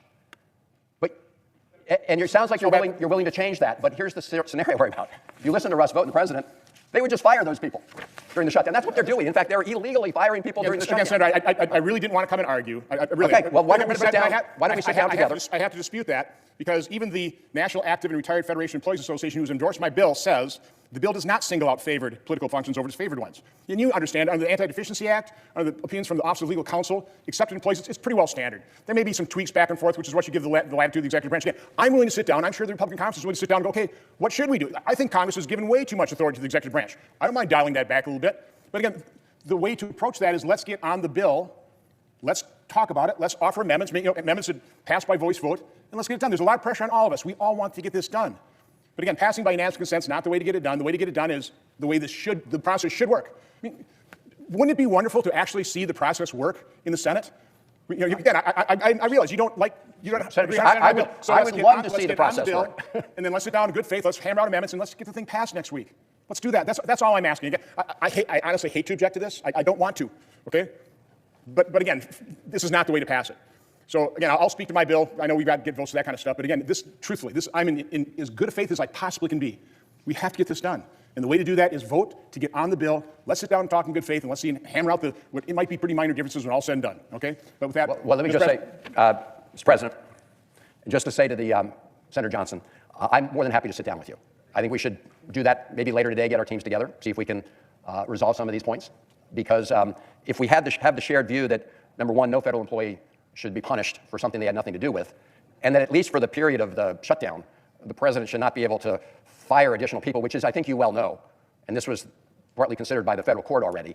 The president actually has less authority to do in a shutdown than when the government's open. But I don't want to debate these issues on the floor right now. Sure. I'm more than happy to try and sit down with your team and see if we can Let me quickly address that. I think this brinkmanship has got to end here. I mean, I've been here 15 years. We should have passed 180 appropriation bills. Before the start of the fiscal year, we passed 6. Again, a lot of people working in good faith to do that, okay? It's obviously broken. We've got to start working on appropriation and budget reform. We've got to start working on that together, okay? But my guess is part of what's happening with reduction force is that brinkmanship. Trying to get you folks to just agree to what you've done 13 times. Just open up the government, then we'll talk, okay? We're more than open to talk. But anyway, so again, I'm really begging you, please. Well, when we vote on cloture, vote to get on the bill, and then let's go through the amendment process, and let's get it done quick. Again, there's not that big a difference. We can get this done, but again, I hate to do this, but with that, I will object, and just, again, beg. Objection heard. Let's Mr. President. Senator from Maryland. As I said to the senator from Wisconsin, I'm happy to sit down with him and his team to see if we can put together a proposal based on the principle that no federal employee should have to bear the burden and the pain of a decision they had nothing to do with, as well as many of these federal contractors who are also involved. So I welcome the chance to sit down with the senator from Wisconsin. I also hope that the President of the United States will sit down with Democrats to resolve the overall issue and open the government. That way, we wouldn't even have to go through this exercise right now. With that, I want to yield the floor to my colleague from Maryland, Senator Alston-Brooks. Senator from Maryland is recognized. Mr. President, thank you, first of all, to my colleague, Senator Chris Van Hollen, for yielding. And I also want to thank the senior senator from Maryland for his work on this legislation, the True Shutdown Fairness Act. Senator Van Hollen is a tremendous partner on this critical issue and an advocate for the thousands of federal workers in our great state. Maryland is home to 494,000 federal workers and federal contractors and 34,000 uniformed military personnel. Many of these Marylanders have spent their lives serving their fellow Americans, fighting to defend our country, ensuring our food and water are safe, making sure our parents and grandparents get their Social Security checks, and researching cures to cancer. That they have been characterized by this administration as an enemy worthy of trauma is repugnant. If you live in Maryland, you know a federal worker. They are your friends, they're your neighbors, they are the people like my grandmother, Sarah Daisy. You see, Sarah Daisy worked as a housekeeper in Washington, D.C., but dreamed her entire life of working in the federal government. Back then, and many will recall, she had to pass a civil servants exam, which included a typing test in order to work in the federal government. But she couldn't afford a typewriter and didn't know how to type. So she taped a white piece of paper on her refrigerator. She drew a keyboard on that piece of paper and stood in front of her refrigerator in her one-bedroom apartment every night and taught herself the keystrokes. Well, Sarah Daisy passed the exam and got herself a job working in the federal government. It was her dream. She worked in the Hoffman building. She'd always tell me about it. I could vividly remember her saying that she was so proud that she walked past this general and that general in the hallway. She was very, very proud. And I am honored to be her legacy and to be fighting for the countless Marylanders, just like Sarah Daisy, who are being so cruelly targeted by this administration. Now, thanks to Republicans in this body who have chosen to follow this president's order and shut down the government, many of our federal workers are working without pay, still in service to our country. The rest have been furloughed to no fault of their own. Our ask today is simple: pay them for the jobs that they were hired to do. We are now in day 23 of this Republican shutdown, and let us not mince words. Republicans hold the keys to the kingdom. They have control over the White House, they have majorities in this chamber and in the House, and what have they done with that power? Has the cost of your groceries gone down? No. Has the cost of housing gone down? No. Has our economy gotten stronger? Absolutely not. What have they done? Shut down the government. That's it. This shutdown is on them. We know it, they know it, and the American people know it. It's been 23 days of this administration refusing to come to the table in good faith and negotiate a plan to keep the government open and make sure that health care is affordable and accessible for millions of Americans. It's been 23 days of this administration using the shutdown as an excuse to further target federal workers who are my constituents. My state is home to 494,000 federal workers and contractors. All of them are feeling the pain from this president's refusal to do what he supposedly loves to do best: make a deal. Right before the shutdown began, the very sinister Office of Management and Budget Director Russell Vogt instructed agencies to use a shutdown as an opportunity to issue permanent government layoffs. Vogt then began circulating a memo that would seem to challenge the legality of furloughed workers receiving back pay. By the way, Congress passed a bipartisan law ensuring the back pay during the last Trump administration, yet this administration continues to disregard the rule of law. Just last week, Vogt ominously tweeted, "The rifts have begun." He then directed federal agencies to begin illegally terminating thousands of federal employees. This is a man who is outwardly and very sinisterly, in a very sinister way, taking pleasure in harming federal workers. Hours later, President Trump and Secretary Kennedy fired more than 1,700 more people from the Department of Health and Human Services, including staffers that worked to prevent measles outbreaks, before admitting that they had sent nearly half of the notices to employees at the CDC in error. Imagine that. With a family to support, you get a notice that you're fired before getting another email hours later telling you that your RIF has been rescinded. The chaos and the cruelty is unconscionable. Thousands of dedicated civil servants have been shown the door by an administration who, in the words of the Office of Management and Budget Director Russell Vogt, has said that it is his intention. He said that he hopes that federal workers will no longer want to come to work because they will be in so much trauma. He also said that he hoped that they would feel like villains. So there has been a systemic dismantling of our federal government, a witch hunt targeting patriotic people across this country who raised their hand to serve the American people. All of this chaos is needless. It is a manufactured crisis. So many Marylanders would like to show up to work today and serve the American people, but they have been left behind by this administration. Hundreds of thousands of civil servants have been either furloughed or forced to work without pay, all because this president has decided to shut down government instead of lower health care costs for Americans. We need to ensure our workers are paid. The truth of the matter is that we are now just 9 days away From open enrollment beginning, Americans will begin to sign up for their health care plans for next year, and they are already facing sticker shock. Even with the state stepping in, a 60-year-old couple living in Salisbury, Maryland, making $90,000 a year, will pay $1,100 more per month for health care. They will have to pay $1,100 more per month next year. For a family of four in Maryland making around $128,000 a year, and for context, that's the combined salary of a firefighter and a teacher, they will be paying $1,427 per month next year versus $916 this year. If the president and our colleagues on the other side of the aisle get their wish and allow the tax credits to expire, nearly 90,000 Marylanders could be priced out of their health insurance altogether. So we will keep fighting for health care because it's what Americans deserve. But this chaos is unsustainable, and we must have faith that soon this season will be over. I know soon there will be a morning, not like the morning that we have awakened to today. Today's morning brings about chaos and fear and confusion and division. But I know soon there will be another morning where Americans will wake up across our country and not fear that they will not be able to afford rent, groceries, and health care. Right now, it is our duty as members of the United States Senate to pay our federal workers. Our government will cease to function if we do not, and the damage, I fear, is irreparable. Yet, just like Russ Vogt, my colleagues today are picking winners and losers, putting forth legislation that would only make sure that accepted workers are paid, instead of the entirety of the federal and military workforce that has been held hostage by this Republican shutdown. We cannot cherry pick who gets paid during a shutdown based on our perception of the political affiliations of our patriotic civil servants. We must pass legislation that ensures our federal workers receive the paychecks that they have earned. Around 750,000 federal employees have been furloughed this month at no fault of their own. Hundreds of thousands of these employees live in our region, in Maryland, in Virginia, and the district. Senator Johnson's bill would ignore these dedicated workers, leaving them to continue to go without a paycheck while President Trump refuses to get back to the bargaining table. They cannot afford to wait for the president to tire of throwing celebratory picnics or tearing down the White House for a gilded ballroom. They cannot afford to wait for Speaker Johnson and House Republicans to actually show back up to work. In case some of my colleagues on the other side of the aisle have forgotten, federal workers don't just serve Democrats. They serve every American citizen who needs their help. Researching cures for cancer isn't just for people who live in blue states. Making sure that people get their Social Security checks isn't some left-wing conspiracy. I would assume that everyone in this body agrees that Americans should get paid for their labor.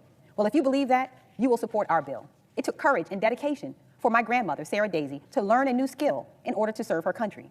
And each day, our armed service members and civil servants show courage and dedication to serve and protect our country from harm, to make it a better place. Let's show courage today.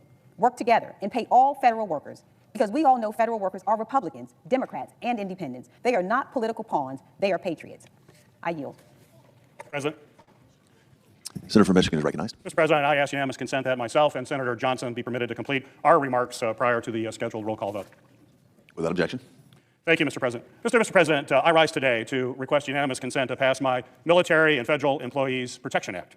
I understand my colleague from Wisconsin objected to Senator Van Hollen's proposal, and while I support my colleague from Maryland's legislation, I'm now going to offer an alternative that is very, very straightforward. It seems to me that we all agree in this chamber that we want to pay our federal workers. My bill will do just that and nothing else. The Military and Federal Employee Protection Act provides pay for members of the military, federal employees, and federal contractors who have been denied paychecks during the government shutdown. So let's be honest why we're all here. The shutdown is not an accident. Republicans right now are refusing to negotiate with Democrats on a bipartisan solution to help address the health care crisis. And now as a result of that, federal workers are paying a price. My bill ensures that no worker is left behind during this difficult period. Congress has already guaranteed that all employees receive their paycheck when a shutdown ends. In 2019, Congress voted overwhelmingly for a bill to provide all employees back pay once a shutdown ends, and actually President Trump signed that bill into law. So the government is already required to pay all of its workers. What my bill does is very simply just ensure that these workers can actually now pay their bills that are coming due this month. Those bills aren't going to be postponed. They need to be paid this month. And while I appreciate my colleagues' interest to ensure that all workers are paid, appreciate the comments that Senator Johnson made, my legislation will provide pay for all service members, federal employees, and contractors that have missed paychecks due to the shutdown. But it doesn't do other stuff that his bill does, which gives President Trump an unlimited blank check to pick winners and losers. We're just focused on what I think all of us agree on. This legislation that I'm offering is the absolute simplest path forward to pay our workers. We all say we agree on this, so let's just pass this bill now, get workers their paycheck.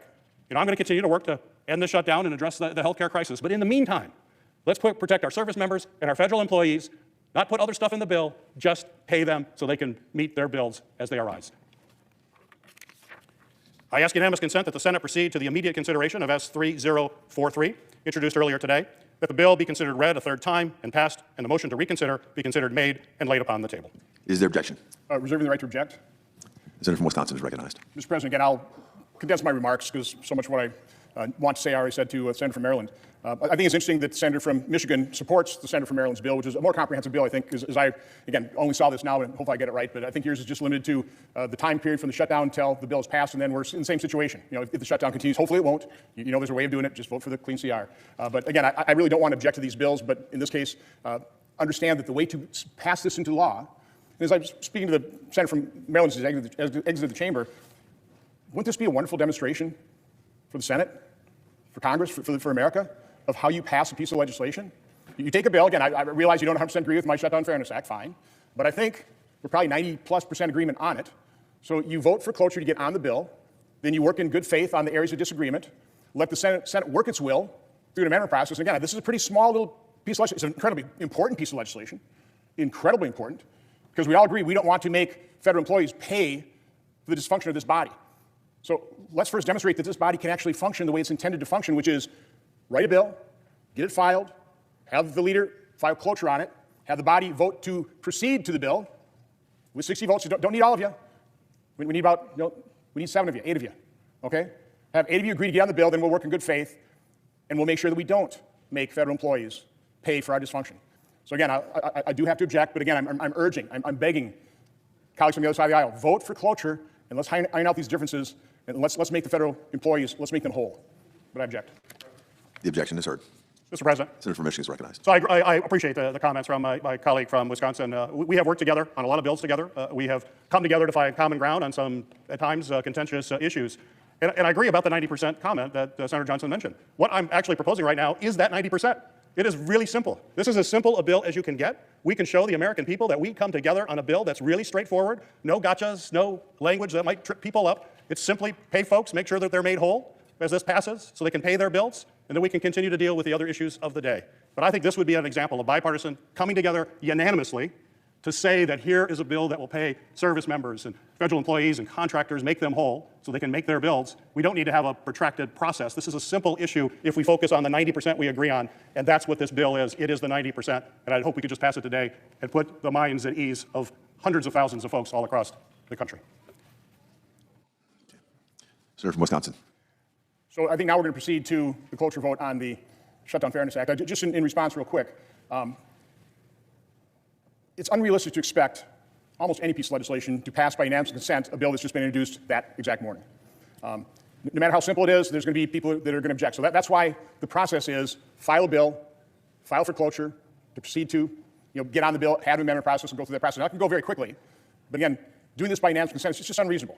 And so that's unfortunate. So again, the solution here is vote for cloture to get on the bill, the Shutdown Fairness Act. Now, I will try and keep my remarks reasonably short. I was allotted 20 minutes, but I know people are already here on the floor to vote, so I'm mindful of that. But just a quick little history of my experience here since I got here in 2011. We've had, this is our 4th shutdown now, we're in the 23rd day. We've had 55 continuing resolutions. And most of them, again, I haven't voted for all of them, I voted for many of them. Other colleagues on both sides have voted for those. I mean, generally, if the fight is over, let's just have a clean CR. Let's not junk it up with policies. And there's, that's the loggerhead here. One side refused to just do a clean CR. We've had 12 either increases or suspensions of the debt ceiling, and we've just surpassed $38 trillion in debt. I realize people work in good faith on the budget process. I'm on the Budget Committee and the Appropriations Committee. I see the former chair and ranking member of the Appropriations Committee on the floor here. The sad fact is, since I've been here, we should have passed 180 appropriation bills prior to the end of the fiscal year that we're going to fund. We've only passed 6. That's a 96.7% failure rate. It's clearly broken. The budget and appropriation process is broken. Rather than spending weeks arguing over how to get the government back open, I'd much rather sit down in a nonpartisan way and go, how can we fix this? Can we go to 2-year appropriation cycles? I mean, what can we do the budget? I mean, I'd much rather talk about that and understand that there's a lot of bipartisan agreement on proposals, but we'll never get to that if we're literally mired. Last year, it took us 6 months to finally fund the government with a continuing resolution. This is beyond ridiculous. So again, this is a bipartisan problem here. I'm not placing blame anywhere. It's a bipartisan problem. Now, unfortunately, we haven't passed any appropriations. Pointed out before, the Democrats have voted 13 times during the Biden administration for a clean CR at Biden spending levels. Now they're saying no, they won't. And of course, their leader, in doing that, on January 16, 2024, said, quote, passing a clean CR this week is important for two main reasons. First, passing the CR will avert a harmful and unnecessary government shutdown. No reasonable member of either side, Democrat or Republican, wants a government shutdown. Now, that's not Leader Thune saying that. That's then Leader Schumer saying that. Now he's obviously completely changed his tune. Now, I did point this out. This is important to understand, because the other side is saying, well, why don't you sit down and negotiate and compromise? I mean, the House could have passed a CR with $1.5 trillion in spending cuts to match the CR proposed by the Democrats of $1.5 trillion in new spending. Okay, there you go. Now you got something to compromise on. That's not what the House did. The House said, well, let's do what we've done 13 times under the Biden administration. Let's just pass a clean CR at Biden's level and really beg the Democrats to say yes, but they haven't been willing to do that. Again, I know people are waiting to vote. I'm not going to talk about the issue, the fact that Obamacare is causing premiums to skyrocket and what they're demanding in terms of extending the enhanced subsidies that were supposed to be temporary. They set the expiration date, but it's Obamacare that's causing premiums to be unaffordable, and they want those enhanced premiums to mask the failure of Obamacare. But I won't get into detail on that. I will talk about, this is day 23. We are forcing about 2.8 million federal workers to work. Military, law enforcement, people who write Social Security checks, air traffic controllers, keeping our skies safe. But we're not paying them. That's absurd. Now, what's even more absurd is they will get paid. Whether they're working or furloughed, they will get paid because of the Government Fair Treatment Act of 2019. Once this ends, I'm assuming it'll end with an appropriation, they'll get paid. So the Government Fairness Act, all it does is recognize that reality. It shouldn't cost a dime. CBO has a alternate universe score on this. There's zero score. This doesn't cost the federal government a dime. Just pay the workers that are being forced to pay them now, not later. Incredibly common sense. I'll end with a surprising support letter I got from the National Active and Retired Federal Employees Association. They pretty well bat down all the arguments against this bill. It doesn't change the government's obligation to pay furloughed employees. They'll get paid. It does not single out favored political functions over disfavored ones.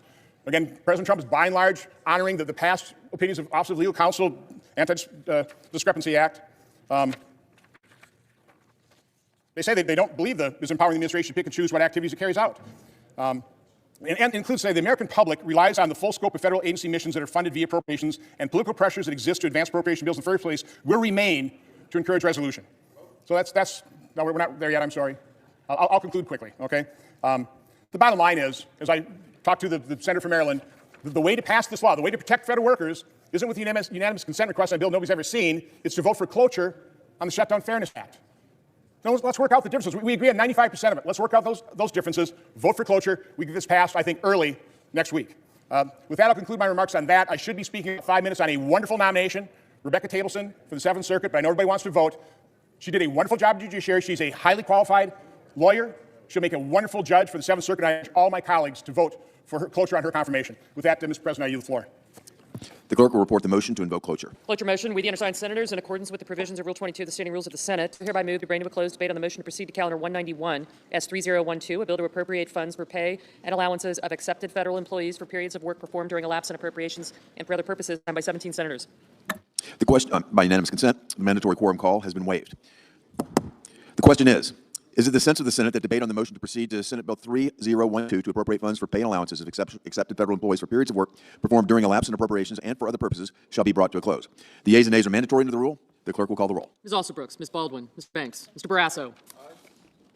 Thank you. Mr. Bennett. Houston.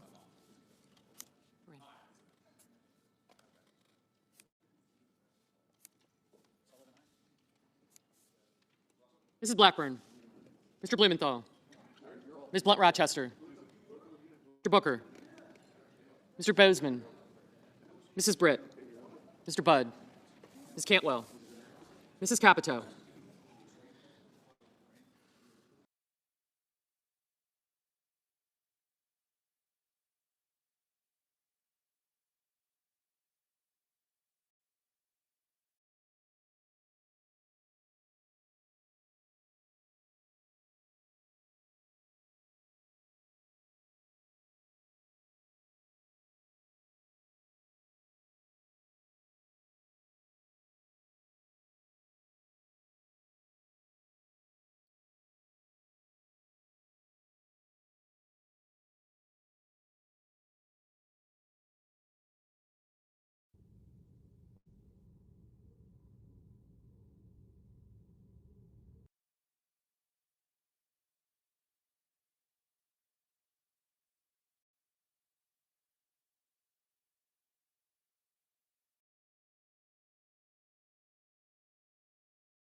Mr. Thune.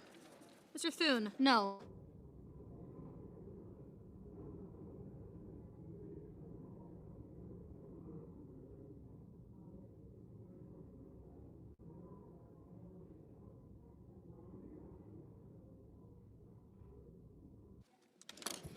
On this vote, the yeas are 54, the nays are 45. 3/5 of the Senate duly chosen and sworn not having voted in the affirmative, the motion is not agreed to.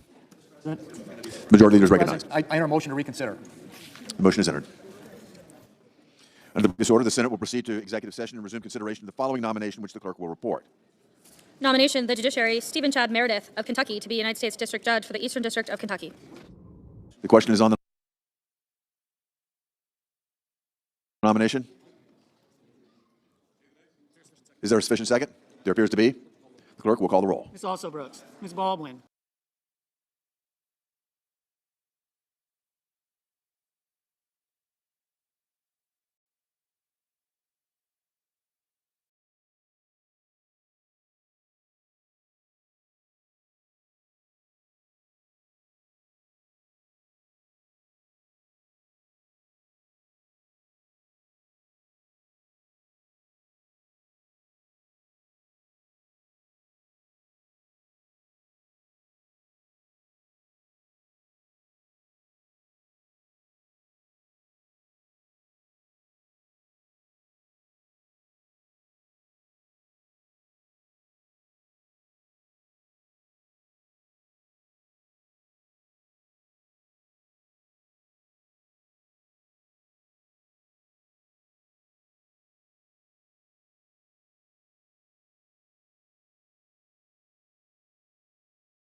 progress is being made on the demolition of the White House East Wing under budget and ahead of schedule because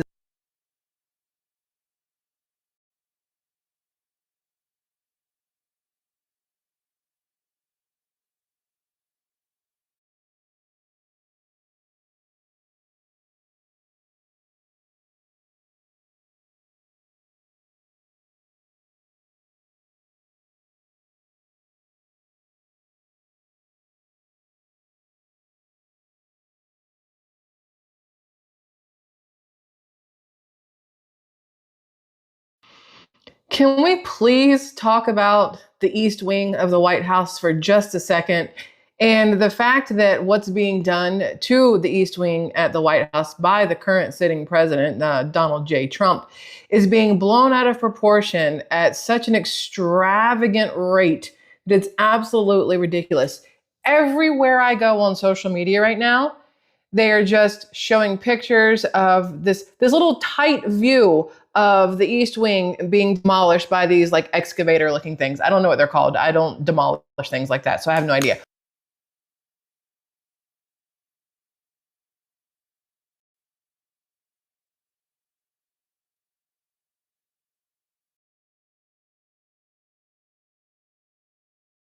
But they keep showing these pictures and these little videos, and they're super zoomed in while they're doing it because they don't want you to realize just what small portion of the East Wing, which is actually, it looked like the covered walkway, not the actual halls themselves, but the covered walkway that has been demolished and nothing else from the visuals that I have seen. But if you get on, X is notorious for this, but if you get on X, if you get on Facebook, even if you're on YouTube or you're just on especially mainstream media, heaven forbid you accidentally scroll across CNN or MSNBC, Lord help you, right? All you're going to see are people screeching and, crying about the changes that President Trump are making to the White House. And it's ridiculous. It's a little like, do we not have anything better to do right now? You can't pull anything else out your ass to complain about. First, it was free Palestine, free Palestine, free Palestine. Okay, cool. We're going to free them. Crickets. Say nothing. And now it was no kings, no kings, no kings. Well, he never claimed to be a king. Y'all tried to make Barack Obama a king back in the day anyway, but that's not the point. All these different things. They just need something to bitch and moan about, and it's getting so incredibly old. Again, my timeline is flooded with this stuff. This is from AP. This is Associated Press that is showing you the White House here. And see that little bitty section right there? That is literally the like walkway that has been demolished at this point in time. And they are losing their absolute shit over it. So they're talking about how, just so we're clear on the gravity and historical significance of what Trump has done to the East Wing of the People's House. And then they start showing all this interior stuff, right? Like he's demolishing this entire thing, which, side note, he's not, which I think is very important for people to realize. He's not demolishing the entire thing. If you look at the far away picture, that's literally just the walkway that has been demolished. Okay, so there's that. Then I sent myself a ton of these things to show you guys because it's absolutely ridiculous to me what they're doing. This is look, again, the picture. Tight picture, not showing you the whole entire section, the whole entire portion so that it looks way more grave than it actually is. But it says here, I will vote for the first Democrat 2028 candidate to promise to jackhammer the Rose Garden patio on day 1 and bulldoze the ballroom on day 2. Then they can take down the gold and the oval and start fixing all the other shit. It's symbolic. I want this disgrace wiped from history.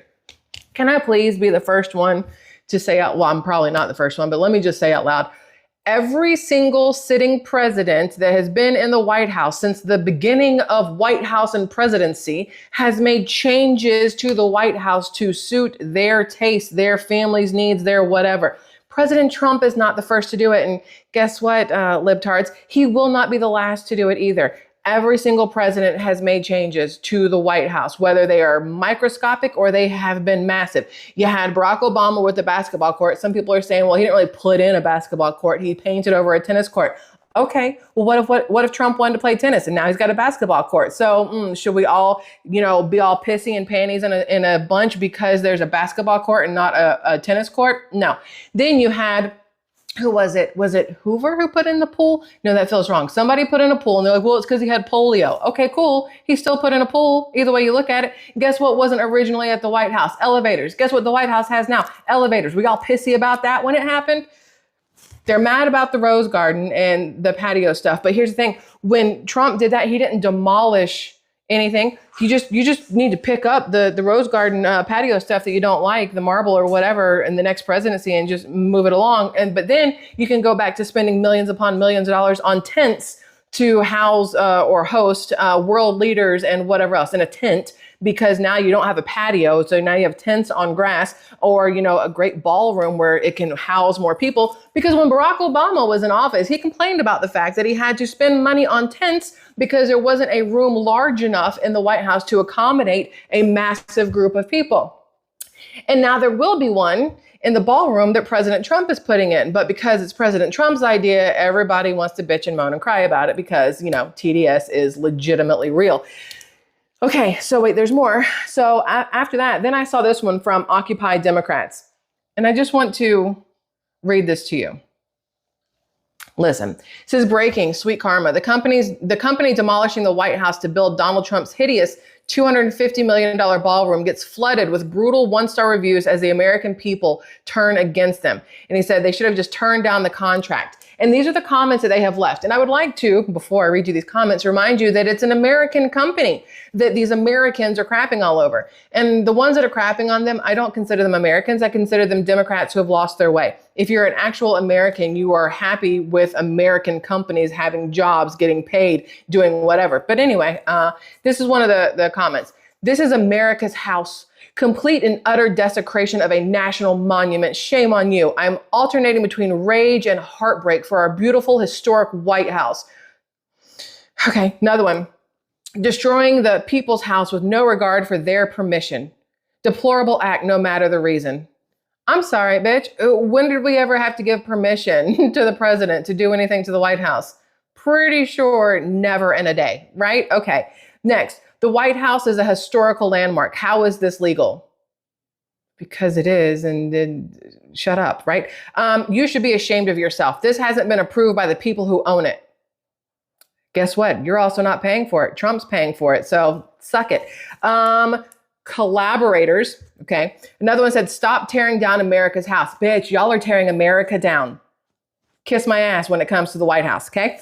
According to the Daily Beast, ASECO's rating, I don't even know how to say their company, I apologize, ACECO, their rating, which is crucial for drumming up future business, plummeted all the way to 1.8 stars until Google revised it to 4.1. You know what Google can't do? Revise. Google can't go in there and take away people's comments and ratings and whatever else. If they could, every single business could go out there and be like, Google, I don't like the reviews people left. I want my 5 stars back. And Google would just go do it. The reason it has 4.1, probably from counter comments or posts or whatever the crap they're called, reviews. Hello, brain.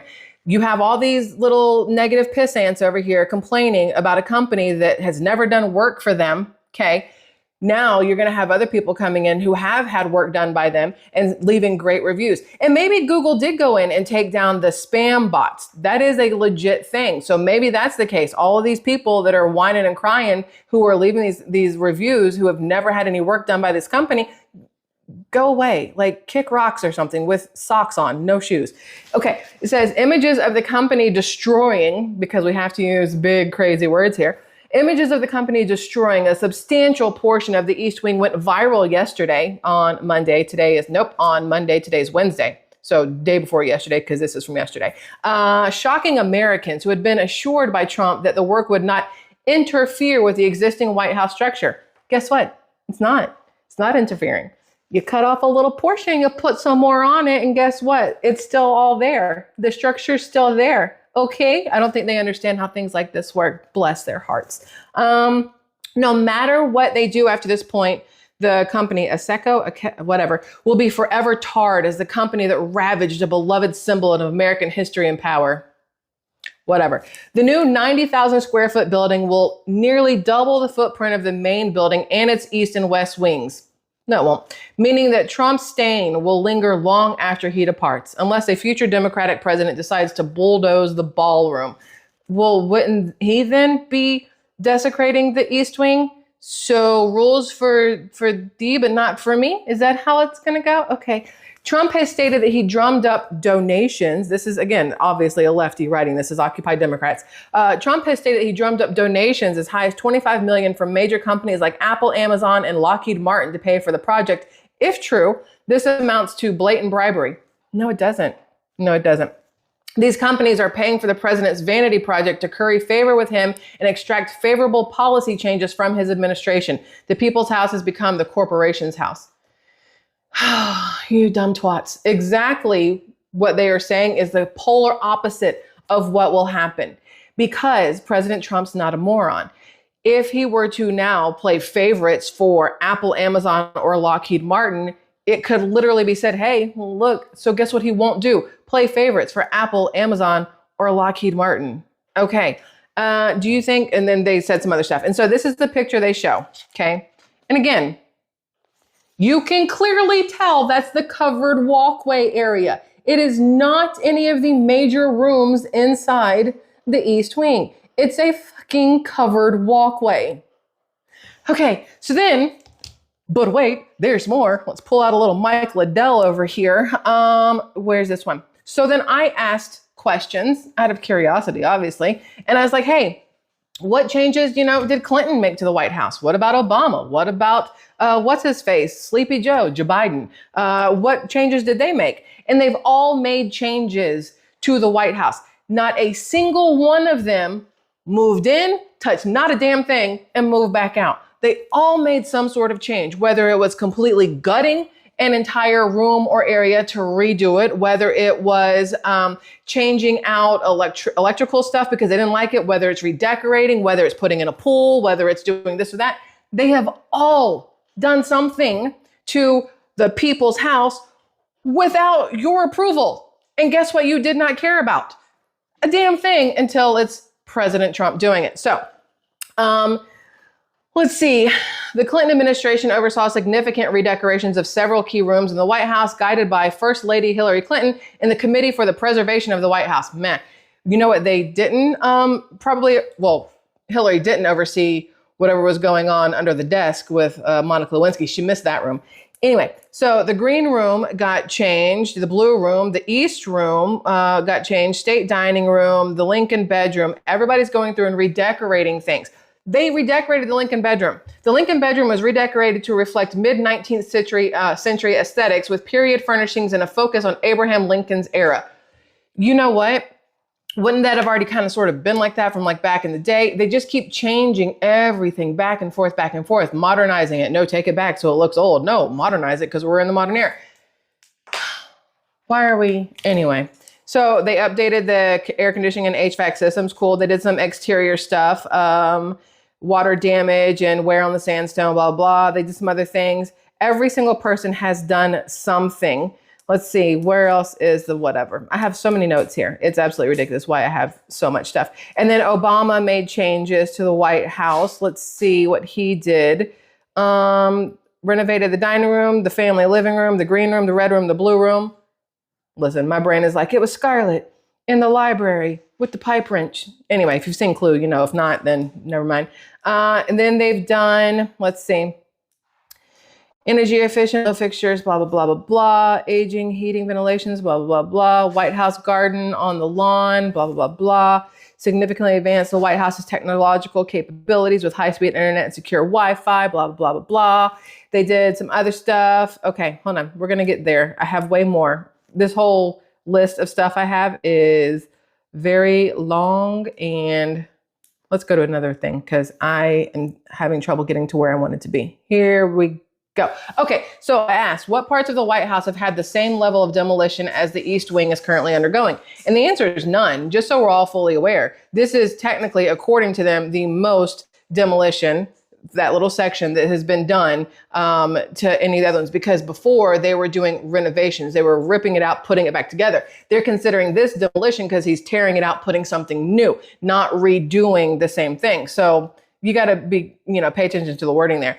But it says here, the The ongoing demolition of parts of the White House East Wing as of now, October 2025, involves significant structural alterations, including the removal of the facade, interior walls, roof sections, and workspaces. But they are saying that he's going to take out the First Lady's office and related staff areas. This is to facilitate the construction of a 90,000 square foot ballroom extension, meaning he's not destroying the East Wing to turn it into a ballroom. He's taking part of it to extend it out. The rest of the East Wing will still be the East Wing. And I feel like that is a interesting part that nobody wants to talk about, that there is a massive difference between an extension and a full, like, just demolishing. They are not the same, but because the left wants you to be all pissy about what's going on, they're not going to bring up that clear, definition between the two. And it says here, while the White House has undergone numerous renovations, expansions, and reconstructions, full-scale demolitions involving gutting or tearing down substantial portions of existing structures are rare and typically tied to safety, functionality, or wartime needs, which is what has happened in the past. And then they talk about how from 48 to 52, the Truman reconstruction, they completely gutted the interior and demolition of nearly all internal structures, leaving only the exterior sandstone walls as a shell. Over 1 million cubic feet of material was removed via chutes and wheelbarrows. The entire building was rebuilt with new steel frame for safety. Probably didn't mind that, right? So then the East Wing, the original structure, 1940 to 42, full demolition of the original 1902 East Wing, built as a temporary social office to construct a larger version, including a second story and bomb shelter disguised within the walls. The entire facade and interiors were razed. This is the important part that I would like everybody to take away from this. If nothing else, if we don't take away the fact that libtards are retarded and that, they all have TDS, take this fact away.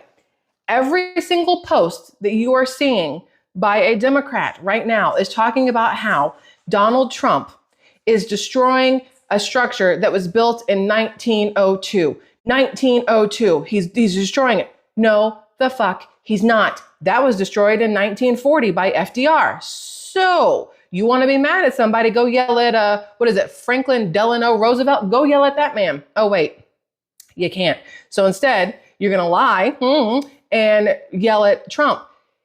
It's like blatant lies drive me absolutely bonkers. If you accidentally make a mistake and you misspeak or you misquote or you give the wrong information, then that's one thing. And generally speaking, most people will sack up and be like, oh, sheesh, my bad, I got that wrong. But when you were blatantly lying and saying that the structure has been there since 1902 and it hasn't been touched, and now this president's coming through and just destroying everything and this historical structure, you're full of shit. Anyway, so there's that. Then the West Wing, 1902, this is Theodore Roosevelt, demolition of rudimentary temporary wooden executive offices that were built post-1814 fire to erect the permanent West Wing, including the Oval Office, involved tearing down all prior structures in the area. So at every single point in time, or at points in time, every single part of structures have been destroyed. Every single part of the White House has been torn down and rebuilt. And President Trump is not tearing down the entire East Wing. And it's very important to keep that in mind. So then you have, let's see, what do we got? I have so much more here. Please stay with me while my dog loses his ever-loving mind. So this one here, Clinton says, Hillary Clinton, not Bill, because Bill doesn't say anything. Hillary, for some reason, is constantly running her mouth. And Bill is just back there, I don't know, trying to ignore her probably. But she says, it's not his house, it's your house, and he's destroying it. Hillary Clinton, a former first lady, which is very important to be reminded of. She was never the president. She lost that one. Former first lady and secretary of state reacted to pictures of the White House East Wing facade being demolished amid construction of President Trump's massive ballroom. But people did like to remind her that she has no room to talk because of the things that her husband did in the Oval Office. So there's that. Then, but wait, there's still more. There's always more. Let's see, which one is this one? Nope, we just did that, the historical East Wing. Hold on. I sent myself way too many things here. Let's see. Let's go with this one. This one. This is from a Republican, okay? It says, incredible progress is being made on the demolition of the White House East Wing, under budget and ahead of schedule, because it's an American company. We're so fortunate to have Master Builder overseeing the construction of much needed White House upgrades. So here's this, okay? And again, this is the covered portion, the covered patio portion or covered walkway portion, whatever you want to call it. Do you understand how many people make upgrades in their homes? How many homes that were built in the 1800s, 1900s have been flipped and then, sold via HD TVs, house hunters, and people thought it was absolutely amazing because they took something so old and renovated it and made it new so they could sell it to somebody else. Well, the president is taking something that was old and wasn't being used in a way that was conducive to bringing more people to the White House, right? Like he is making it so that they can host more things there that after this is all said and done will not cost the taxpayers money. He is spending his money on this renovation while also not taking a paycheck. These are things we always need to remember. Instead of spending millions upon millions of dollars to put a tent up on a lawn, right? Anyway, so I thought that was great that this person posted this. This is Johnny MAGA. Then on top of that, Trump War Room posted up, this is what I want you to see. Your Capitol renovation, they posted this about Gavin Newsom. Your Capitol renovation is costing California taxpayers $1.1 billion, 4 times more than the privately funded White House ballroom, which cost taxpayers nothing. This is that new Capitol annex that Gavin Newsom is building in California, okay? This thing here, just so it can house his ego, which has been said that regular people like you and I, if we ever wanted to visit California, would not be allowed to enter. So, okay. So $1.1 billion of taxpayer money, while at the same time, Trump is, or President Trump is talking about how gas prices just hit below $3 for the first time in 4 years. I mean, this is a legit thing. In California, they're going, but we're still paying 5 and 6. That's not on Trump. That's on your greedy ass governor who is doing everything he can to build himself some Capitol renovations instead of doing what's necessary to make it so it's easier and cheaper to live in California so people can stay instead of having to flee, or so people can actually afford to live there instead of ending up on the streets. Okay, so you have that. But wait, there's more. You ready? Hold on. I think I got 2 more and then I'll let you guys go. This is what we need to talk about, just so we're clear. This is the picture of the White House. This is your West Wing. This is the main. This is the East Wing. And that little yellow part right there, that little yellow part right there is what is being changed, demolished, if you really want to get into it, according to the libtards. But that is going to be taken down and then expanded upon. This whole other part of the East Wing, guess what, boo-boo? It's not being touched. It's going to stay just the way it is. Okay. I don't know why common sense and facts are so hard for, those on the left. That side. Now, this one I thought was interesting, and I'd like to play it for you as just an ending. This is Karoline Leavitt and good old Jesse going back and forth, having a conversation about the groundbreaking that occurred with the, demolition in the White House. And so according to this says, White House Press Secretary Karoline Leavitt unveils Obama wished he had a big, beautiful ballroom. Never mind. I was going to say something about his wife, husband, and her balls, but never mind. But they said he didn't know how to do it. So I'm going to play this for you if I get the volume. Hold on. I have way too many things open here. Stop playing. I got to see which ones have volume to them so I can play the right one. That one has volume. Y'all, let's just close everything here. I have so many tabs open that everything I want to play you has volume to it. Here we go. This should work. We should be good now. All right. Listen to Karoline Leavitt and Jesse Waters. You ready? Democrats jealous that Trump's building this big, beautiful ballroom?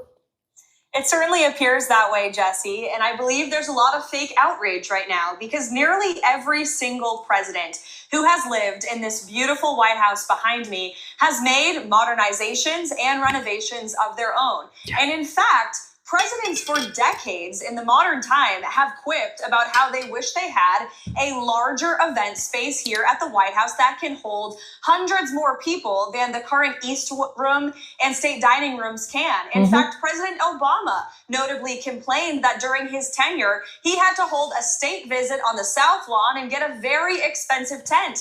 If you talk to journalists who have covered the White House for decades, as I do here every single day, they will also tell you that administration after administration have publicly and privately spoken about the need for a larger event space. So while many presidents have privately dreamt about this, it's President Trump who is actually doing something about it. There we go. So I just wanted to, end on that note there, because Karoline is more than happy to dish up truth and fact, and I love it. I think it's great.